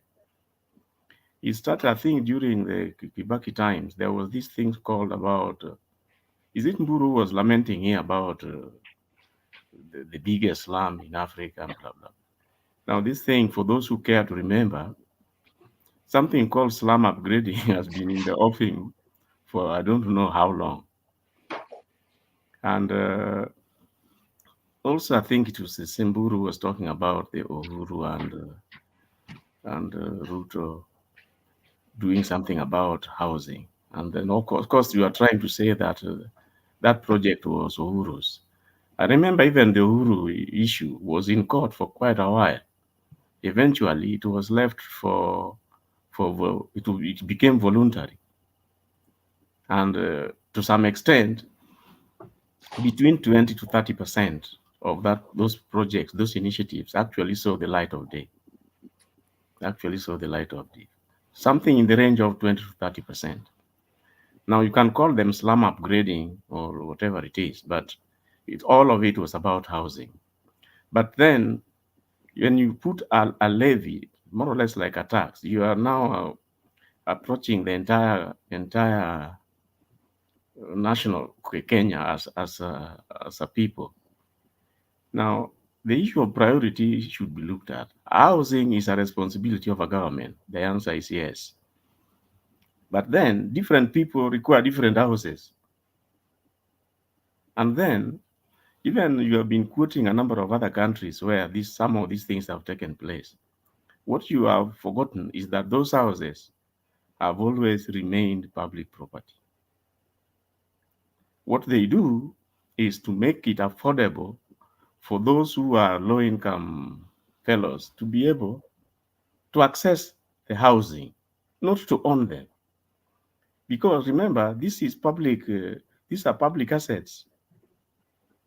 These are public assets, and a good number of people, when you want to build them using taxes, housing levy, you must make sure that it is for the common good.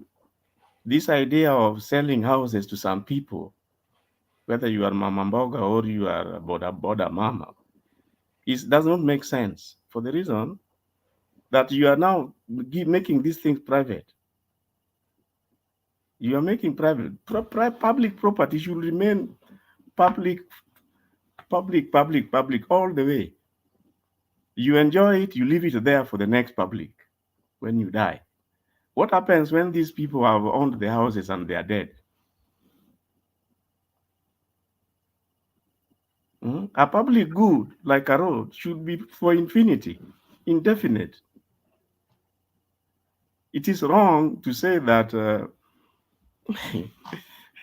that now a boda Mama Mboga has an option to own a house. You provide housing. Providing housing does not mean owning a house. I don't know who to address with that. But remember, housing which is provided for in the Constitution is not about owning a house. I think in the Constitution they even refer to shelter. Shelter. That's the responsibility. Let me tell you, the best way to uplift the living standard or better the life of, they call it Mama Mboga or Boda Boda, is to give their children education. That is what you should do. You can't put education aside and you want to give this Boda Boda Mama a house. You are not being very bright. So somebody need to tell Zakayo, I hear people call him Zakayo, you'll allow me, that the idea of providing housing is well rooted even in the Kenyan Constitution. But it is not about owning houses. It is about housing. In other words, make it affordable for those who need it. This biggest slum that you people are talking about, make sure that these people, their day-to-day life and activity, wherever they are, they have affordable housing.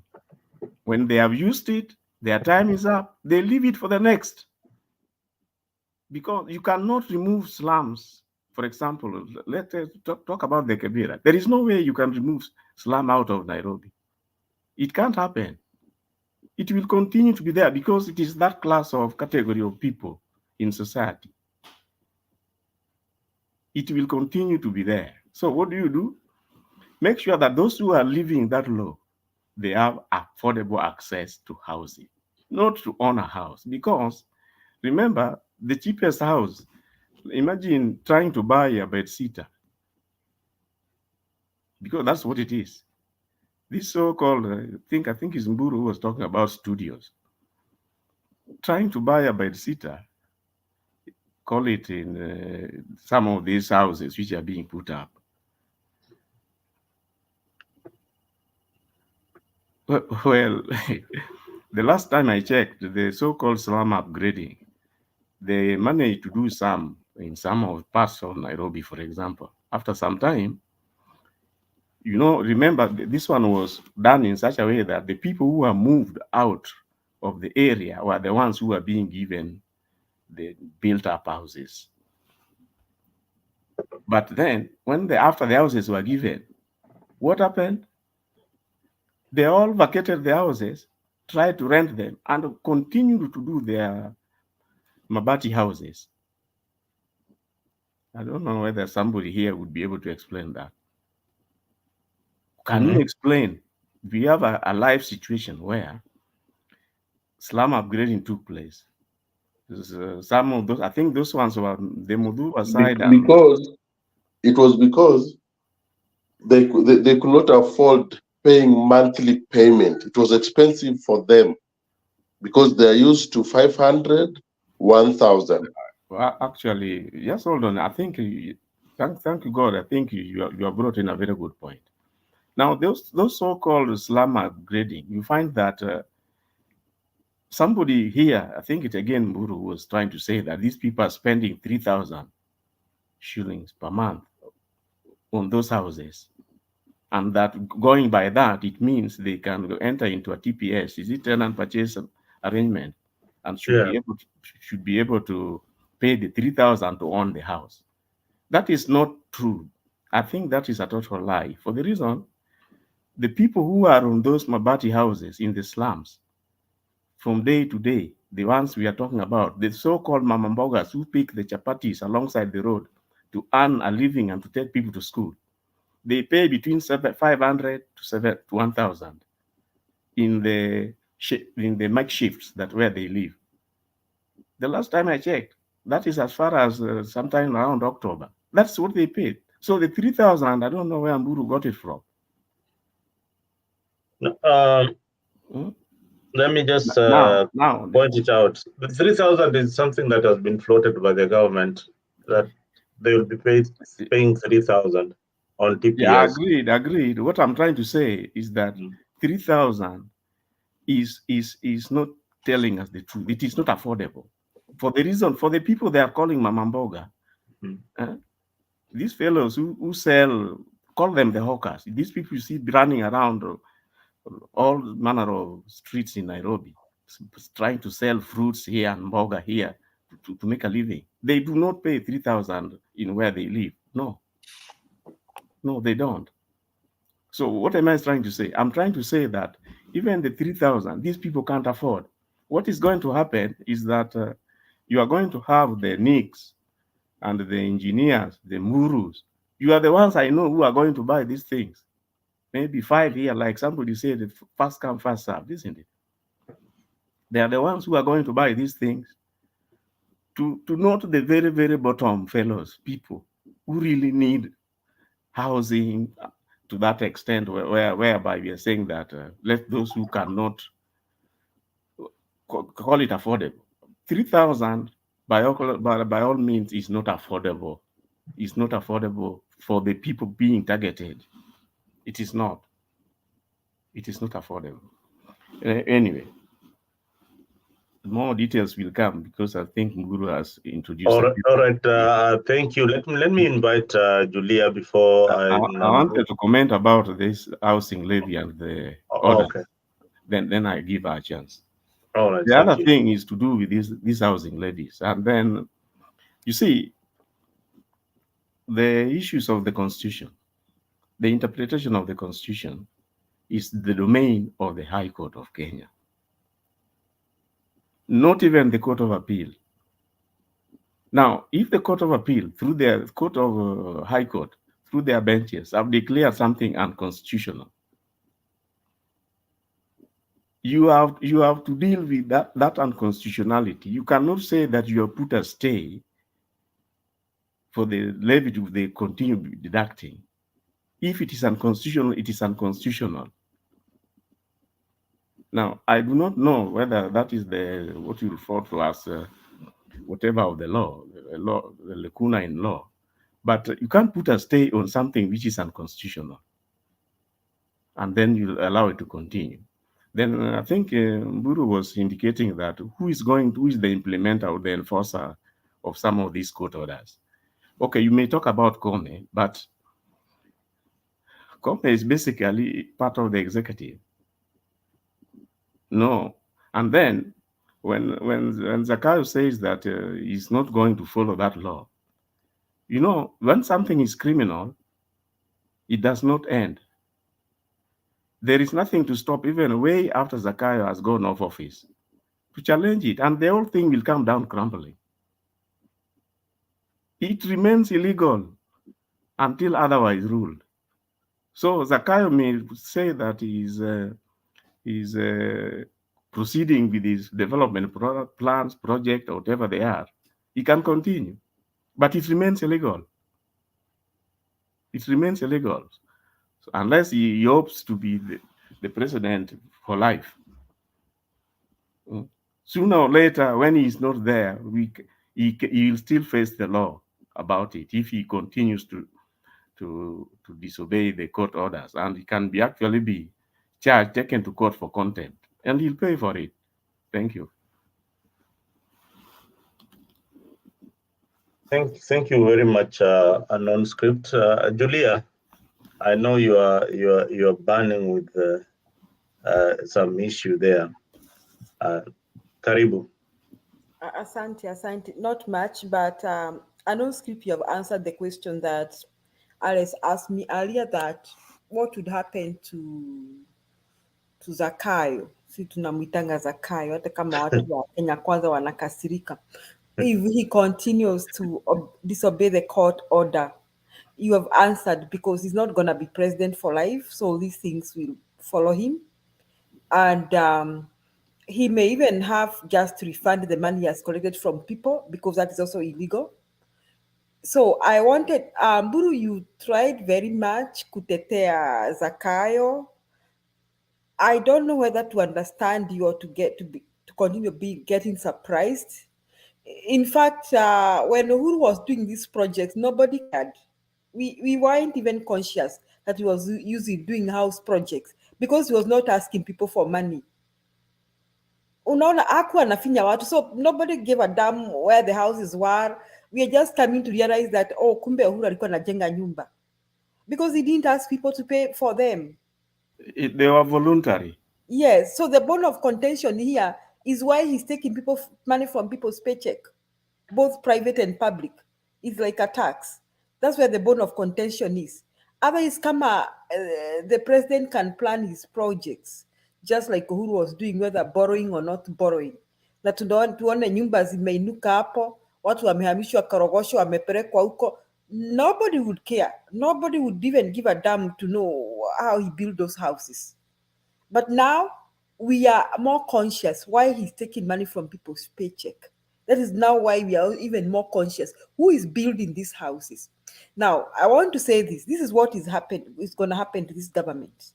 If he's going to build these houses to sell them, he will either sell them to his own, henchmen, who will buy them hoping to sell them at profits. And I want to warn Kenyans not to buy those houses, because somebody will go after somebody and somebody will pay. Somebody will go after someone and somebody will pay. Somebody will lose their money for investing in these houses. Even the contractors. I will not be surprised if a situation comes where hawakulipwa pesa yao na kumefika mahali serikali ikakuja ingine ikasema that was illegal and that should not even have happened. So that is the situation I see. So Mburu, we don't just criticize because we are not supporting the government. In fact, some of us, however much we may have voted for Uhuru, we were not diehards for him, and I did not like everything Uhuru did. But I was not conscious that he was doing such projects because he was not asking people to pay for them. So that is a bone of contention with the house. So if anybody can explain to me here why Zakayo is asking people for money why he cannot run his projects the way he, Mzalendo, you told us that he's just continuing with their projects with Uhuru. Why he cannot fund them the way they were funding them with Uhuru? Why suddenly Kenyans have to pay extra for that? Then why we should not conclude that he is stealing our money? That is a bone of contention. Otherwise, akiwacha kuitisha watu pesa, even those court cases will just evaporate. And because people will be like, wacha ajenge nyumba, ajenge mwenye anajengea, mwenye anataka kununua nunue, that is their own business. That is how Kenyans will handle it. But as long as he's asking people to pay for those houses, I'm telling you, Mr. Mburu, there will be a big bone of contention. And I know Script, you have answered me. When this government goes, somebody will pay. So those who are excited that wamepata manyumba ya kununua, they should be very careful. Desist, prevent yourself from even getting close to those houses, because somebody will pay dearly. And I suspect some people even may go to jail. That's what I would like to say. So, Mburu, if you could tell me why Zakayo anatuitisha pesa sahi na Uhuru hakuwa anaitisha. Allow me to inform you, Julia, that as things are now, it is only Zakayo who cannot face a court for contempt. All his other officers would be dragged to court for contempt. And even after he leaves power, yes. Power, it is only him who cannot be taken when he is in office. All the other people, the hingers, the PSS, the secretaries, all those people can be face the court for contempt because they are the implementers of that the illegal orders. And once he leaves power, he can be taken to court. In fact, my job here as a teacher is more permanent than Zakayo because I don't have to vie for any political seat to continue being a teacher next year. But for Zakayo, yake inaweza tu enda saa yoyote. Even there can even be a coup. And he's out of power. And the next day we hear he's in jail. So those who are tegemearing these houses, if something is declared illegal, I think it's a lesson we are learning. And it's not just Zakayo who is making these mistakes. Even Uhuru has defied court orders previously, even previous governments. I don't know much about Kibaki, but we know of governments that have defied court orders.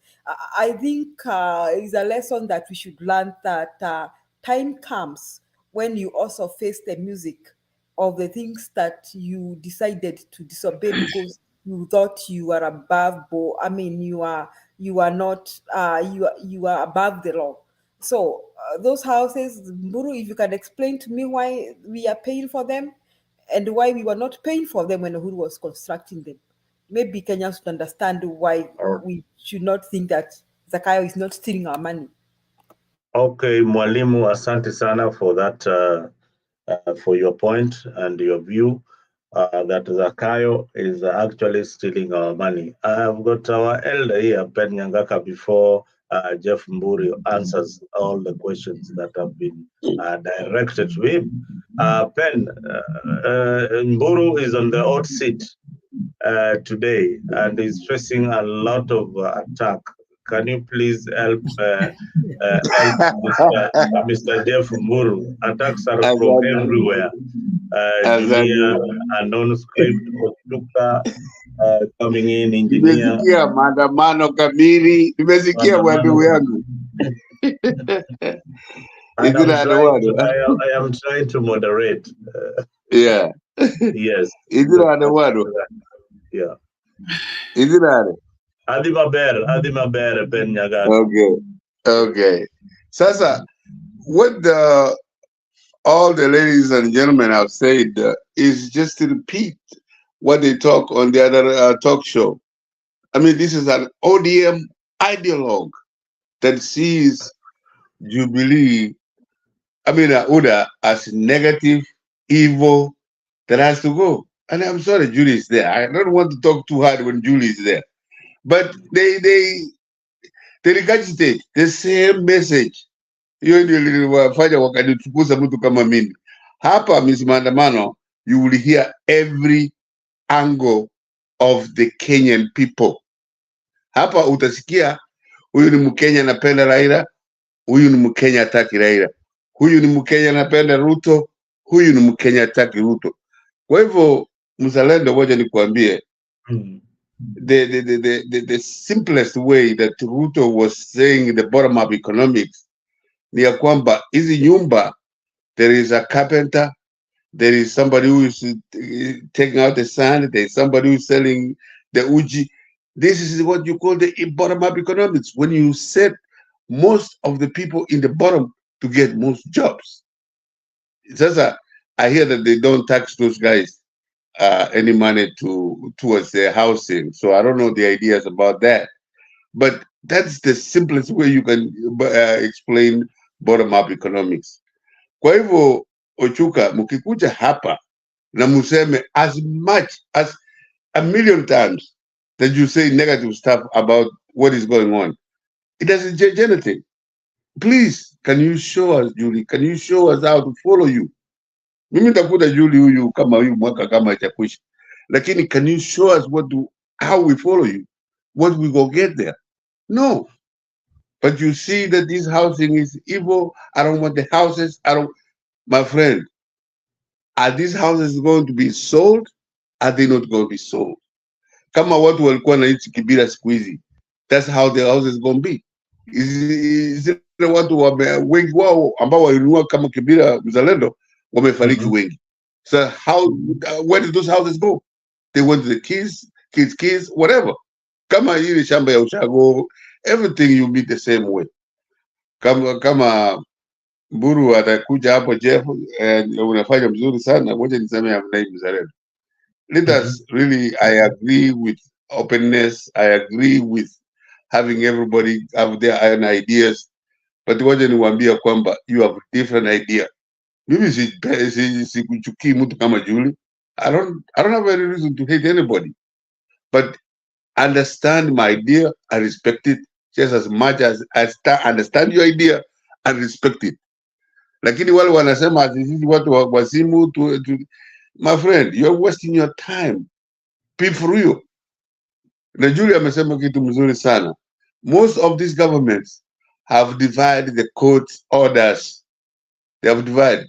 Mzee Kenyatta changed the one law one time, only one day, for Ponge was going to be fired because he stole the Kenya corn, ya mahindi ya watu wa nyumbani, and he was going to be fired. But because they were together in Kapenguria, he changed that law in one day, and that guy continued. So we have gone through a lot of things. Let us really, kama wengi wenu mmekuja kama nchi kama hizi za America nini, please bring those ideas back home. Be open. Say that Trump is going to win, he's going to lose. You will see. I will tell you this today, Mzalendo. Trump is going to lose so bad. It ain't. Kuna wengi hapa wanasema Trump will win. But are they crazy? Or am I crazy? No. Wacha niaje hapa. Asante sana, naona non-script amenunua mkono juu. Non-script, Mburu, put your mic on. Yeah, non-script. what I want to tell Benny before he disappears, because I know he's just about to disappear in the next 2 seconds. Penny, you're being accused like. No. I'm here. Just ask your question. And no script. Why don't you come back with scripts we can read?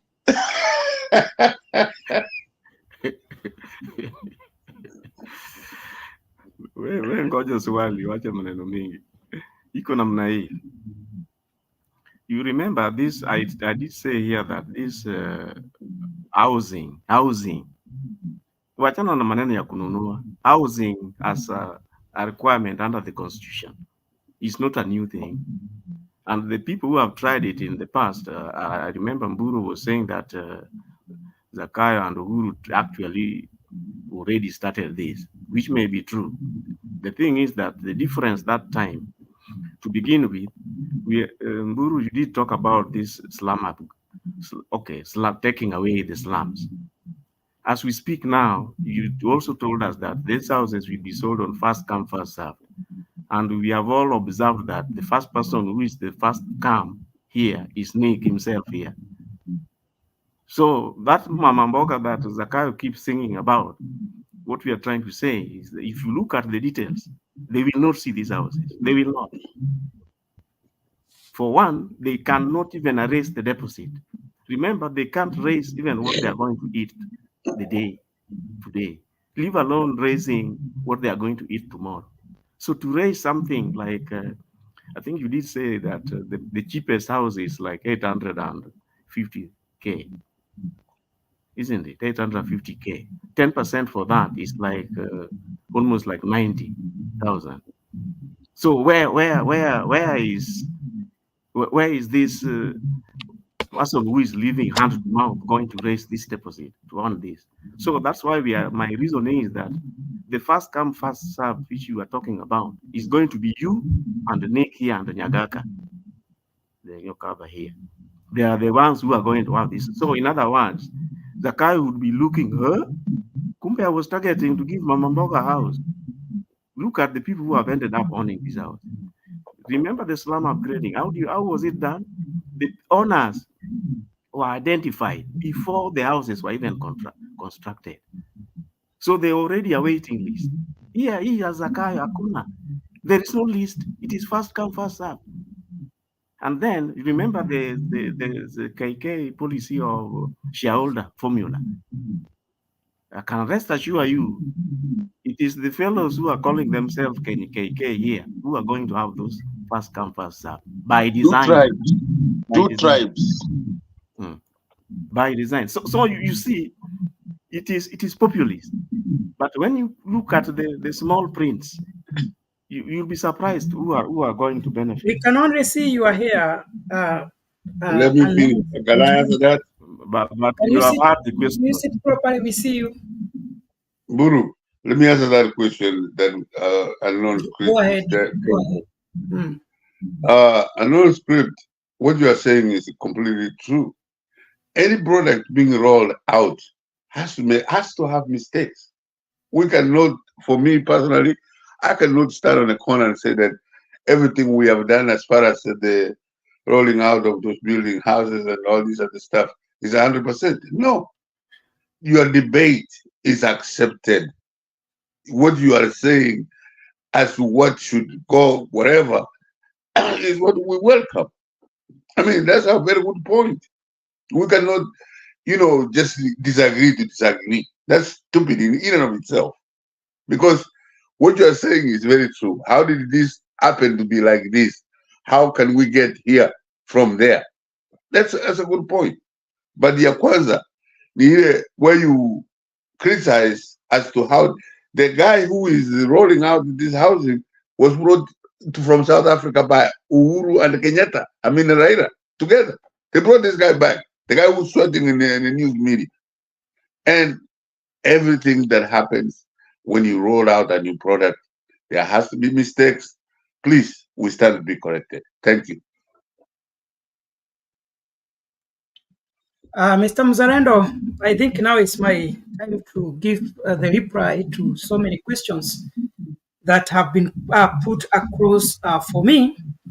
And I like you people, you love my name so much because most of you have mentioned my name, even to the points that I did not raise, which is okay. But I'll try my level best to answer each one of you. And if I skip any question, you can ask me to talk about it. And I'll start with what Kenya Maandamano Kamili said, that about priority, and also the unknown scripts also talk about it, that the houses are important, but the timing is wrong. And I want to insist here, there is no wrong time or bad time to do what is right.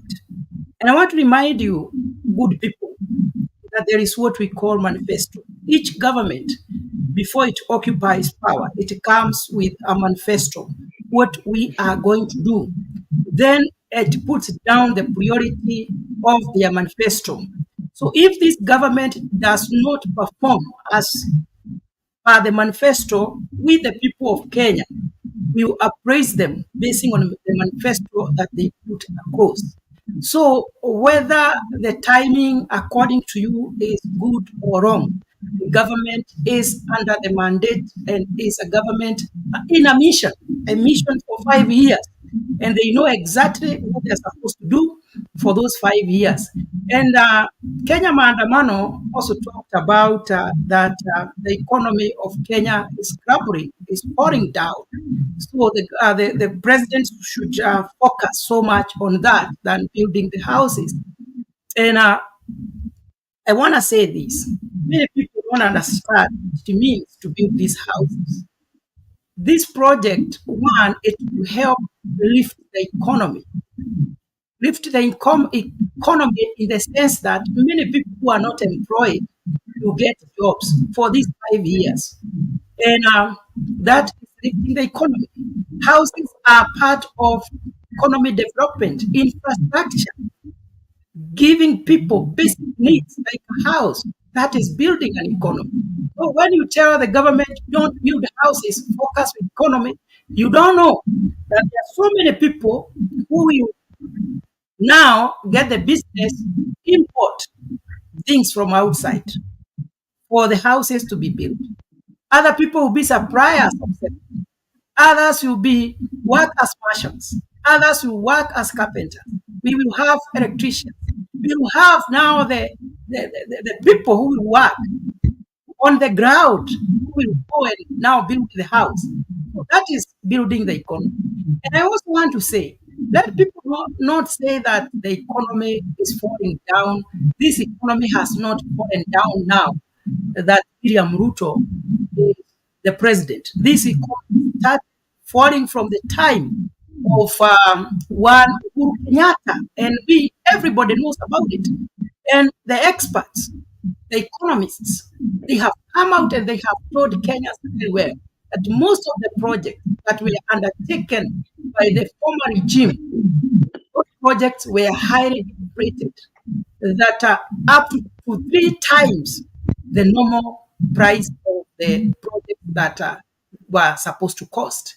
Not only that, you people have already said that the current government, and you have made my work very easy.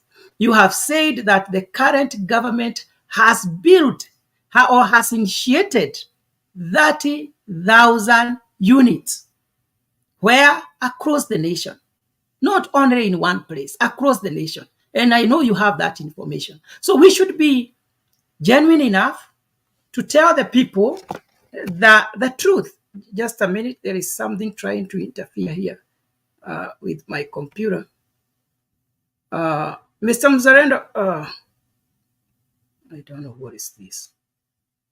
Mzalendo, you can continue as I try to fix something here. All right. Who was the next?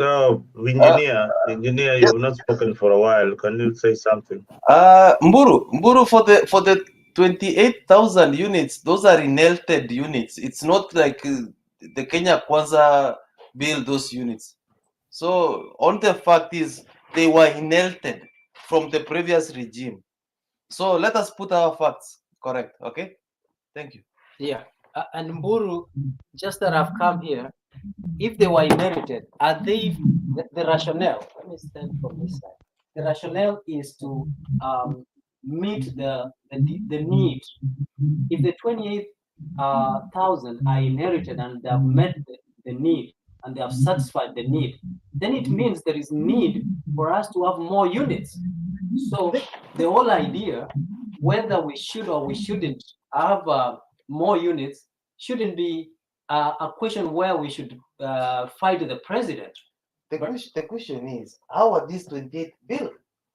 The same way they were built the others because there was too much borrowing, and that's why the president is proposing. Engineer, can you try to face the camera this way as you ask questions so that you don't ask me? Like there was too much borrowing. Yes. Yeah. And the same is happening now.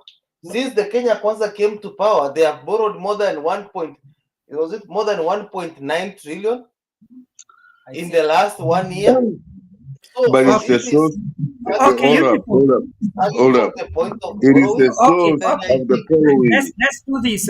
Let me finish the submission I was making. Then you people, you can interject after that. So this is what I wanted to say. Whether voluntary or it is a mandatory levy, what I can say is that these houses are very, very important to Kenyans. The biggest mistake we are making is to underrate and underestimate what we call the boda boda and mama boga people. Mimi sitaki tudharau hawa watu wenye wanafanya hizo kazi. Saying that a boda boda person cannot afford 3,000 to own his own house. I think that is underestimating them. Hiyo ni kudharau mama mboga, kusema ya kwamba hawezi pata 3,200 ya kusave, ya kuown her own house or his own house. Ili hali, maana sio ya kwamba sijaishi Kenya na sina watu ambao wanaishi Kenya, utakuta ya kwamba mama mboga na watu wa bodaboda, nyumba zenye wanaishi ni kutoka 3,000 kwenda mpaka 7,000, 8,000, na hizo nyumba ni za kurent. Mwenye anakomboa pesa kidogo sana, labda ni nyumba baya sana ya 1,500 na si yake, naishi kulipa, ili wanielewe, ni aishi kulipa na si yake. Lakini sasa tunasema, the government is saying, tuko na mpangilio, anza kupaga pesa yako kuanzia sasa. By the time tunamaliza hizi 5 years, serikali inasema tafuta at least ukuwe na at least from 84 to 120,000 ambayo unaweza deposit at once. You have 5 years to do that. You have 1 year to do that basing on your capability. Ili wakati watu watafunguliwa kuanza kupeana pesa ya kuchukua nyumba, hata wewe upate yako. I don't think it's so hard for people to start saving now, those who want to own the house. Mtu aanze kujipanga vizuri, ati by the time nyumba after 1 year or 2 years unaweza kuwa na 1,000 yako 100. Hivyo ndivyo hata watu huwa wanaweza kujipanga. Watu wa bodaboda, maana ni wengi wananisikiza. Watu wa bodaboda wakati mwingine wanatengeneza 500 na 600 a day. Wakati huo bodaboda sio yake. Kuna watu wa tuktuk, range is around there 600, 1,000. Na hapa serikali inasema you just need to save 100 every day. 100 every day to own your own house. Na sio ya mabati, nyumba ya mawe.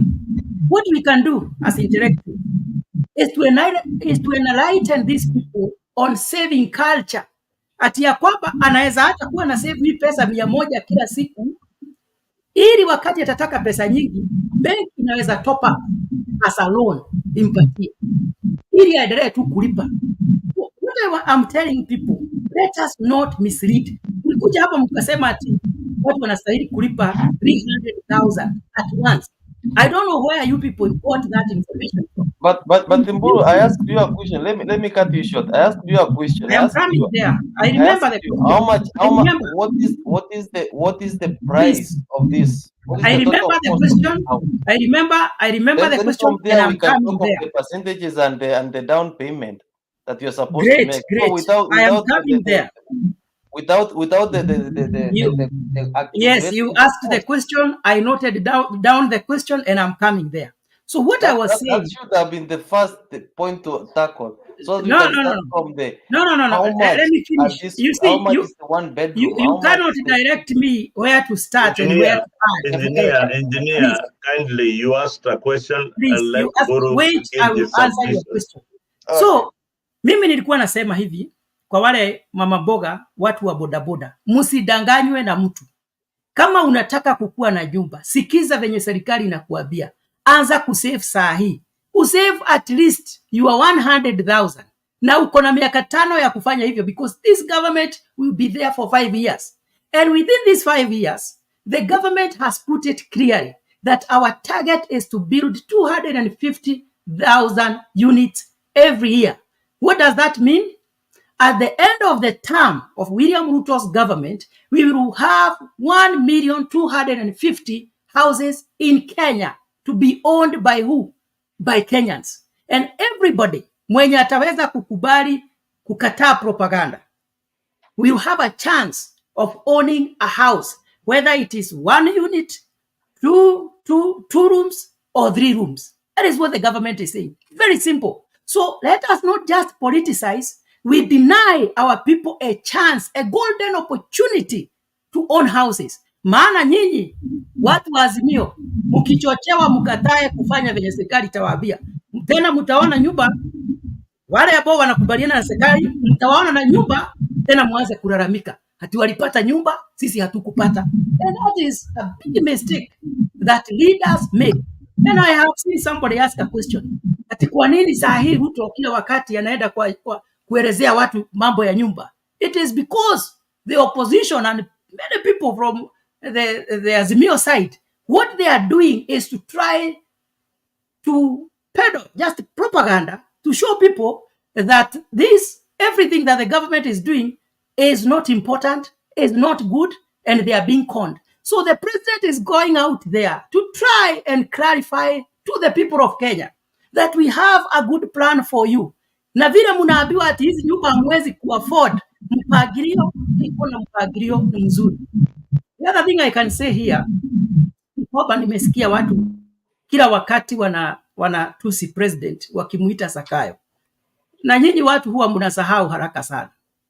And what you don't know about our president, he is a man who takes insults and abuse with a lot of grace. Mlimuita tangatanga, akaichukua, akaikubali, na hii kumkataza akuwe rais siku ya leo. Akaitwa mwizi, mkamuita mwizi, mkadhani kwa sababu hiyo watu watamkataa. Hiyo haijamkataza akuwe rais wa Kenya. Mtamuita Zakayo na mtafute majina mengine.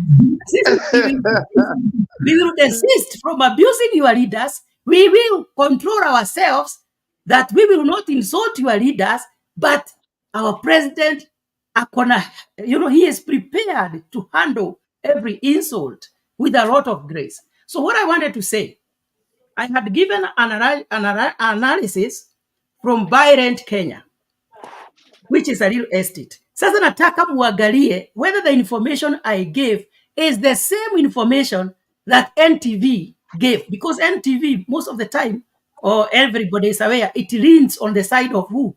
On the side of Azimio. It was actually decampaigning the president. Kwa sababu mnaweza sema the research yenye nilifanya ya Buy Rent Kenya haikuwa accurate. Let us look at what NTV has to say about this affordable housing. And this is what NTV has come up with.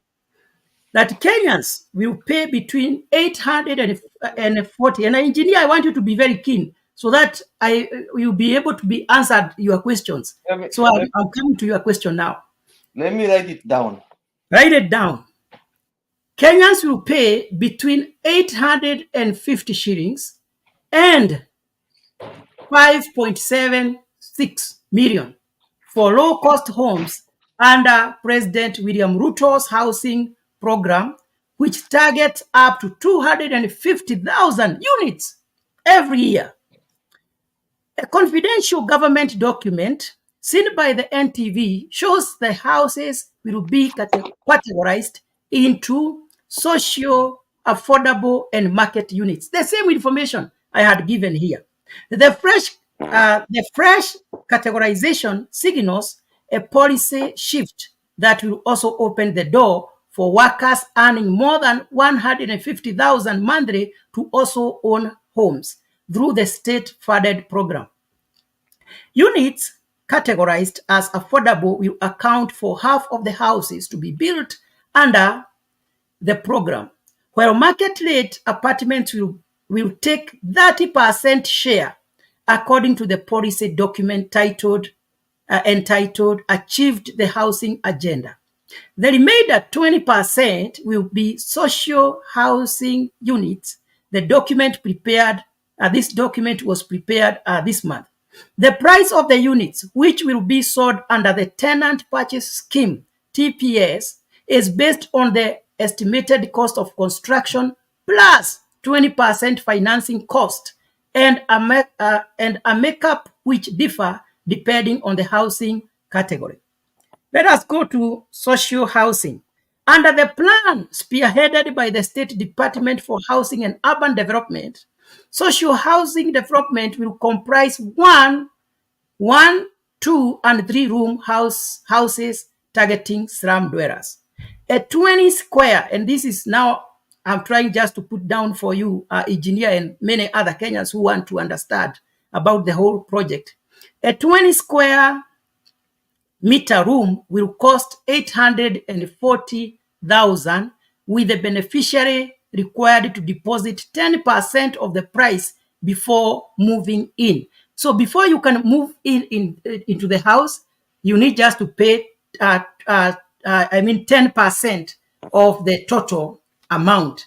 So 20 that is to square, say, 20 that is to meters say, square, 20 foot square, 20 square what? so here you have been told a 20 square meter room will cost 840,000, which this money, before you enter to that house, you need just to deposit 10% of that, which Okay, I think Mburu, just a question. A 20 meter square room. the calculation. A 20 meter square. Mhm. Yeah. How Mhm. much will it cost to build such a house of 20 meter square? They have here the price is And it's not in, 840,000. and That it's is not the in selling Nairobi. price. And it's not in Nairobi, in a rural area. So If I am not a you constructor. have built a So house, some of the questions you are asking me, you should not be asking me. because What I am doing right no, now, because what I'm doing you are right now, defending you are engineer, defending you are engineer. defending the idea. You are defending the idea, and I am telling you, Let a me 20 finish. a Let me 20 a finish. 20 mi- We a agreed 20 this. square meter a 20 square meter house will cost more than 3 million Kenya shillings. That's something I'm telling you for free, because it's a 20 What did you say? square. What did you say about 3 million? Yeah. What did you say about 3 million? 20 square meter. That 20 meters by 20 meters cost more than 3 million for you to build that house. And if you are telling me that it will cost 850, my friend, no, I will not accept that. That's you are saying it will cost more than it will cost more than 3 million. 3 million. But so okay. 20 So square meter. should we agree? Should we take your information and not take the information of the government which is building the house? Whom should we believe? Make Google your friend. Ask No, Google I'm asking. how much will it cost? No, I'm asking. Whom should we believe? Because Is it you or can't, the builders of the house? you can't misinform me, You see, and then I keep quiet. You No, see, this never. is okay. Okay, Because let me just finish. I don't want an argument right now. We will argue because that is subject to argument. If you want us to argue, we'll go there. And I'm not afraid of. Mburu, Both of you are right. Both of you are saying the same thing. Where are you getting your information? My information? Yes. My information is in the NTV. Check the NTV. You just say NTV, what it will cost you to buy Ruto houses. They have that in the headline. You see it in the Google. So let me proceed. So this is a document from the government. Let me just finish. Take your questions because we have to tell Kenyans the truth. Because everybody is coming with his own figures. But now this is the figure from the government. But that's where I wanted to give you an idea. Just 1 second, and you can continue. Yes. All I'm saying is that both of you are right. Is that the gentleman says that you cannot build a house in Kenya 20 centimeters by what for 3 million, but you are saying no because the land already is acquired by the government. Then when they build this house, when you're building, like the gentleman is saying, is more. But when you build it commercially and selling it commercially, it's cheaper. So there is no argument there. And you see, it is true that if you build it commercially, it's very expensive, like that gentleman is saying. But what you're saying is true. Yeah, that's why I said we will come back. Yeah. We will come back into those minor details, and we ask ourselves, why is it that building the same house can cost 3 million under normal circumstance, but the government is building at 840? We will come and see the reason why 840,000. So we said that a 20 square meter room will cost 840,000, with the beneficiary required to deposit 10% of the price before moving in, and clearing the remainder with a monthly payment of 3,200 over a period of 30 years when they will become owners of the house. A 30 square meter, 2-room house will cost 1.26 million, with the prospective owners required to deposit 120 and thereafter pay 4,800 monthly for a period of 30 years. While the price of 40 square meter room, that is 3-room unit, is 1.68 million, paid through 160,000 deposit, and thereafter you pay 6,400 monthly payment. Affordable housing. Let us not even go to the other market and all those other things. That is the correct information. But what have we been receiving? Misinformation that you must have 300,000 for you to own a house. That is not the truth. That is not the truth. So what I wanted to say, the question of my friend Julia asked why Zakayo. Why Zakayo? Why Zakayo is correcting the levy, whereas Uhuru Kenyatta built without asking people money. Let us look at it this way. How many houses did Uhuru Kenyatta build within 5 years? Not even 5 years. He was a president for 10 years. How many houses? Versus how many houses is the government of William Ruto targeting to build within a period of 5 years? So you cannot compare the project of William Ruto with what the previous government did, because this government is building 250,000 units annually. That is to say, within 5 years, they will have built 1,250,000 houses. There is no comparison. This is an accelerated project. And do you know why the opposition are so much afraid?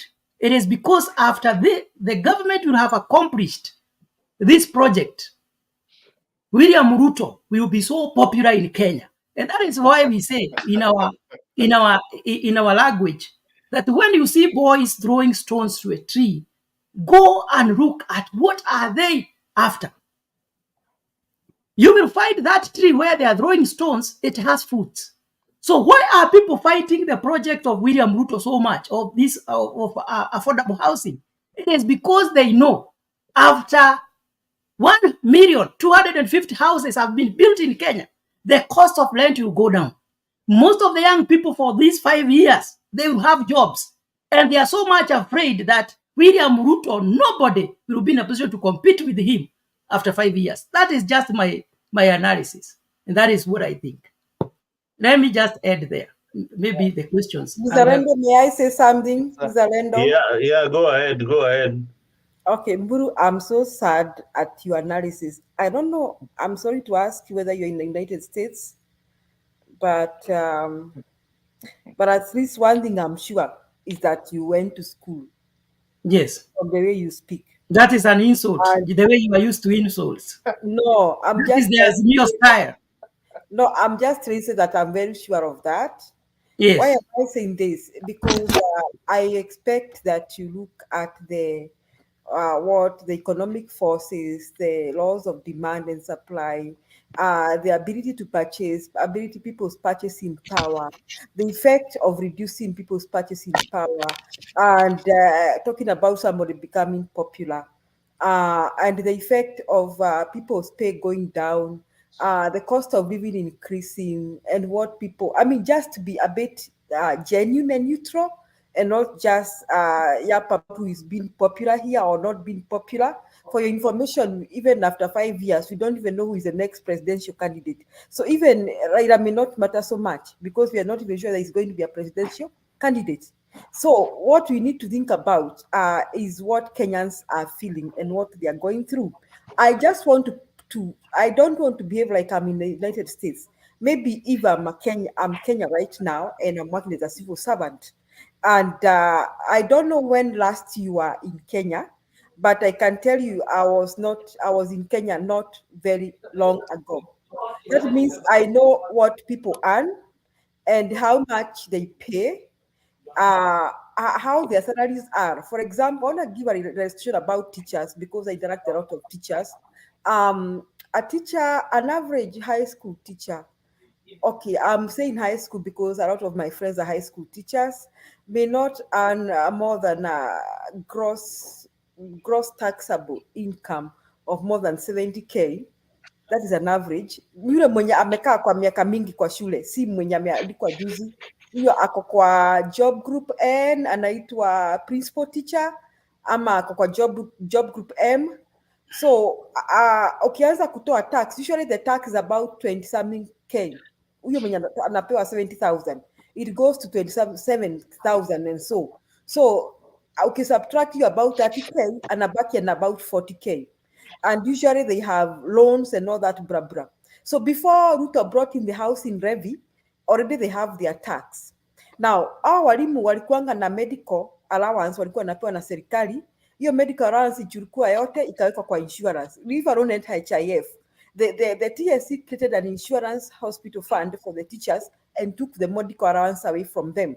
Then they are also forced to pay NHIF. Now, before Ruto came, people are not being forced to pay NSSF. NSSF ilikuwa ya kujitolea. Lakini sasa right now everybody is paying a mandatory NSSF. Then plus the tax levy. So this house school teacher who went to Kenyatta University to study Bachelor of Education, eventually anaenda home with less than 20K. Then you are telling me here, you have the audacity. I'm sorry, I have to say this. You are telling me, you are coming to tell us here that Kenyans should be so happy because of what Ruto is doing. If somebody's purchasing power has been reduced suddenly by over 10K, which normal Kenyan will start celebrating? Niambie tu kweli, which normal Kenyan? No, people don't care about you promising me to give me a house after 7,000 after 7 years when I can't buy food tomorrow for my children. I won't give a damn about that house you're promising me, because in the first place I'm not even sure that you'll be present and I'll get that house when I am struggling to think kesho. Ningangane tu ati kufikiria kesho nitakula nini, na nimeenda kusoma nimepata degree. Seriously, Mburu, what popularity are you talking about? Have you really, can you just take a phone tomorrow and genuinely call people? In fact, I want to say in this platform, it no longer matters whether you are in Kenya Kwanza or you are in Azimio in Kenya. It no longer matters. It no longer matters who voted for who or who did not vote for who. What matters is that Kenyans are going through the same problem right now.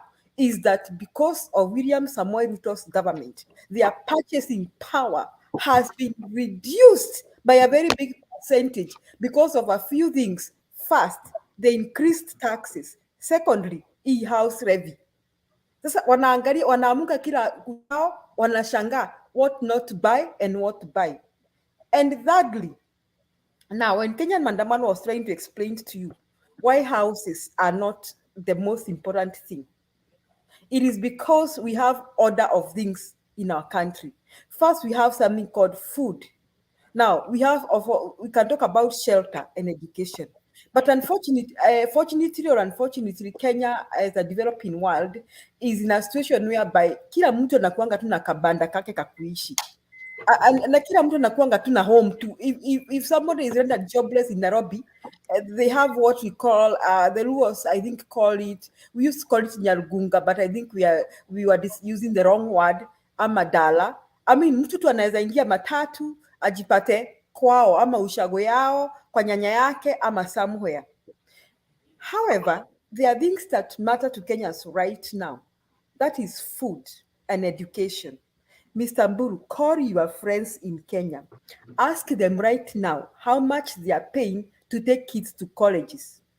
12 months ago, Kenyans were paying, those government-sponsored students were paying only 16,000 to enter public universities. Ilihitaji tu upate C+, uitwe government-sponsored student. And when I came to the US, I discovered that the percentage of degree holders in countries like Kenya was tending to be higher than countries like the US, because Kenyan kids could access college education without having to be called wealthy. You didn't have to come from a wealthy family in Kenya to access a degree. You only needed to qualify to be called a government-sponsored student, including Ruto and all of us here went to school where we were paid for education by HELB, through HELB. Saizi ametoa HELB, sijui ameingiza sijui scholarship, sijui nini. Kids are struggling, kids are almost killing themselves. Now, got secondary school. Leo jana nilimwona akiel akisema kwamba ati head teachers should not chase children away because of school fees. Ati ametuma pesa ya sijui capitation. Head teachers on the other side are complaining hawajapata hiyo pesa. Now, just 12 months ago, the government of Kenya was buying textbooks, the ratio of 1:1 for school children, and notebooks. I know schools in Kirinyaga County, public schools, mtoto alikuwa anaingia form 1 anapewa 12 notebooks ziko na 200 pages, na anapewa kitabu ya math, ya physics, ya chemistry, textbooks. Public schools. Because that is the policy that Kibaki had established, that Uhuru and Ruto found. Now, right now, the head teachers are about to shut down the schools.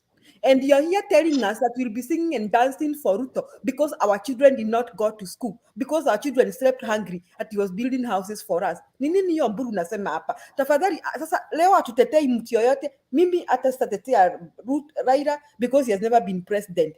So siwezi kuja hapa kumtetea, niseme this is what he'll do. But I will tell you what Ruto has done and what he has not done. And let me tell you, you're talking about popularity. If this government, I want to end up by saying, if this government completes 3 years, ni kwa bahati tu. Either itajiangusha yenyewe ama ni watu wataiangusha. Kujiangusha yenyewe ni kumaanisha gani? Saizi dola ni pesa ngapi? Let me ask you, Mburu. We are now reasoning like Kenyans and people who are reading the newspaper and watching what is happening currently. Look at the rate of the Kenya shilling. Saizi nimesikia inaendelea kuwa 170. What was the value of the Kenya shilling 12 months ago? How long did it take for it to climb where it was? Now, you people, somebody, I think it was Mr. or who talked about the loans. I was looking at the amount of loans that the government borrowed. The reports we are getting is that Ruto in 12 months has borrowed more money than Kibaki and Uhuru combined. Yet you people, you are telling us here at the Uhuru borrowed, that is where to kona mandeni. Ruto has borrowed money in terms of trillions in 12 months. In terms of trillions in 12 months. And you are still telling us ati tutamshangilia ati baba Ruto Raila akona wivu sababu tutakuwa tukishangilia. People want to burn down that government. Whether it no longer matters who voted for who. In fact, nobody's even talking about Raila ati tulipigia Raila kura ama hatukupigia. It is just that ukifinywa, when a hungry man is an angry man, is a mad man, can do anything right now. So call your friends, call your relatives. Ask them, munapeleka watoto shule? Jana mulikula? Je, mnataka nyumba ama mnataka kupeleka watoto shule? Ama mnataka kukula? Ask them whether they want those permanent houses or they want to take their children to school and to have food for tomorrow. Okay, kujibu, you know what we're talking. Thank you so much. I end my story there. All right. Thank you, Julia. Mnataka kupeleka watu shule ama mnataka nyumba muzikule? Hiyo ndio parting shot ya Julia akisema hii mambo ya manyumba, parents don't really need it. What they need is some food on the table. Kenya Mandavano, you've not spoken for a while. Or Pen Yagaka, you have got something burning before I let Mandamano come in. Yeah, nilikuwa nataka kuzungumza tu na Juli. Unajua Juli mimi nampenda, lakini anatupiga ile mapigo mbaya. Juli, it is not all that bad. The Kenyan government that is there right now, yeah, you can criticize all you want, lakini usituweke kama sisi tunataka kila mtu akufe, we are all evil, nini. No, Juli, we are not. But we support the government of the day because it is doing exactly what it asked you to do, what it said it would do. Nyinyi mnasema mliibiwa, you know, like William said, a story from them. Lakini when ile show ingine kulikuwa na mmoja hapo nilimpeji kama $1,000 na alipotea even from that day. Lakini kusema hizi ideas tu Juli, sio kitu ya kugombana, ya kusikiza mbaya. No, I don't. I do believe that this government is doing the best it could under the circumstances, in as far as getting out the begging of the dollar to be stronger than it was vis-a-vis the shilling. I mean, if you go to countries like India and China, they will pay their banks for their money to be lower than the dollar so that they can sell to America. But we don't have that value system. Yetu ni kitu ingine. So Juli yangu ni kuomba tu usione sisi ni watu baya. Sisi sio watu baya. Mimi na Buru, maybe we agree here and there. Lakini it is where we are today. Where we are is that we are arguing two ideas. Moja yao ikishinda, ishinde. That's why I say that if Raila wins, we will be happy with him. Lakini huyu Ruto akishinda, now some of us know that he will win again in 2027. Wacha niachie hapa tu mzalendo. Thank you very much. Haya, Ben Yagaka, asante sana. We have Domi, karibu sana kwa Afrique 24. And viewers, if you're out there, you have not subscribed to Afrique 24, please. And if you're watching our channel from whatever channel, Mtembei platform, Mtembei Facebook, please subscribe to Afrique on YouTube so that when we have these wonderful shows and these wonderful people talking about their country, you can be able to listen and you cannot be able also to come in and hear your views. So subscribe to Afrique. Here it's a free for all platform. The only language that we use here is civil. We don't encourage you to use abusive words on this particular platform, but you can come here and hear your views as a Kenyan. We believe in diversity. Whether you believe you are in Azimio, you are in Kenya Kwanza, you are neutral, or you don't like politics, we also have got something for you over the weekend and show and teach you a lot about acquiring property in Kenya. If you are somebody who likes matters religious, you can also log into Mburu, Pastor Mburu every Sunday with his team, talking about the Word of God. I mean, that is what we offer here in Africa. If you are also interested in Mapenzi show every Friday, karibu sana. There are some ladies here every Friday. They'll bring for you love stories, things that affect you in each and every day of your life. Karibu sana Kenya, maandamano kamili. Umekaa hapo kwa bench sana, utuambie. Asante. Thank you, Nick. Again, I'm back, and I want to say something. And I say hello to those who were not there before I left. And I want to say something. And I will direct this to Jeff. Jeff, you have said that Uhuru, the Uhuru regime, that things were going on inflated, going on badly because he was also doing whatever it's happening now. But you are trying to forget that even Ruto was in that regime for 10 years. He was there. If anything went wrong, he was involved. Remember, Uhuru was complaining that every day they are losing 2 billion Kenya shillings. 2 billion. I won't go further than that because that one is really known. The other thing, Ruto said that dollar will within 2 months. I don't know how long. I stand to be corrected. Will be 115 within his time. How much has it gone now? Within a very short time. Where are we? You are saying that Ruto will be popular. I just don't understand where people are coming from to say even such kind of a thing. You ought not even to say it. Just leave it like that until it comes. The popularity of Ruto, even the percentage was given, is very poor. And I'm saying this because you cannot run a country with lies. You need to be you have to run away from politics and now stand for the real things after you are sitting on the chair of a leader. You get away from lies, get away from politics, now do the real thing so that we can understand you and we can take you seriously. So for me, I am trying to make people understand that we, the people, the problem we have, it's more serious than what he is preaching. And so I want to ask kindly, let's be honest and be truthful. Let's not play politics. Me, I don't play politics.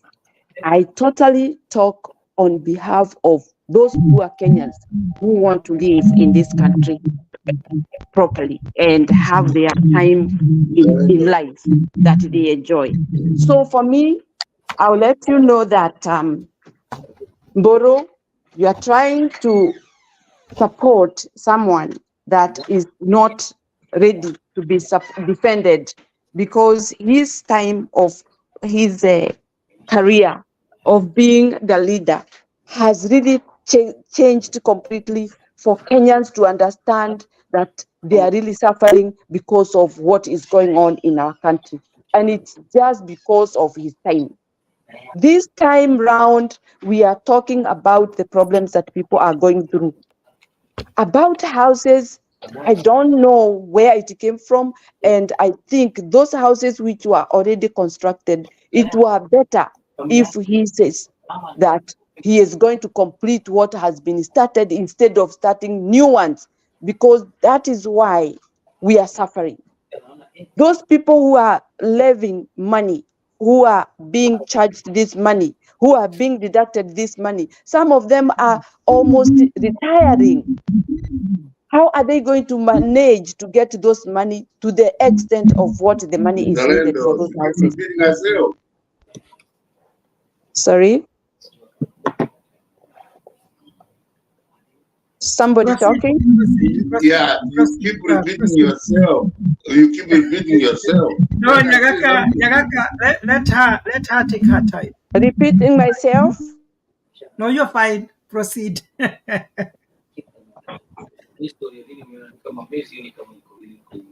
You can proceed, Maandamano.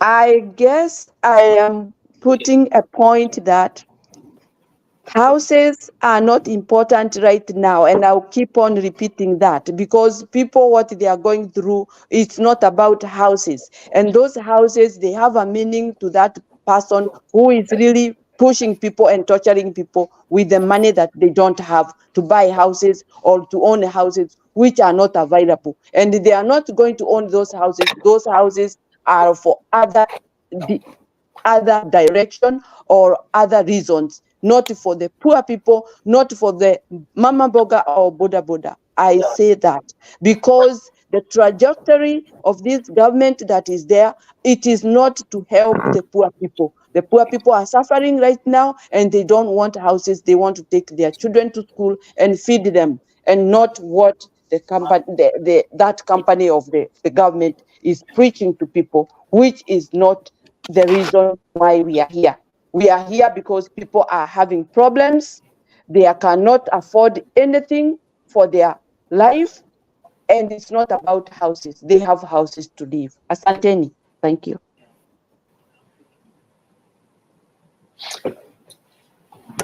Mzalendo, can we have Dominic? I don't know where Mzalendo is. Domi, you can have the floor before I can answer to some few questions after. Mburu, you want to jump me again? Domi has just joined. He hasn't said anything. Then we're gonna come to you. That's fine. So, Dom, I think it is your turn to say a word or two. Karibu sana and happy Sunday. Salimia watu na utuambie uko wapi. Usianze tu na kutushambulia. Ambia watu uko wapi. Leo ni siku ya maombi. Na usijishike hivyo na ujihurumie kwa sababu sisi wote ni wa Kenya. Anahurumia Kenya. Anahurumia Kenya. And if there's one person who is so passionate about the politics, Unajua nikiona Domi, hao watu wengine wote hawanitishi. Yule mtu ananitisha kabisa ni Domi. Najua nimeisha. Haya, Dom, sema karibu sana. Siku mingi sana ndugu yangu. Hamjambo. Hatujambo. Jambo. Mzalendo. Na je, nawasalimia sana my friends. Yeah. Na wengine wote kina Penny Nyagaka, Julia. I think Mkenya maandamano ni kama ameenda. And huyo juzi sina macho ine, kuna jina hapo juu imenipotea, sijaweza kuisoma. But all in all, okay, umenisema mimi niko kwa nyumba sasa, niko kwa nyumba. Sikuweza kwenda church. Na kwa ajili hapa hata bado sijajua kanisa iko upande gani. This place is a bit complicated. Uko wapi Dom, uko upande gani? Mimi niko Gulf bwana. Oh, Gulf. Kwa Arabu. Oh, yeah. Huko hakuna church. Wewe the church iko. Yeah, most of the time huwa nafuata church yetu online. Na service ya kwanza imeisha, ndio nimengoja the second service. Okay, I think watch, let me illustrate something. Probably itasaidia tuelewane virahisi. Nataka kuweka, I want to put myself in several positions, and I think it will illustrate something that we may understand more easily, or our viewers will understand more easily. Nikikaa hivi, vile nimekaa hivi, then ama nikae this way, yeah. In that position yenye niko, if I look at somebody who is sitting straight, the way Jeff amekaa hivyo, I'll see him as amekaa diagonal, and I'll view him as he's not sitting straight. On that, I believe we agree. We all agree. Now, there is one thing that always stands. Truth does not change.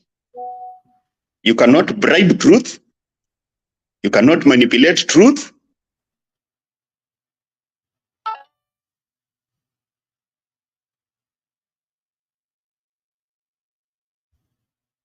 Network ya Dom saa zile is becoming dramatic in a hang. Network inanipoteza. Unaleta point ile muhimu, ndio hao watu wa Ruto wanakushambulia bwana. Sasa sijui. Okay, what I was saying is, truth will always stand straight and will not change, despite of whether it is an opinion. You cannot manipulate truth. Now, and we are always told truth is always parallel. We can argue about facts, but there is something that you cannot dispute. Results cannot you cannot argue about the results. A result will stand. There are so many things, Mr. Muzalendo. I think we have been all through with you from far back. I think it's almost 2 years. There are some things, if you can remember, there are some things that I told you that were going to happen in Kenya, and they are happening now. It is not about prophecy, it's just adding 1 to 1 to get 2. I told you that under Ruto, the shilling will fall. Now, it does not matter how you are going to take it, whether it was manipulated or not. But that is a very important indicator of whether you are doing well economically or worse. Na hivyo ndio vile iko. We cannot turn things around. We cannot manipulate it as a truth. Okay, let me talk something about this housing. I saw. I think it's somebody. I'm not remembering. Okay, he was referring to the issue about the housing in the housing project in Kibera, and he was talking of how people got into the houses and later they left. The project, this is the way the project was supposed to be. They were supposed to, that is the slum upgrading project. It was supposed to be done in phases. And it was supposed to, they build houses, people get in, and they move to another place, they build houses, they destroy the slums, build other houses, people move in. And this is the way it was set. Everybody was supposed to be given 2 houses. And you are, okay, it was being paid, I think, the rent was 2,500. 2,500 was, okay, it's high for some people, but it's not very high. But now they told these guys, you are free to rent one. You are free to live in one room and rent the other. Get the rent and pay for and pay the government. Okay, wherever. Probably people will prefer living in the slums with whichever reasons I may not talk about today. Effectively, I will say this: if you want to deal with the slums, that is the easiest way. And let me tell you, nobody will have, Kenyans may not really have a big problem if you are going to tax them to build houses in government land and rent it as government owned. People will not have much problem about it. But imagine you deduct somebody's salary unwillingly, build houses with government money on government land, and sell it more expensive with the price that you are 100% sure, because it's 100% sure. It is not. It's not ways about it. You are 100% sure. The so-called hustlers will not buy a house of 3 million. You're not expecting a hustler to buy that amount. These are people who are living from hand to mouth.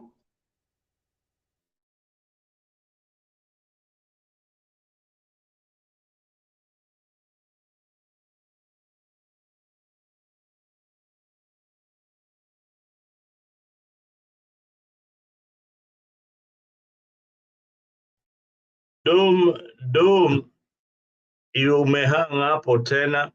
Hello. Yeah, Dom, you are hanging. Hello. Your network, yeah. Yes, we can hear you now. Okay. Now you see,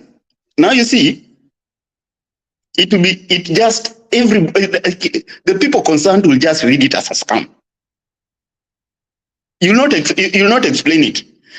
The second thing, this is a housing project have been done by previous government without taxing people any extra money. And here, you want to tax people extra money. People will read it as will read as scam in it. Now the third point about the same thing. Imagine mimi kama mwalimu naishi Ushago. Yeah, you are building houses in town for somebody else to come and inherit. My friend, that's a joke. Mimi nitoe pesa yangu, ukate pesa yangu, ujenge nyumba ili mtu mwingine akuje kufaidika, na mimi pia nina, my friend, hakuna kitu utakuwa unaniambia bwana. That one no. That one is a big no. You know, tukubali tukatae, that is wrong. And that is now where I will tell you this. Some of us tumekaa hivi. Wakati tunaangalia ukweli, tunaiona as if it's bent. There are some things we need to put aside politics and face things as it is. This is what I usually believe. What is wrong, it does not matter. Even if you are my brother and doing a wrong thing, it is still wrong. It does not matter which divide will be standing on, because doing some business with the Kenyans, hey Bernard, it is just wrong. And we should not, you know, those are things that we should not entertain. Leave alone listening to it. We should not even entertain it as Kenyans. And that is the only way we as citizens can put our leaders on a straight way. They know that when you know, if any politician, okay, let me give an example. If people put Ruto on the spot always, and they make sure that he's not doing monkey business, the coming president will not do monkey business, because he knows that he will not be spared. But if you are going to spare the person that is there now, tomorrow the person who is coming will play the same thing. Guys, we should stand straight. We are sitting bending because of our political affiliation, but you are forgetting that wakati shida inakuja, haikujagi kwa political affiliation. It is striking everybody. And you'll be surprised. Some of us, it is striking our people more than others. We are talking reality. Some of us, unajua inagonga wengine wetu zaidi ya wengine. Just because we think we are in support of some political party or some one person that feels that he owns the whole nation because he's a president. No, there is one thing that we need to put we need to put clear. The president does not own Kenya. It is not his personal property. Yeah, and that is what we should put to him, that it is not your property, and make it a very firm statement. Koti ikiamua, sit down. Last point. I want to tell you this. And this one, it will bring suspicion to everybody. You know, when you are in power, there are so many projects. You are at disposal of so many things that you can do. A smart person, everybody here can agree with me that you have started a project and failed, and it is stopped because of something, probably a court action or pesa ikapotea or whatever happens. You just stop it and start something else. It is as simple as that.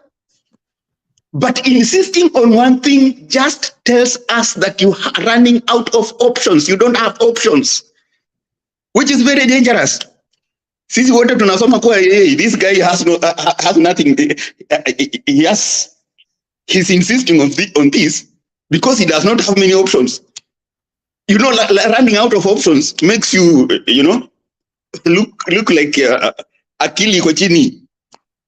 People who think squarely, who sit down and think. Ukipoteza hii unafikiria, immediately you start thinking on what to do next. What other thing that you can do? You can forget about you can put aside the housing plan. Start something else. Proceed with it as you are still pursuing the housing plan. If the court has rejected, get it back to parliament, polish it, and bring it out. Sometimes, unapata, it's just one point or another that is not right.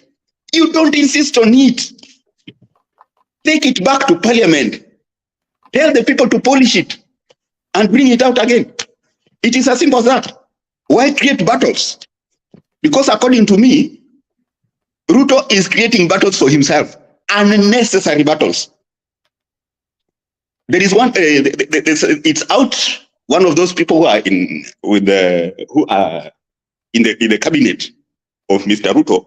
They say this is somebody who is not. Even if you are going to advise him, otherwise he will not listen. That's the most unfortunate thing with him. I wish you could advise him to listen.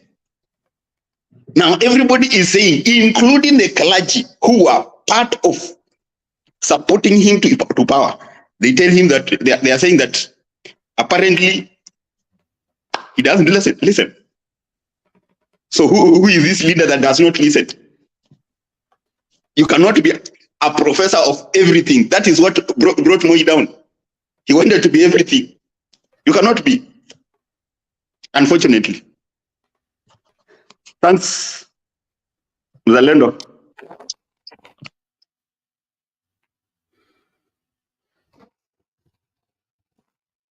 Yeah, can we have someone else? Right, yeah, sorry for that. I was on another phone call. Mr. I've got so many questions for you, Mr. Dome, and the way you agree that the housing project or plan for Ruto was hurriedly being done. Do you agree with me that it is a need that the people of Kenya need houses at this particular point? Because you seem to agree with the need. The only thing that you don't agree with is the process. And you have now given Kenya Kwanza some advice to go to parliament, make the laws that are necessary, so that the people of Kenya can get those affordable housing. This is away from your previous stand where you were saying that that they don't need, people of Kenya don't need houses. So do you agree that we need those affordable houses? Okay. Let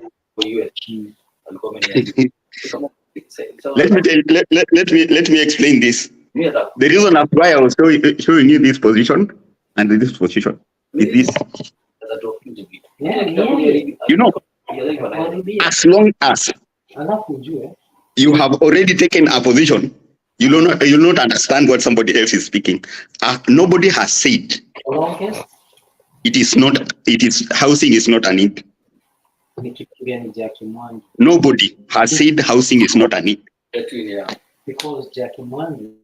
Everybody has a problem with the way it is being implemented. If anything, all other governments have been doing the housing. Kibaki government did housing. Uhuru's government did housing. So there's nobody has a problem with it. The problem is how it's being implemented. And that is how it has always been. Look at anybody speaking. Will tell you the problem is how it's being implemented. And it's suspect. It gives us a reason to question why. Why go it that way? Was Uhuru taken to court? No. He never raided people's taxes. He never increased taxes he never presented the so-called tax housing tax. So nobody bothered. Anyway, I will come to that, Dom, and give you the facts that Uhuru was indeed taken to court because of the housing project by Kenya. I remember the issue about 0.5% on 1.5% and 3% whatever. But was it implemented? Nobody implemented it. It was never. So nobody was bothered. It was not implemented. Nobody asked about it because hakuna mtu alikatwa kwa mshahara.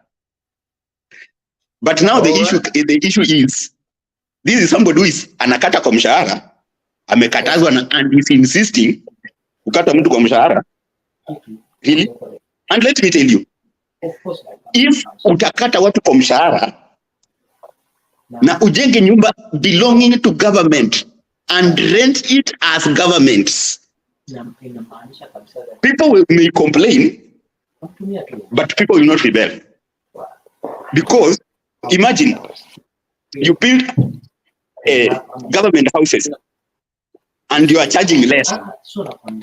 One thing that will happen is that you will control the way people are going to charge rents.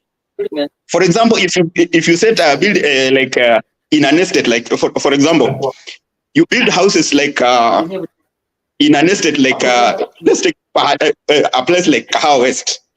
You build government houses, very many flats of government houses, and charge like 6,000.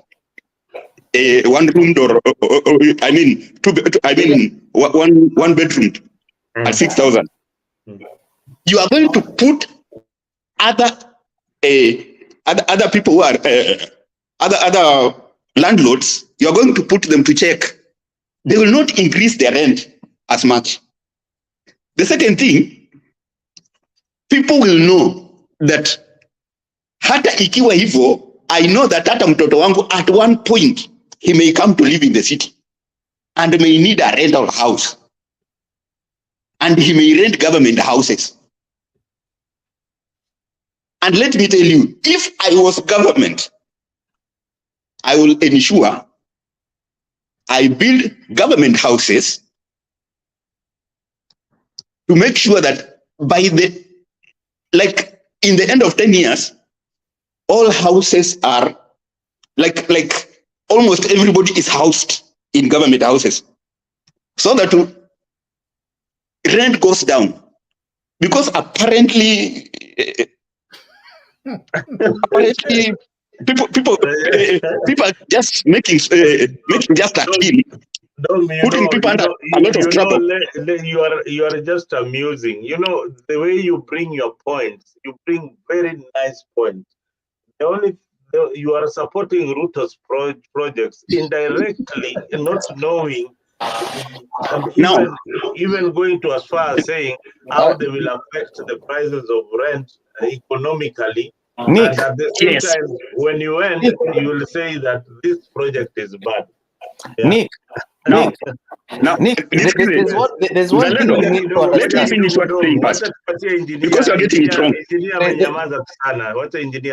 Nick, there's No, one wait, thing you need to understand. Yeah. let me explain what I'm saying. Yes. Let me explain what I'm saying.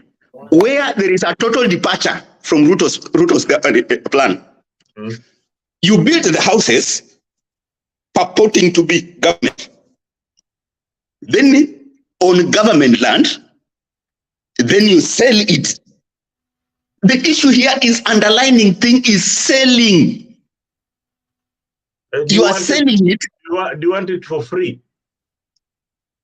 Rent it. Give it for rent. Let people rent and pay to the government. Or you Nobody will have a problem with that. So you don't want people to own these houses? Build on government land, let them rent. Because let me tell you, Nani, Zalendo, the problem here is you are building effectively what you are doing is you are selling government land in the name of housing. That is selling government land. Who is the government? Who is the government? That one we were taught in GSC. Who is the government? Now, listen. Now, unfortunately, you are the government. Okay, I know you're going to tell me that I'll be the government. Listen, the issue here is this: you are selling it to individuals. In the end, We're in the same situation. we will not have playing grounds for children. We will not. If there be another project that the government want to do on its land, there will be not enough land because you have taken the land, sold it to public, to somebody, an individual. Let me give engineer. Is that what we need? Let me give engineer a chance, and then we will get back to you, Dom, and tell you that those houses indeed they have got amenities like playground. They have a shopping mall. They have got so many things. Engineer, karibu. Yes, Nick and Mburu, you know, I told you earlier that it's not like we disagree on everything, but the method that is used on this everything, it's what we disagree on. Firstly, we don't disagree on housing. Perfect. But the method that is used to raise funds for this housing is the one that we have a dispute with. And I asked you, like, you can't tell me that I will contribute, let's say 1 million, and then I get a house of 3 million, which doesn't make sense. Yeah, that's what I told you earlier. And Mburu, let's go by facts. Let's not go that because we support this side or that side, we go by the politics. No, politics is that we will not build. Let's go by fact. If the government has failed, let's say the government has failed, this is the score we expected them to score, but they have scored this. So they're in one thing. And that's the fact. Let the truth be the truth. If we love Kenya, if we call Kenya home, let us stand by the truth. Let us hold the people responsible. Yeah, the land, the public land, is supposed to remain public land. If the government want to build houses, let it build houses, rent them. Why build houses on the public land and sell the same houses? Because this is where the cartels come in, and you find like there's somebody owning like 25% of the houses.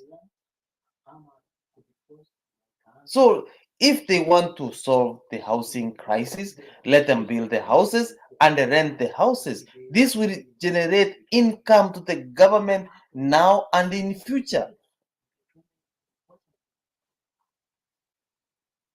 The government has failed economically. We should accept that it has failed and hold it accountable for that. Mburu, you come from Central. Central, it's known for coffee. Before I came to Canada, I was working in a coffee company. Right now, that coffee company is closing down. Why? Because the government itself came up with the policies and said, you know what, guys, it's only the government miller, I don't want to call the name, the government miller, which is going to mill. What happened to the private millers who have invested, who have employed people? They are closing down. That's loss of jobs. Let us hold the government accountable where it has failed. Where it's one thing, let us say, hey, even if we support you, here you are one thing. Let us call the spade the spade. Let us not say that we love Ruto, we are attacking Ruto. No, we are attacking the policies of Ruto, not Ruto, but his policies. We are attacking his subordinate staffs, the people who are supposed to help him get where he wants us to be. We are asking him, Mr. President, instead of you going around and campaigning, why can't you be in the office and work? It is the first term. It is just the other day we were in elections, and right now we are in election mode.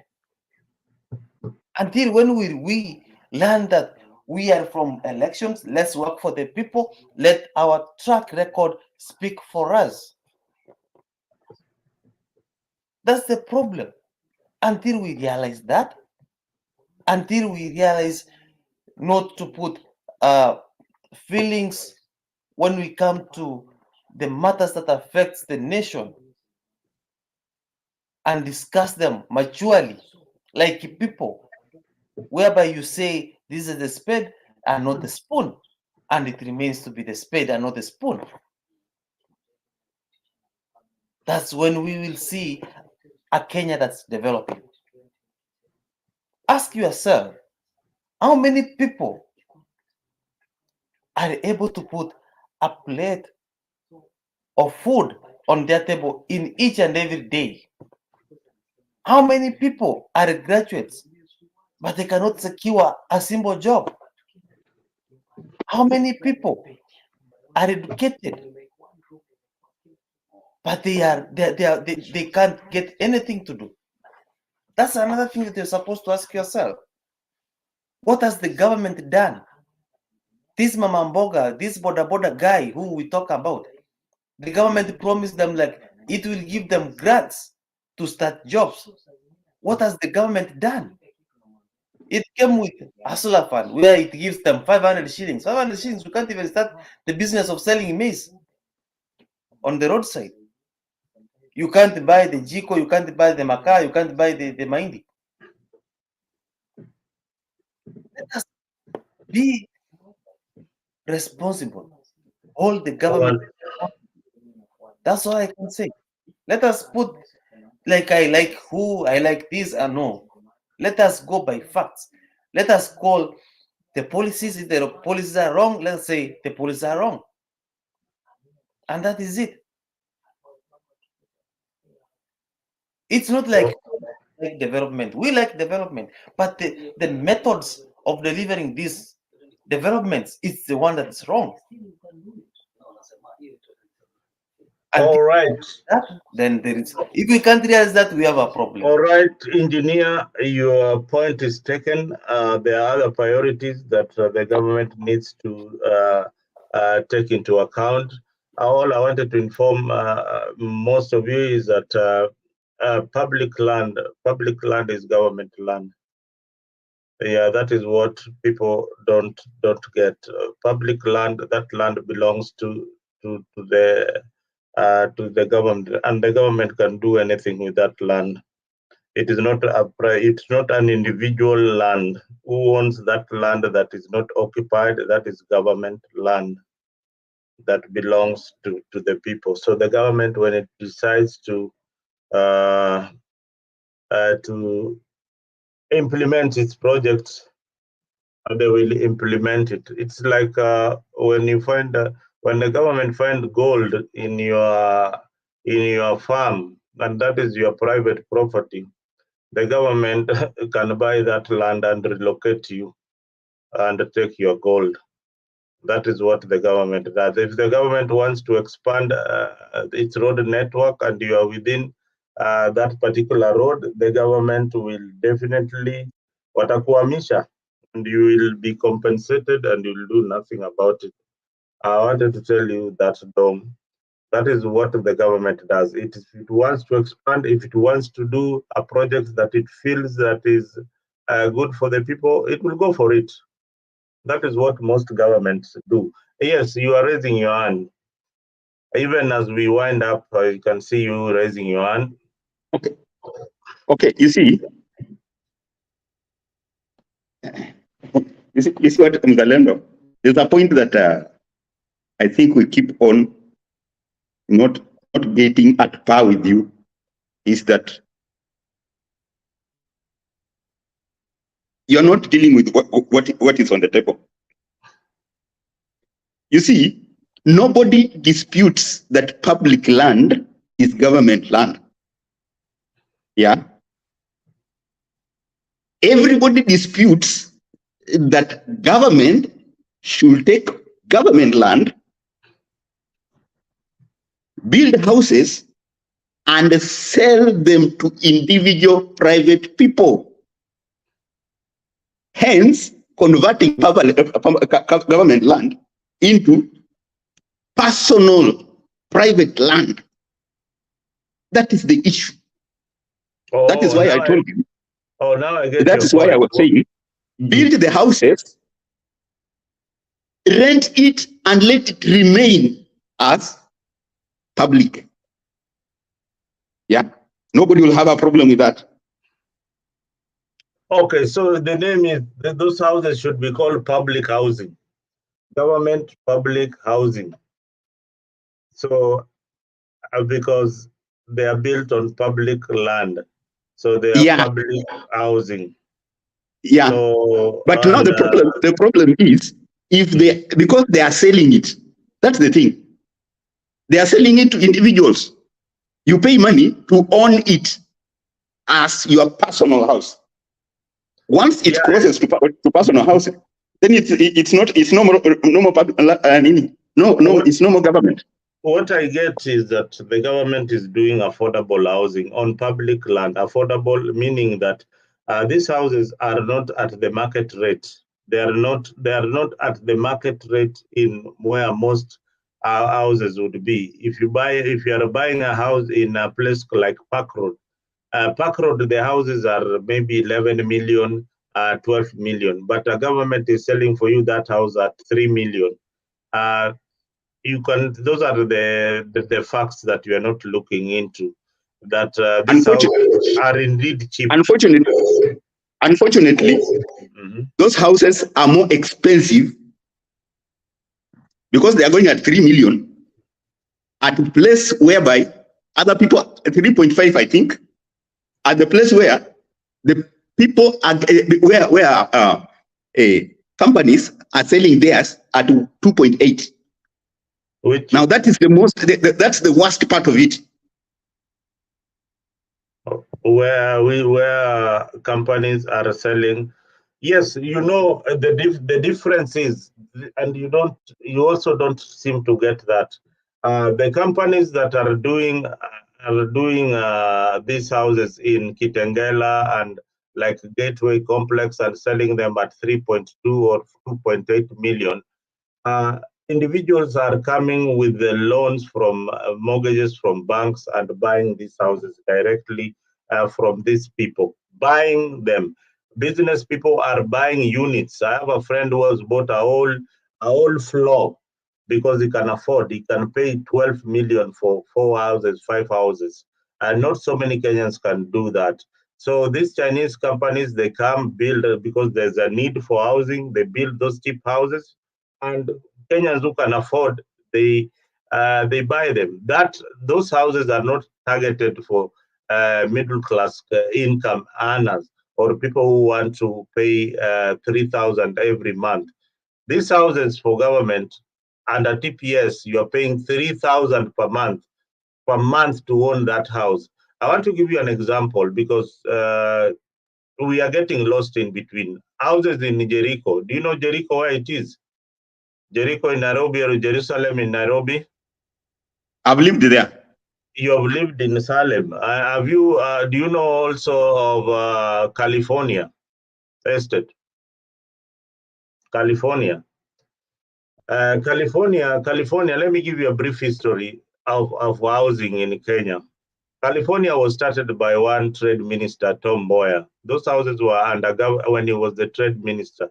Those houses were implemented. They were built for people who are working either in the government, and they bought them under a scheme. Up to today, the families who are living in those houses, they still pay with a card to the City Council of Nairobi. Same to Jericho, same to Salem. They have been paying from generation to generation. According to engineer who was giving us a calculation here, those houses, some people have paid for a lifetime, and they never owned it. They never owned it. Unatoka unawachia grandchild, unatoka unawachia wajukuu, unatoka unawachia sijui nani, but it becomes a family house. That is why mtu akitaka kukuuzia, they sell you for you that card so that you keep on paying for that particular unit of that house for the longest time. And they are affordable. They are affordable housing. Now, this is affordable housing. In the same manner, you'll pay for the rest of your life with your generation until you own it. Yeah. Now, it seems you have not read the dynamics about this housing. Mzalendo, we have you see, for so long to say something. I just wanted to give Dom. This is what Kenyans will pay for the affordable housing compared to what you are saying. Look at the screen there. You can read Kenyans will pay 840,000 and 5.7 million for low-cost homes under President William Ruto housing program. This targets 250,000 units every year. There's no house in Kenya that is going for 840,000 being developed by a private developer.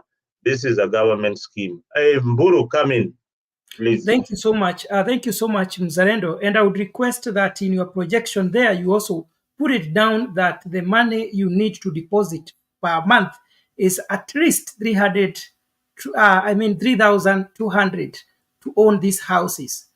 When I listen to most people who are disputing that this project is a very prudent and a very important project, when I listen to them, I see people who don't want to deal with facts, but they keep on telling us to deal with facts.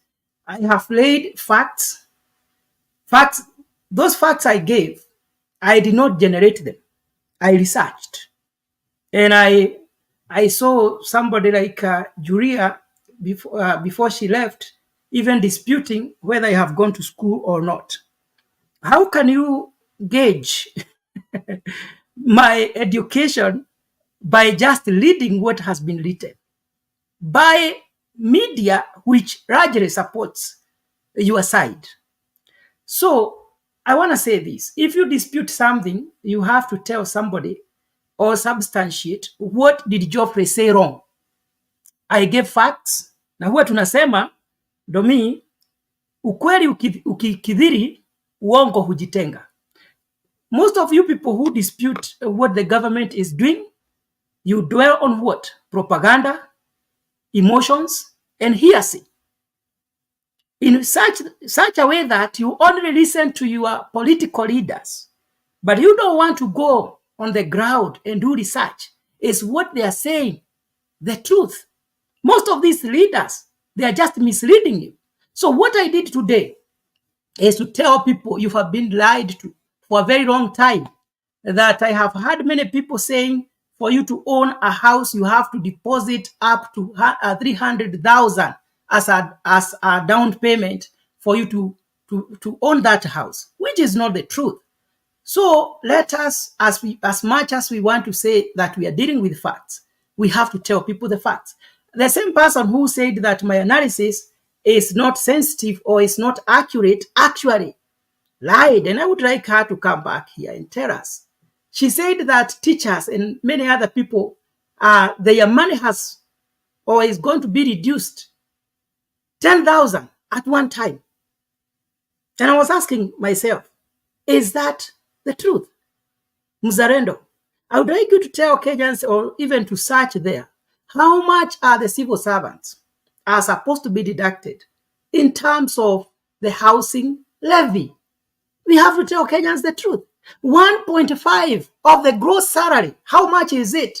If you are earning 10,000, I want you, Muzareno, in a very simple way, because maybe I don't understand things, but it is there in the Finance Act, which was adopted by the Parliament of Kenya, Finance Act of 2023, and Kenyans are only supposed to pay 1.5% of the gross salary. That is to say, if you earn 10,000 per month, your deduction will be 150. But somebody comes here and tells us that people are being deducted up to 10,000. Teachers are going to lose like 10,000 at once. Is it the truth? If you earn 20,000 per month, what is 1.5% of 20,000? Domi, that is 300 per month. How much are you supposed to pay if you earn 40,000? 1.5% of 40,000. Is it not 600 per month? And I see people here becoming so emotional. And most of the people who are so emotional, none of their money has been deducted. And they will never even be deducted. But they don't want to tell people the truth. I want to tell you today, Domi, if you want to own a house, you start saving now, prudently, 3,200. By the time the government will start to disperse these houses, you have an opportunity of saying, this is the amount of money I have. And if you not have attained the down payment that is required, if the bank where you save sees that you are serious on saving, they will top up. And then you continue paying 3,200 per month. Who would not like such a project? Sincerely, because that is our parting way, where people just rely on emotions, on propaganda, and denying Kenyans to know the truth. And even when we read the facts, they pretend like they have not heard what we have said. How many times do we have to read these things for people to understand? So we have said time and again that the President William Ruto has lied to Kenyans. He has just been a president for 1 year. He has another 4 years to continue working. So the fact that something has not been done right now does not mean it will not be done tomorrow. So those people who keep on calling the president names because they were shown by example by the previous government that this guy deserved to be abused, deserved to be insulted, it is not fair.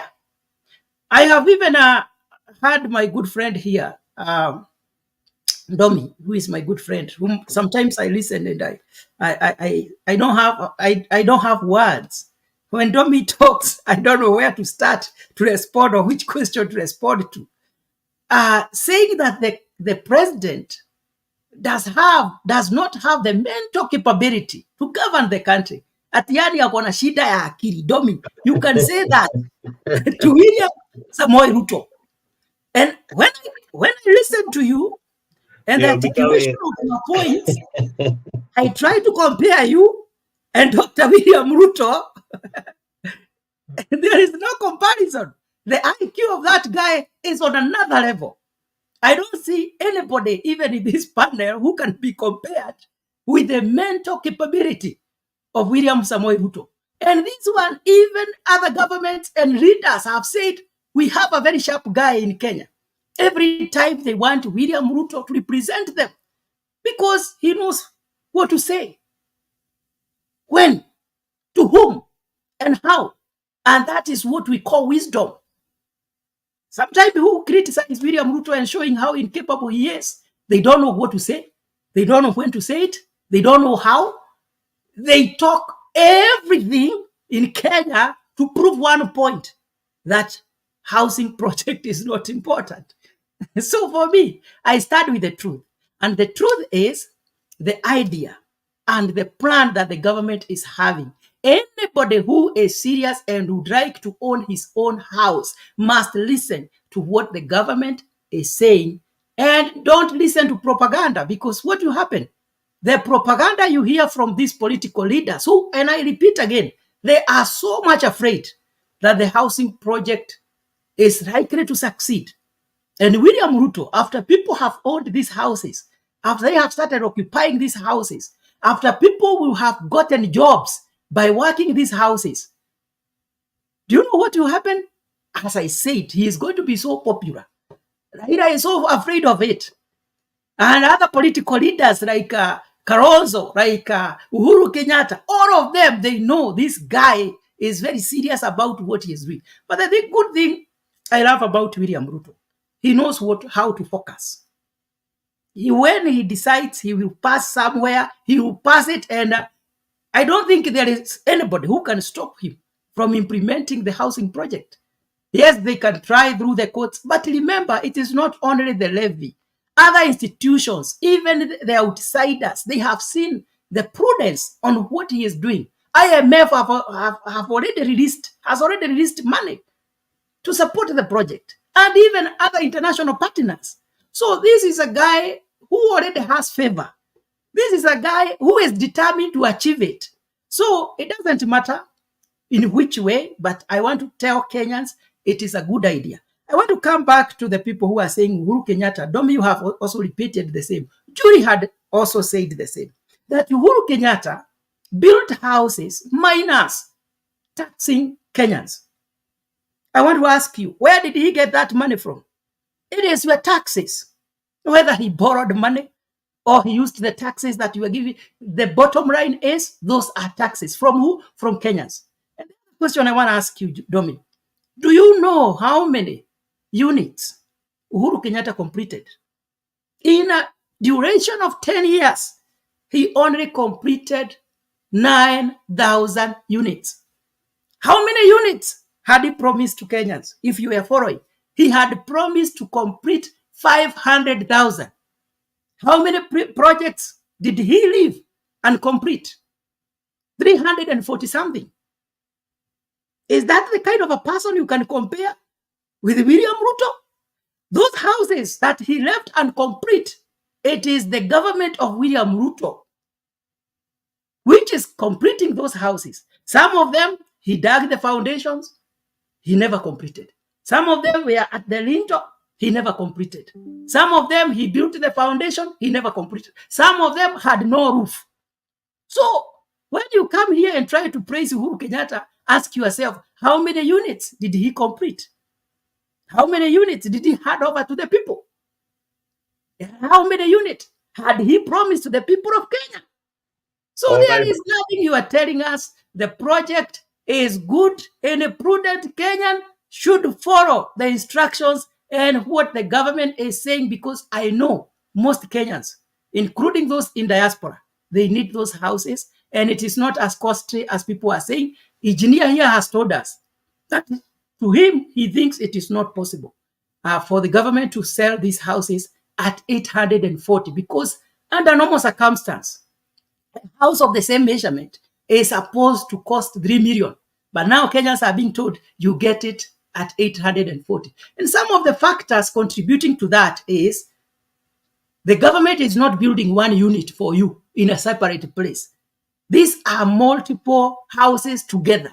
They share the same foundation. They share so many things together. They share the same roof. And nobody is selling the land to you. The land belonged to the government where these houses are being built. So many factors are contributing to the cheap price of the houses. So we have to tell people the truth. If the government has said how much you should pay that. Then urudi baadaye ulize na mbona uliniuzia rahisi hivi? So shida yenu hata sijui kama ni bei ya nyumba ama shida yenu mlikuwa kitambo mlikuwa mnasema ni bei, tukaonyesha bei sio kali. Sasa tena mnasema shida hata sio bei. Sasa shida ni shamba mahali imejengwa. Uhuru kwani alijenga kwake? Amali, I mean sometimes nyinyi mnanifurahisha. All right, okay, Mburu, let Those houses, me before you finish, before you interject, I want to ask Domi, because Uhuru Kenyatta has already built houses, where did he build them? Why didn't you people complain that he built those houses in public land? Are they rental, as you are saying? Did he rent them to the people, or people are buying them? I mean, isikue kwa Uhuru ni sawa, lakini sasa kwa Ruto ni mbaya. Because whatever Uhuru was doing, he was doing with the handshake brother. I mean, you people, you are just, when I listen to you, sionagi mwelekeo ya mambo. all right, Mburu, let us, before Dom comes in, let us just take a small break, a small breather, Mburu, Dom, as you think of how to rebuttal on whatever Mburu has said. Viewers, please subscribe to Afrique 24. This is your #1 channel on YouTube. We have got various programs that we carry here on Afrique. We have got the land show, which is coming today at around 10. The land show, we have Engineer Florence, who is going to give you an analysis of how to do a successful succession and get your title deed. If you have got land that is in dispute, we will show you the procedure. Engineer will tell you the procedure on how you can go about getting that property back from the illegal people who have taken your land. So stay tuned today at 10. Engineer will take you on succession part 2 together with Pastor James. These are very learned people. They have worked in the lands ministry for over 30 years. So please stay tuned on Afrique at 10 so that you can know and put your questions there. If you've got a problem with the land, they will give you direction on how. And on Friday, we step up the game, and please subscribe to Afrique. This is what.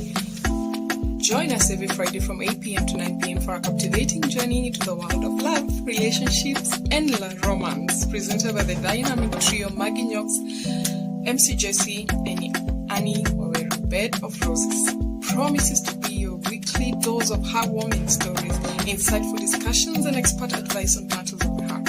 Whether you're single, in a relationship, or simply love a good love story, this is the show for you. Don't miss out on the chance to unwind and indulge in the joys and challenges of love, all brought to you by our talented hosts. Tune into Afrique 24 every Friday from 8 p.m. to 9 p.m. and let us guide you through the enchanting world of Bed of Roses. Subscribe now and mark your calendars. You don't want to miss this. See you there. So kama umechoka na siasa ya Kenya, umechoka na mambo ya siasa ya Dom na Jeff Mburu na Engineer na Penny Nyagaka, you can unwind on Friday and listen to something different from our able ladies, Annie and Nyox. They will be presenting for you some of the love stories that happen in our country. They will also be guiding you on proper ways of knowing who to date, na pia usikae huko nje na fare yako ikulwe. So Magi na wenzingine watakuonyesha jinsi unaweza epuka kwa watu wale wanakutumia fare na wanakula. So Friday, saa 2, stay on Afrique, and you will be able to watch some of these wonderful shows here on Afrique. As I told you, we bring for you a lot of stories that are lined up on this channel. And please kindly subscribe. I see Mise is here. Mise, you've not been on the show. I'm wondering what you've been doing on the background. Yeah, and don't tell me we are starting a show all over. I need you just to give your comment on what is going on, because you've been listening on the background. We are about to wind up. I wasn't listening, and I'm okay winding up. But I came to say hi to my senior Penny Nyagaka. You know, it's good to see him on this show, because Penny Nyagaka and myself and yourself and Jeffrey Mburu have been very consistent, even when Domi were calling for walking to the State House and hosting the president. But when Domi was saying that illegitimate government, but I'm glad today he's been addressing William Ruto as the president of the Republic of Kenya. But I also agreed with Domi that the president doesn't own the monopoly of the Republic of Kenya. He owns it in trust of the people of the Republic of Kenya. So that being said, it's always good to see such a great panelist, people of the far west and the people of the far east, coming here for a common goal, discussing the agenda and the affairs of our country. This is what unites us more than anything. And I believe that we will somehow, in the future, become prosperous, because we are a prosperous nation, and the president of the Republic of Kenya is laying foundation. And usually the good work, the hard work that is always put during the foundation is not felt. People criticize, people say, I remember when I was building, a lot of people were telling me, huku nyumba haitakuwa, huku haitakuwa. And eventually today, kuna nyumba huko. And that is the same thing. I know that the president of the Republic of Kenya is laying a foundation. And when eventually this foundation is felt throughout the country, people will come to appreciate the hard work, resilience, the perseverance of criticism to the president. We also realize that Kenyans, we are our own enemies. Anything that we are doing, we are always criticizing it. There is no, here in 365 days, we are always criticizing. We are not even saying or giving credit where at least we have a milestone. If we make a step, we should appreciate that we made a step here. If our president errs, we should be ready to criticize him in terms of where he has gone wrong, so that he can know that, you know, here I did well and people appreciated that I did right. Where I go wrong, people will know that I am wrong. The moment we start trying to be honest in holding our leaders accountable, I think we will prosper as a nation. But we are used more of to look unmarked by the wrongs, but not by the rights. Are you telling me, Mzalendo, that since President William Ruto got to power, there is nothing good that he has ever done since he got to power? If there is any, have we seen the critics of William Ruto coming out and saying, look, he did something that is good for our country? It is not about Ruto, it is about the direction that our country is taking. To me, that's what I would like to see, that one time, Domi will come here and appreciate that the president has done something that we can be proud of and say, at least, as much as tunampiga mawe, this one he has tried. And also mahali hajafanya kazi, tuendelee kumpiga mawe. Equal criticism, constructive criticism is what we want, not just toxicity, that we want to have a nation where we cannot appreciate and realize that the president has made a slight changes that will lead to development. I have always said something here, and I have always been stoned. When Michuki, during the Kibaki government, when Michuki transformed or revolutionized the matatu industry, people were not happy. There was a lot of criticism. But today, there is an indelible mark that he left, that even when he's not there, there is some changes you see you see in the matatu industry. And that's all I'm saying, that if we are honest, we should be able to appreciate the little milestone that we have taken. People criticized those who did not agree with Uhuru. They criticized Uhuru. They say this government has done nothing. But today, when you go to Nairobi or when you go to the other part of the country, where the leadership of William Ruto and Uhuru Muigai Kenyatta, you will see rural electrification. You will see massive infrastructure that is in the country, and we are proud of that. But when they were in power, we never gave them that credit. Sometimes people become productive when they are given credit and they are recognized that they are doing something, not just negative criticism. Thank you, Mzalendo. I agree with you, Bonamise. You know, perhaps Azimio should change the tactic and just start praising William Ruto for the things that is, if they think that is doing right. Maybe that would work. But this is a country that is very, very political. Very, very political from day one. After elections, we go into a political bickering. It's not good for the economy. It's not good for the country. And again, even though Mia will attest that there will be no solution.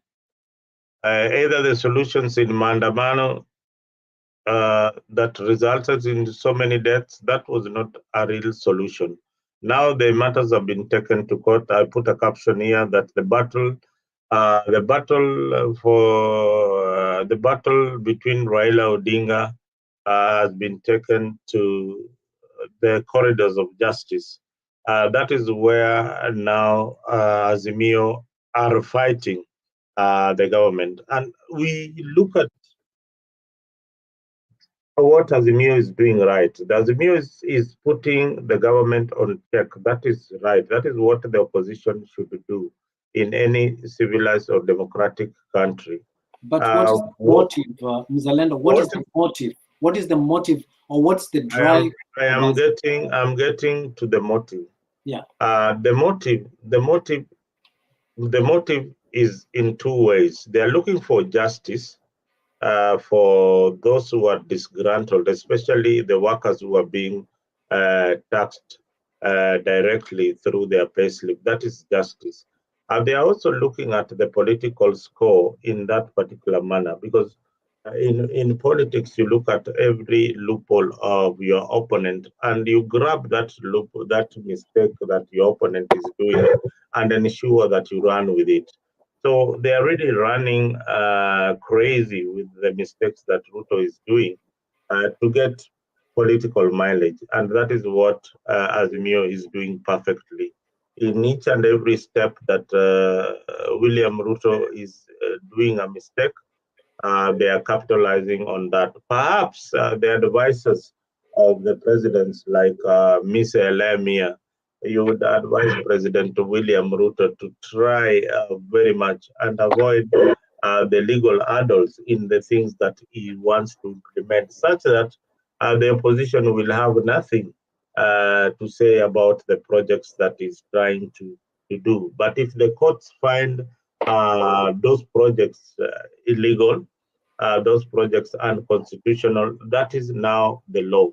That is now the law. But the good part about what the courts are saying in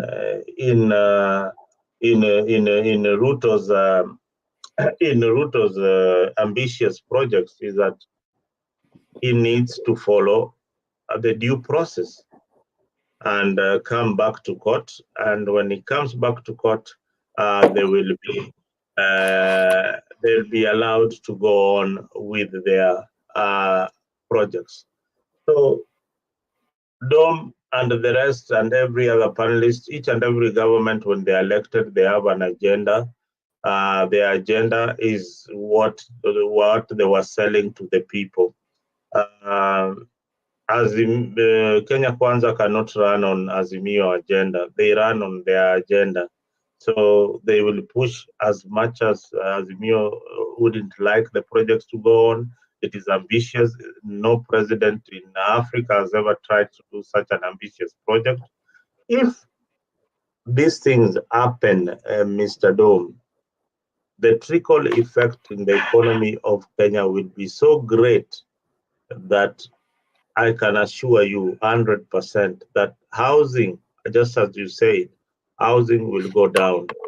And the people who you wouldn't imagine would have a home, you'll be told Nani kwa Nani is owning a home somewhere in Embakasi. Nani kwa Nani is owning a home. People who didn't have the money to buy a piece of land of 4 million will now be able to get a house for 850. That is something good that each and every upright thinking Kenyan should embrace. This is something that we should support in a bipartisan way. This is not a topic for debate. Yeah, it is not a topic for debate. The issue of housing is a need. If you have been homeless in Kenya, you would not be talking like it is not a need. If you have lived in the slums in Madare, if you have lived in Katokwera, in Kibra, then you will not be talking about the problems, but you'll be saying we need those houses as soon as they are available.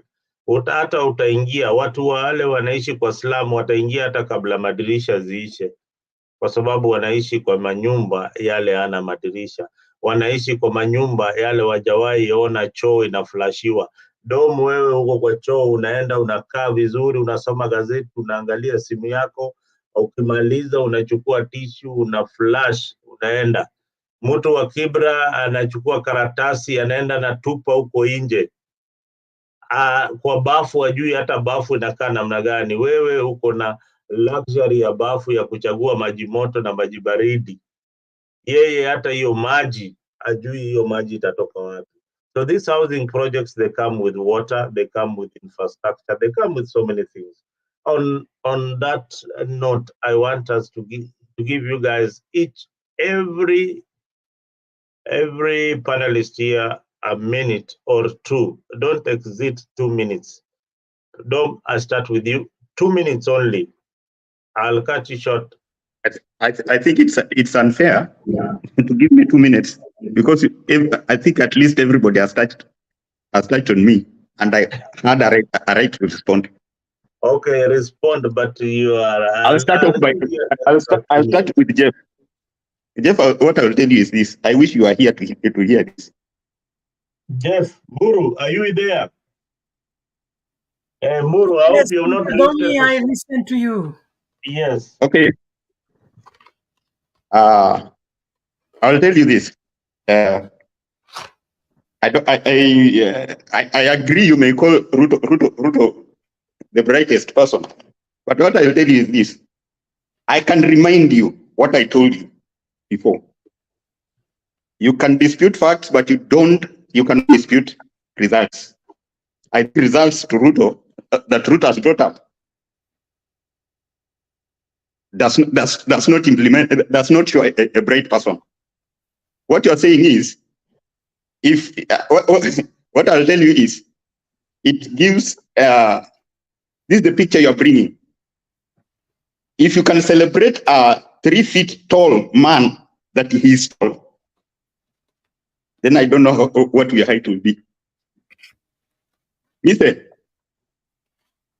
you have been my friend. Hello, hata nimekosa kukusalimia pole. Jambo mingi. I wish you could also remember that everything that I told you, every failure that I told you that was going to happen baada ya Ruto could take power, they are happening now. Okay, you have talked a lot of things here about whether how cheap the project, whatever that is. Mzalendo, that's 3,500 you're talking about. That 350 you're talking about. I mean 3,500 that you're talking about. Not very many employed people can vote now as we are talking. I'm not talking about a hustler. The story was about hustler. Saizi watu, I told you, I was at home. I have friends who are piki. They can tell you for free. People are footing. These border people are hardly making 500 shillings in a day. Hardly. In fact, they are hardly making 400. You know how expensive food is now. Everything is now. So that project is not for hustlers. It is not. That is the reality. Take it or leave it, is the reality. Uliza mtu mwenye ako Kenya sahi, he will tell you that. I know you'll dispute, but I can tell you this. I was there a few days ago. When you are talking of when we are talking of Mr. talked about we should appreciate. I wish you could point out one thing.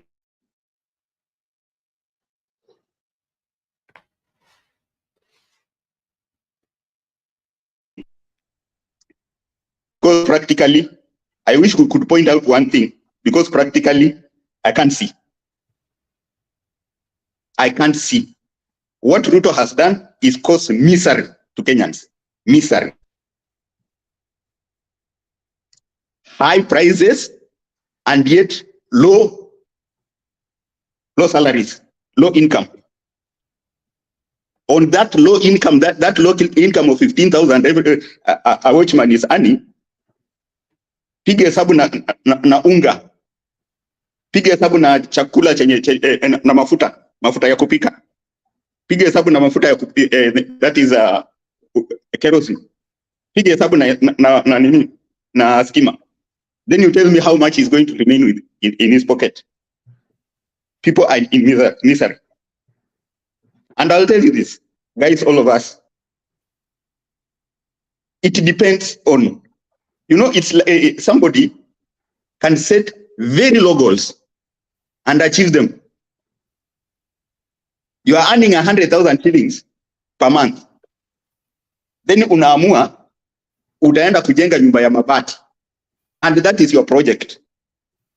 That is, I'm talking of ya mabati all throughout, nje na ndani.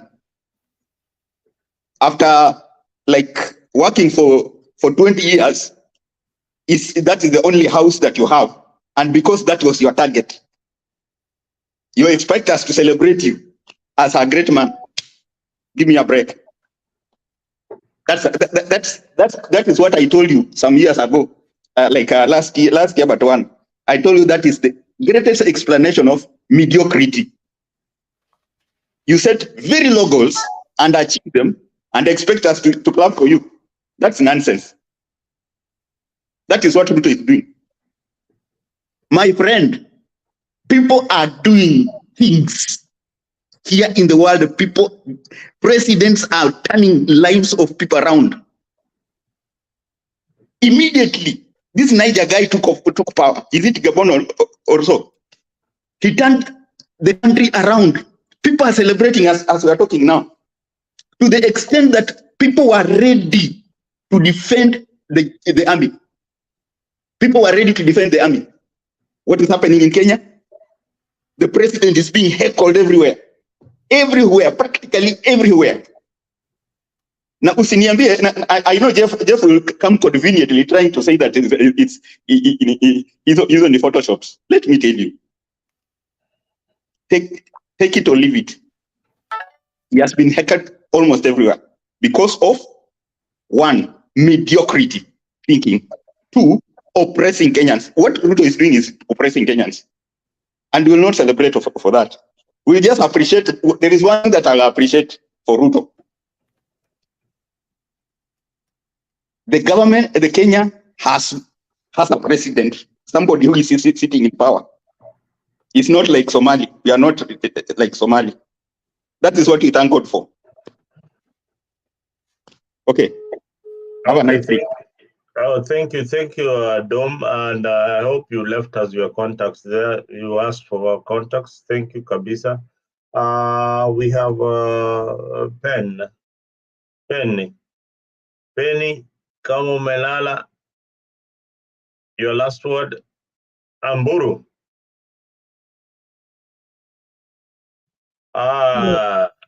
Yes. Mburu, you have a minute to say your last No, word. you said 2 minutes, Mr. Mzalendo. Yeah, 2 minutes, and put your camera on. Yeah, 2 minutes. I'm going. 2 minutes, please. I'm going to do that, Mr. Mzalendo. Mm-hmm. And thank you so much for letting us air our views. And I want to tell the people of Kenya that the government of William Ruto is doing a commendable job, and I commend the government for what they are doing, be it the Hasura funds. And even before I go ahead, I just want to show people, because I heard Dom here say that Ruto is giving 500 to the people of Kenya. So I want to encourage the people. The fact that the government is not talking about the Hasra funds, people are already borrowing the money. The project, the funds are continuing to be dispersed to various people. And mostly, especially women are benefiting, because women are very organized, especially in Kenya, in Chamas and all that. They are able to borrow money. And I ask even the men to try and to organize themselves so that they can get more money. And I just want to read an article here, just very briefly. It is saying the Hustle Fund has effectively fulfilled its primary objective by ensuring Kenyans have access to affordable credit. To affordable credit. 1 year later, the fund has disbursed 39.7 billion Kenya shillings. To how many people?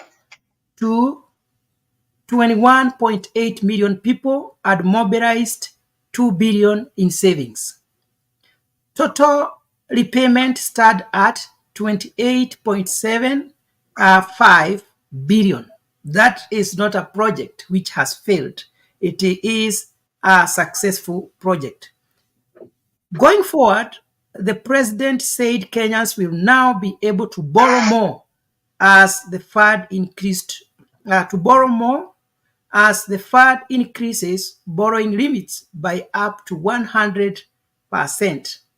That is what I want people to know.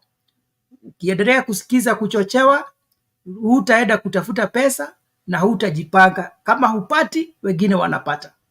The other thing I want to talk about is the affordable housing. At least 40,000 housing units are ready for construction. Under which government? Under Kenya Kwanza government. The construction of 46,792 units is already underway, and another 40,000 units are ready to commence construction. That is under the new government. So the president is very serious about the affordable housing. So start preparing your money. Start saving your 3,200, and let nobody tell you that it is not possible. That is very little money. If the government has promised you're gonna get the house, prepare your money. Maybe in the future you complain that I had the money, I paid the money, but I did not get the house. But at this level, please prepare, because just as people are doubting the Hasra funds, there are people who are benefiting out of it. There are people who have come out of the poverty because they were able to follow the advice from the government. The other thing, very important, is digitization of government operations. What will that do? I think this is the most brilliant idea that the government of Kenya Kwanza have come up with.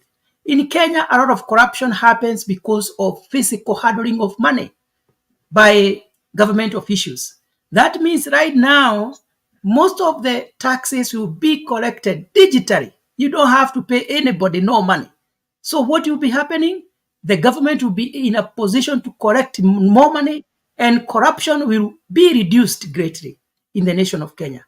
That is not somebody who is not wise. The other thing that has happened in Kenya is county industrial parks. Many people don't understand what that is meant to do. In Kenya, in most cases, we sell raw materials. We sell our products before we have manufactured them to finished product. But now with the industrial parks, we will do what we call value addition to our products so that we may be in a position to export finished product. Not only that, many people will get jobs in these industrial parks. Very brilliant ideas. The other thing which is very important for Kenyans to know, and this is what is causing, there is what we call resistance to change. There is a difference between how the government of William Ruto is operating compared to how the previous government was operating. The previous government borrowed heavily to subsidize what we call consumption. Why? Because the government wanted to remain popular amongst the people. But that is not prudent utilization of borrowed money. You don't borrow money to eat. You borrow money to invest or to build infrastructures that will attract more money. But now when you borrow money to subsidize unga, you borrow money to give to people, that money, there is no way you can recover that money. And that is how we entered into this very serious debt. You remember when the term of the president, William Ruto, was coming to an end, unga was going at 100 shilling. Why? They had an arrangement with the millers that sell your unga at this price. We are going to give you subsidies. Did he do that? No. The only thing which was there was agreement. And they released their product to the market. But were they paid? They were not paid. It is the government of William Ruto that was left with heavy burden of clearing the debts that they were not supposed to be there in the first place. You don't borrow money to give people for consumption. You borrow money for investment. You borrow money for production, like what the government is doing. Subsidize production of farmers so that we can have more yield in our farms. And that is why the government was able to disperse over 4 million bags of fertilizer in Kenya. That is to me, that is very, very prudent. And nobody can convince me otherwise. And finally, I wanted to say, yes, there is a lot of noise happening in Kenya, a lot of criticism, a lot of insults to the president and the government. But I want the people to know that the government is doing a good job. Na makelele haitamaliza shida zetu, kushautia government haitamaliza shida zetu, but giving brilliant ideas and alternative ideas will solve the problems that Kenyans are going through. So I support what the government is doing, and I'll continue to support if the government will continue doing the right things. And where they go wrong, we will not shy to say that this is wrong. And that is how it's supposed to be, because we don't have another country. Kenya is our country, and we love Kenya. And it's not the government of Kenya Kwanza, it is the government of the Republic of Kenya, which is supposed to serve all people. If the government fails, we all fail. So let us support the government. Let us start with the government, because that is what we are supposed to do. Thank you so much, Mr. Mzarendo. Thank you so much, Mise, and all other panelists, because of being together with you in the show. Thank you. Mise, 2 minutes. And, Pastor, I look at Black is coming in the studio right now. I mean, this is crazy. Mr. Black, we don't want you here. I don't think Mzalendo, that is being fair to Mr. Black. Because if you want to continue with this show right now, you can continue, Mr. No, just what I was saying. Mr. Black has been a supporter of this cause. Oh my God, Mr. Black, you know the sad part about it.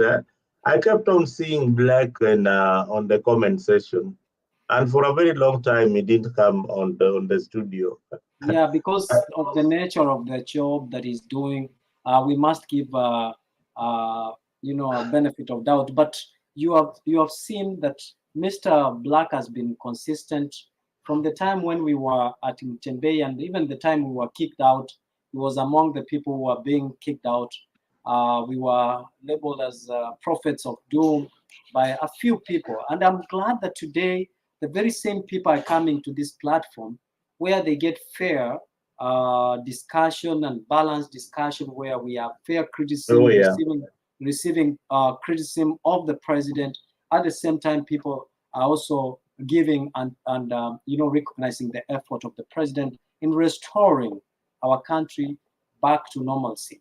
But it's only unfair for me as a junior of Mr. Black to even speak before Mr. Black speaks. So I would yield my time for Mr. Black to speak before I speak. Mr. Black, can you go ahead and please tell us, we want to give you maybe to conclude and just to summarize and tell us where you've been. We'll give you 5 minutes to tell us exactly what you think. Thank you, my brother Mise. I appreciate the good gesture. And yes, I think Zalendo, that was a bit harsh. The way you said it. Mr. Black, how can you say you don't want me here? I mean, how? Of all the people. Of all the people, Black, I don't want to hear that. You took it literally that I don't want you here. Seriously. I told you're coming and look at my eyes. You're coming at 7 hours of broadcasting. It is fine. Anyway, I'll not dwell into that. I think my brother Mise has said it all. So I won't repeat what I would have said about that, because I think Mise has gotten it out of my mouth.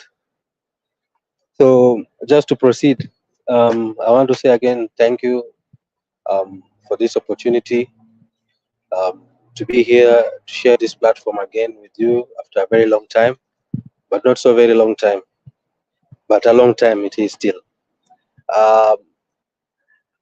About what is happening right now in our country, well, there are plus and minuses, because hakuna kitu inakuanga rosy all through. Even a rose itself, a rose flower, has thorns, isn't it? As sweet looking and as nice as it is, but inakuanga na miba pia, ama sivyo? So as it is right now, serikali yetu, things may not look so good, but does not mean that kila kitu ni mbaya, no. Because when you look about the housing, because nimekuwa nikiwasikia kuhusu nyumba, I think out of the 4 agendas that Uhuru had, it was affordable housing, affordable healthcare, manufacturing, and what was it? Affordable housing, affordable healthcare, manufacturing, and something else, food security, isn't it? Uhuru already kutoka kwa ile pati yake alijaribu as much as possible kushughulikia infrastructure, which right now tunaisherekea kusema vile ametutengenezea barabara nyingi, which is good. At the time tulikuwa tukisema we don't need the roads, we wanted the food, isn't it? But as it is right now, we are enjoying the. But at the time people were saying how we don't need the roads, we needed food. So just as it was then, people right now are saying they don't need houses, they need food. But in the near future, they will see the fruits and they will enjoy the having those houses, right? It was economic, social, and political. Those are the three pillars that Kibaki's government had put in the 2030 vision, isn't it? Now, in the social, isn't it? So, what is wrong in having this housing, Eunice? I mean, I don't see anything wrong with that. In terms of how they want it to be achieved, now that's a debate we can have. But I don't feel it proper that people would come in and say, actually, we don't need these houses right now, we just need food. These houses are not so important. That is entirely wrong. And that is very selfish of anybody who can come up with such words and utter such things. We do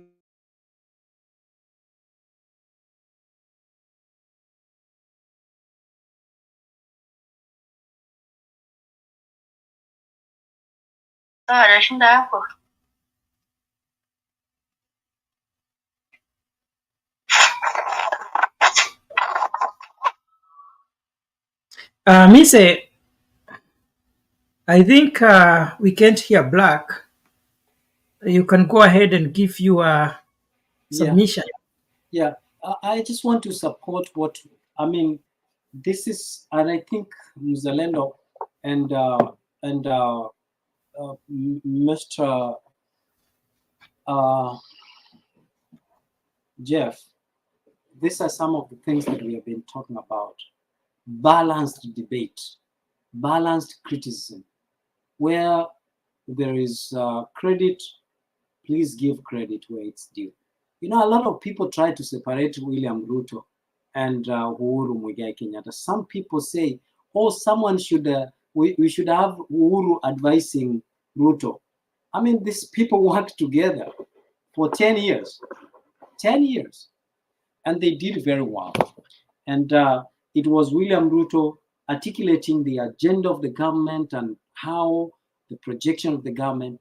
And so we cannot, these people are inseparable, just like Gachagua and William Ruto are inseparable, just like Kibaki and Kibaki, Raila Amolo Odinga, and Kalonzo Musyoka are inseparable during their government, during their period. So whatever development that was done at the time, they take responsibility. It was a success, we applaud all of them.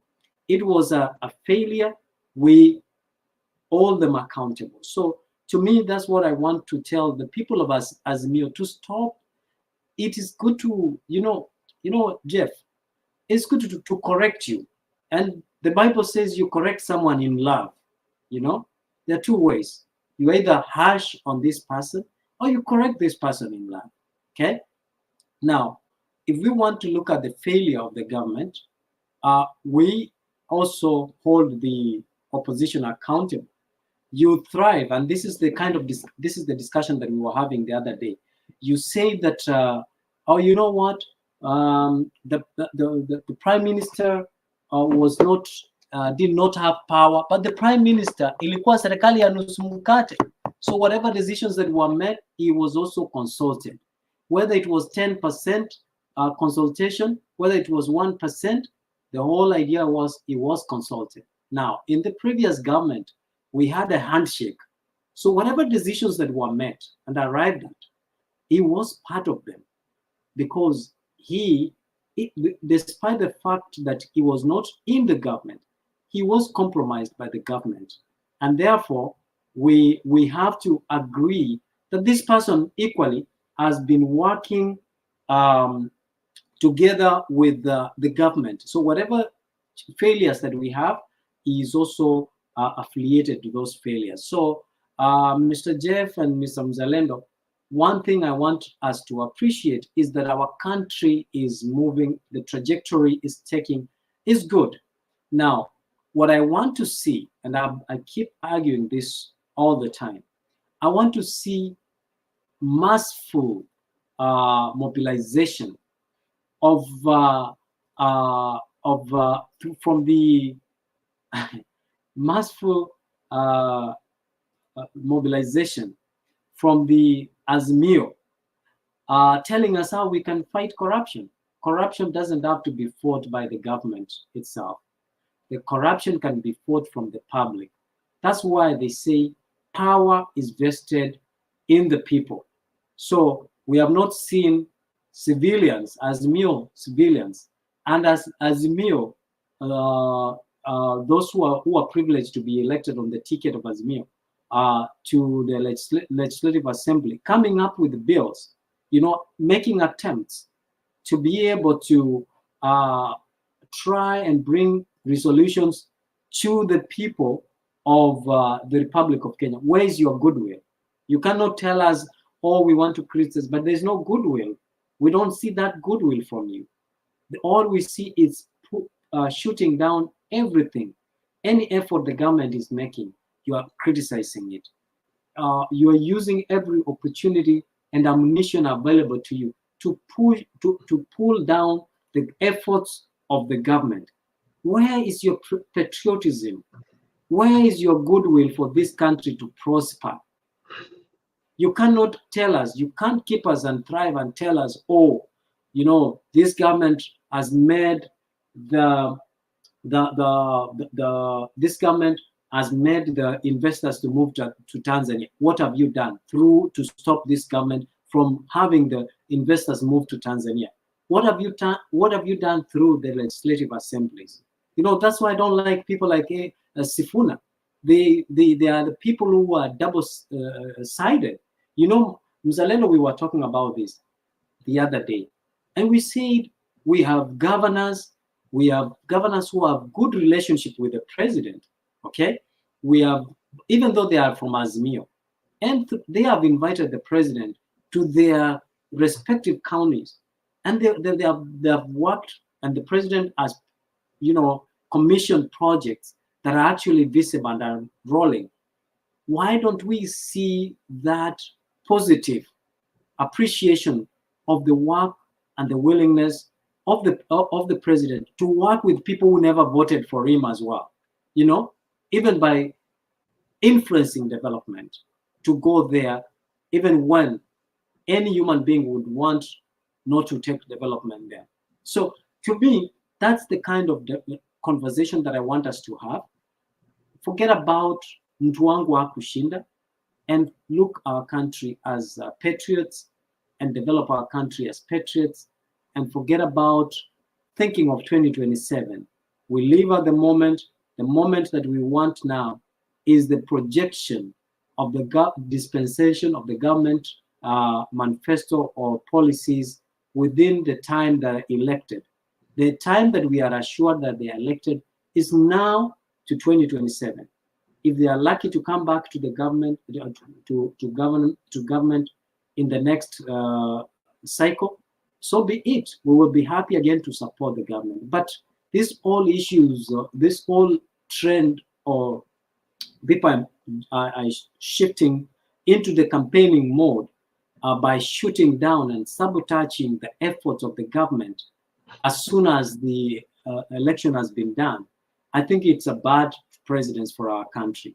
And the president, and if the opposition or whatever the Azimio are pushing and sabotaging the efforts of the president so that they can be given a slot or so that they can be heard, I think it's wrong. And Raila Amolo Odinga should stop. That doesn't make him as a statesperson. That doesn't make him a good leader. That makes him a selfish person. We would like to see, and I think Nick, I think I don't like the title. I want to see Raila being Rutos Nightmare in fighting corruption. That's what I want to hear. Everything that has crippled our country is corruption. The issue of collecting taxes is not a bad thing. We all pay taxes wherever we are. And there's this kind of stupid approach that I hear people, people always criticize people who are abroad, and they tell them, you don't live in this country. You don't know what we are going through in this country. So you cannot criticize or you cannot talk about anything or governance of this country. I find that very retrogressive and barbaric, because, the people who are in diaspora remit a lot of resources to our country. And if they remit the resources to our country, then they have a say. And who told you that we don't know what is happening in the country? Who told you that people in diaspora don't know what is happening in the country? Do you know that people who are in diaspora have relatives, families, children, parents that they support, that they eat? They have to work, meet their bill where they live abroad, and support respective families everywhere throughout the country. So we want to say, just like I think, Black, you are beginning to talk about the issue of export processing zones that are going to go throughout the counties. That will bring down the jobs. And these jobs, when people get hired from their respective counties, we will decongest the city, Nairobi, where we always think that jobs are only found in Nairobi.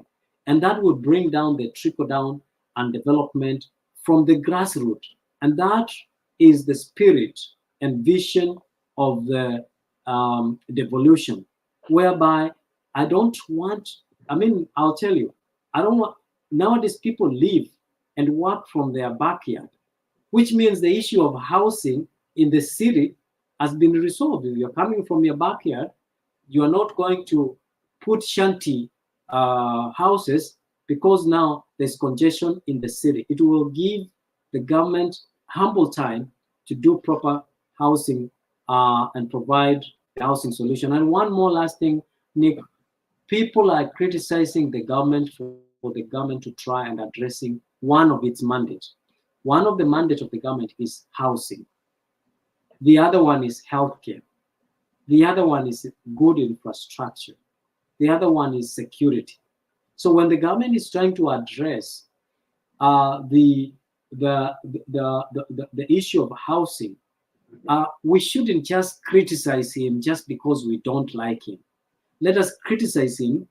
And by the way, let me ask you, if the government, or if the president is going to reward the contractors who are his friends, what is wrong with that?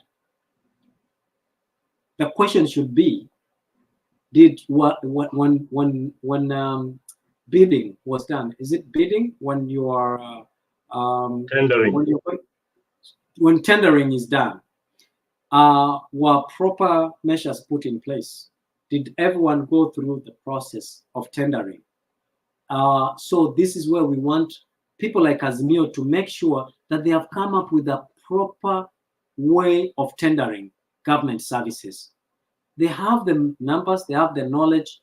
This is what we want to hear. So that if we realize that the president overlooked the process that is there, that is accountable, verifiable, and awarded directly his friends with tenders, then we will have a problem. And I mean, Mzalendo, right now we had a problem of a possibility of impeaching the president of the Republic of, the president of the United States, where his son used the influence of his father in, procuring certain services and benefiting and enriching himself. So if that happens in huge economies, and where we would think there is oversight, where we think there is no corruption, what about a country like Kenya? And in policy, we have always said this thing. I don't know if people don't understand, or it's difficult for people to understand. In policy, there's something called symbiotic relationship. Those people who financed your campaign, those people who supported you during the campaign, they will always find a soft spot for you as long as they meet the threshold of what they are applying for. There is nothing wrong for Ruto to say he's appointing Mise for Mise for having supported him throughout the campaign. He has a right to do that. Whatever job that he feels that he can appoint, whoever, if it's Mzalendo, he has a right to do that. And so there is nothing wrong for Azimio to feel bad about it and criticize that, because they never supported him if one of their own was not appointed. So if the president has chosen not to go with technocrats and go with quacks, then we should also look for a way to go to the Legislative Assembly, because there are a lot of Azimio member of parliament and senators and MCAs, and they have a forum and a platform where they can go in and challenge the president's action, because there is separation of power in the arms of government through the executive, the judiciary, and the legislature. So why are they not using those arms? And they're using social media and using media houses to criticize them, while they have a forum where they can address these things legally. That tells you the insincerity of Azimio in terms of developing our country. They are sheep, they are wolves who are hiding in the face of a sheep. So that's my contribution tonight. All right, Mise, thank you. Thank you very much for that elaborate contribution on the issues and affecting our country. Blake, if you misunderstood me, Paul Sana, it's only It's okay. you've been away for quite some time, and we need you in this panel. We need your wisdom. No, it's okay. We need your No, wisdom. it's okay. I know. We need your wisdom in this panel, and usipotee sana, sijui unapoteaga wapi. But I usually follow, bado naangalia. Unaangaliaga. Yes, I watch. I do watch. By not being the studio, does not mean that I'm away. I'm just there on the sideline watching and nikifurahia, appreciate the good job that you guys are doing, and appreciate sana. All right. I do watch Mise and Mburu, the other show with those two ladies wakiongea kuhusu relation ya Kenya vile ilivyo. I follow. I usually watch. I watch. I do. You know, thank you. Yes, I do watch. I even watch the shows like earlier on. I was watching Kina Alex when they were here. Kina Dominic. I was watching. I saw you from you know that's why I saw you from a long time on the show. And then I'm seeing you at the last minute when we have done 7 hours. I do watch. Where have you been? Anyway, thank you very much. Sometimes saa ingine ukiona mtu anafanya tu vizuri unaangalia, you don't have, si lazima uingie na yeye, maana already you are saying exactly what ambayo ningesema mimi mwenyewe, no, so hata hakuna haja. Sielewa, na enjoy hivyo. So as I was trying to say, my brother Mise has also put it across. Affordable housing ilikuwa part of Uhuru's agenda. Unakumbuka zile 4? Food security. Unakumbuka? Sasa if already Uhuru had been trying so hard na akajenga mpaka zile barabara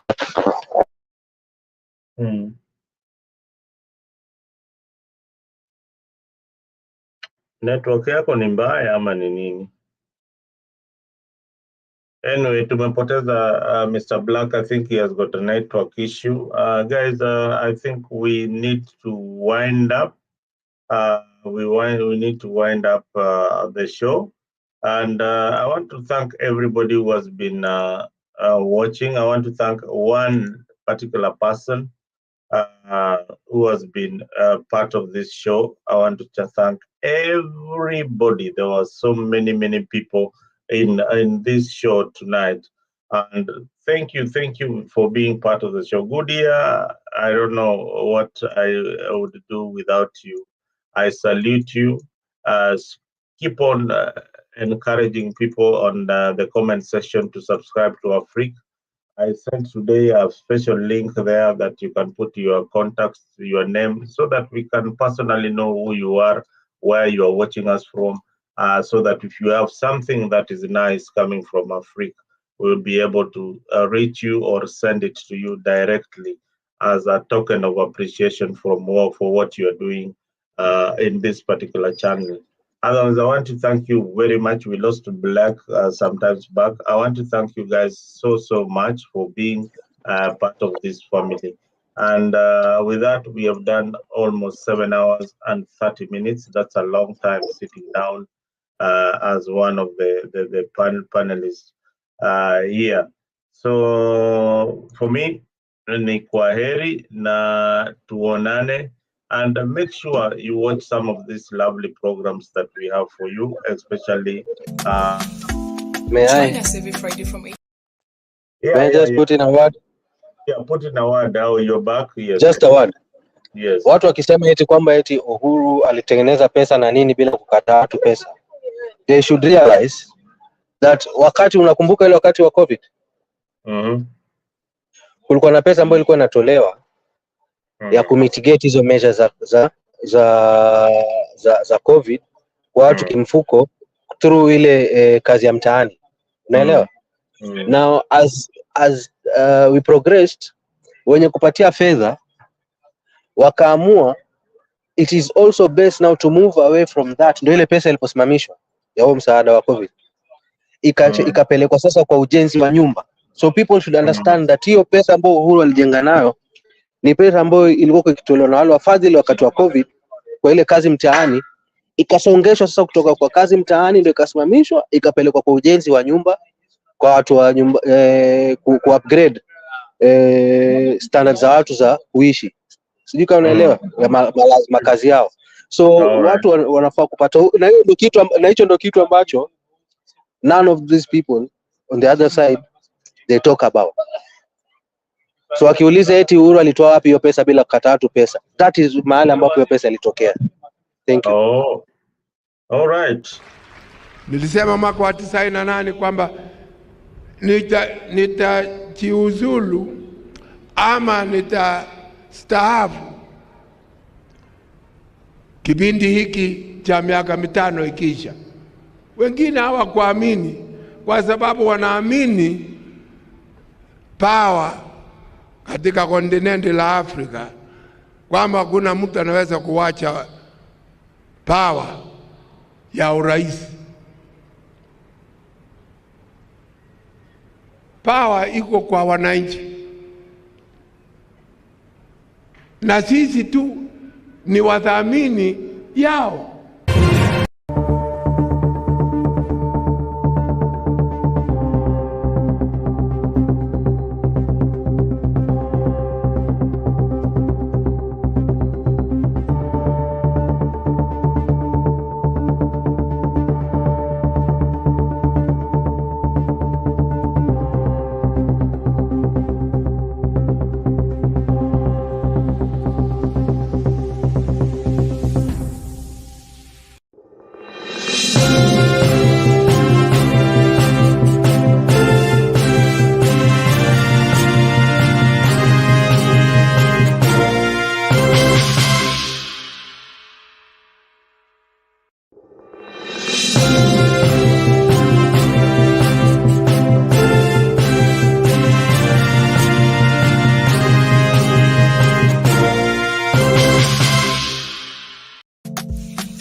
Join us every Friday from 8 p.m. to 9 p.m. for a captivating journey into the world of love, relationships, and romance, presented by the dynamic trio Maggie Knox, MC Jesse, and Annie Waweru, Bed of Roses. Promises to be your weekly dose of heartwarming stories, insightful discussions, and expert advice on matters of the heart. Whether you're single, in a relationship, or simply love a good love story, this is the show for you. Don't miss out on the chance to unwind and indulge in the joys and challenges of love, all brought to you by our talented hosts.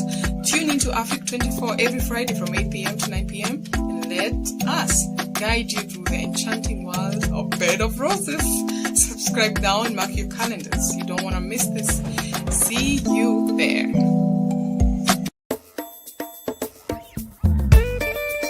Tunasonga mbele watu wote wa Jamhuri Kenya yetu. Tunasonga mbele watu wote wa Jamhuri Kenya yetu. Haya sisi sote wananchi tushangilie. Eko Jamhuri, eko Jamhuri, sote eko Jamhuri Kenya yetu yaenda mbele. Eko Jamhuri, sote eko Jamhuri, eko Jamhuri Kenya yetu yaenda mbele. Mwaka wa 60 umefika, tangu Kenya iwe huru. Mwaka wa 60 umefika, tangu Kenya iwe huru. Haya sisi sote wananchi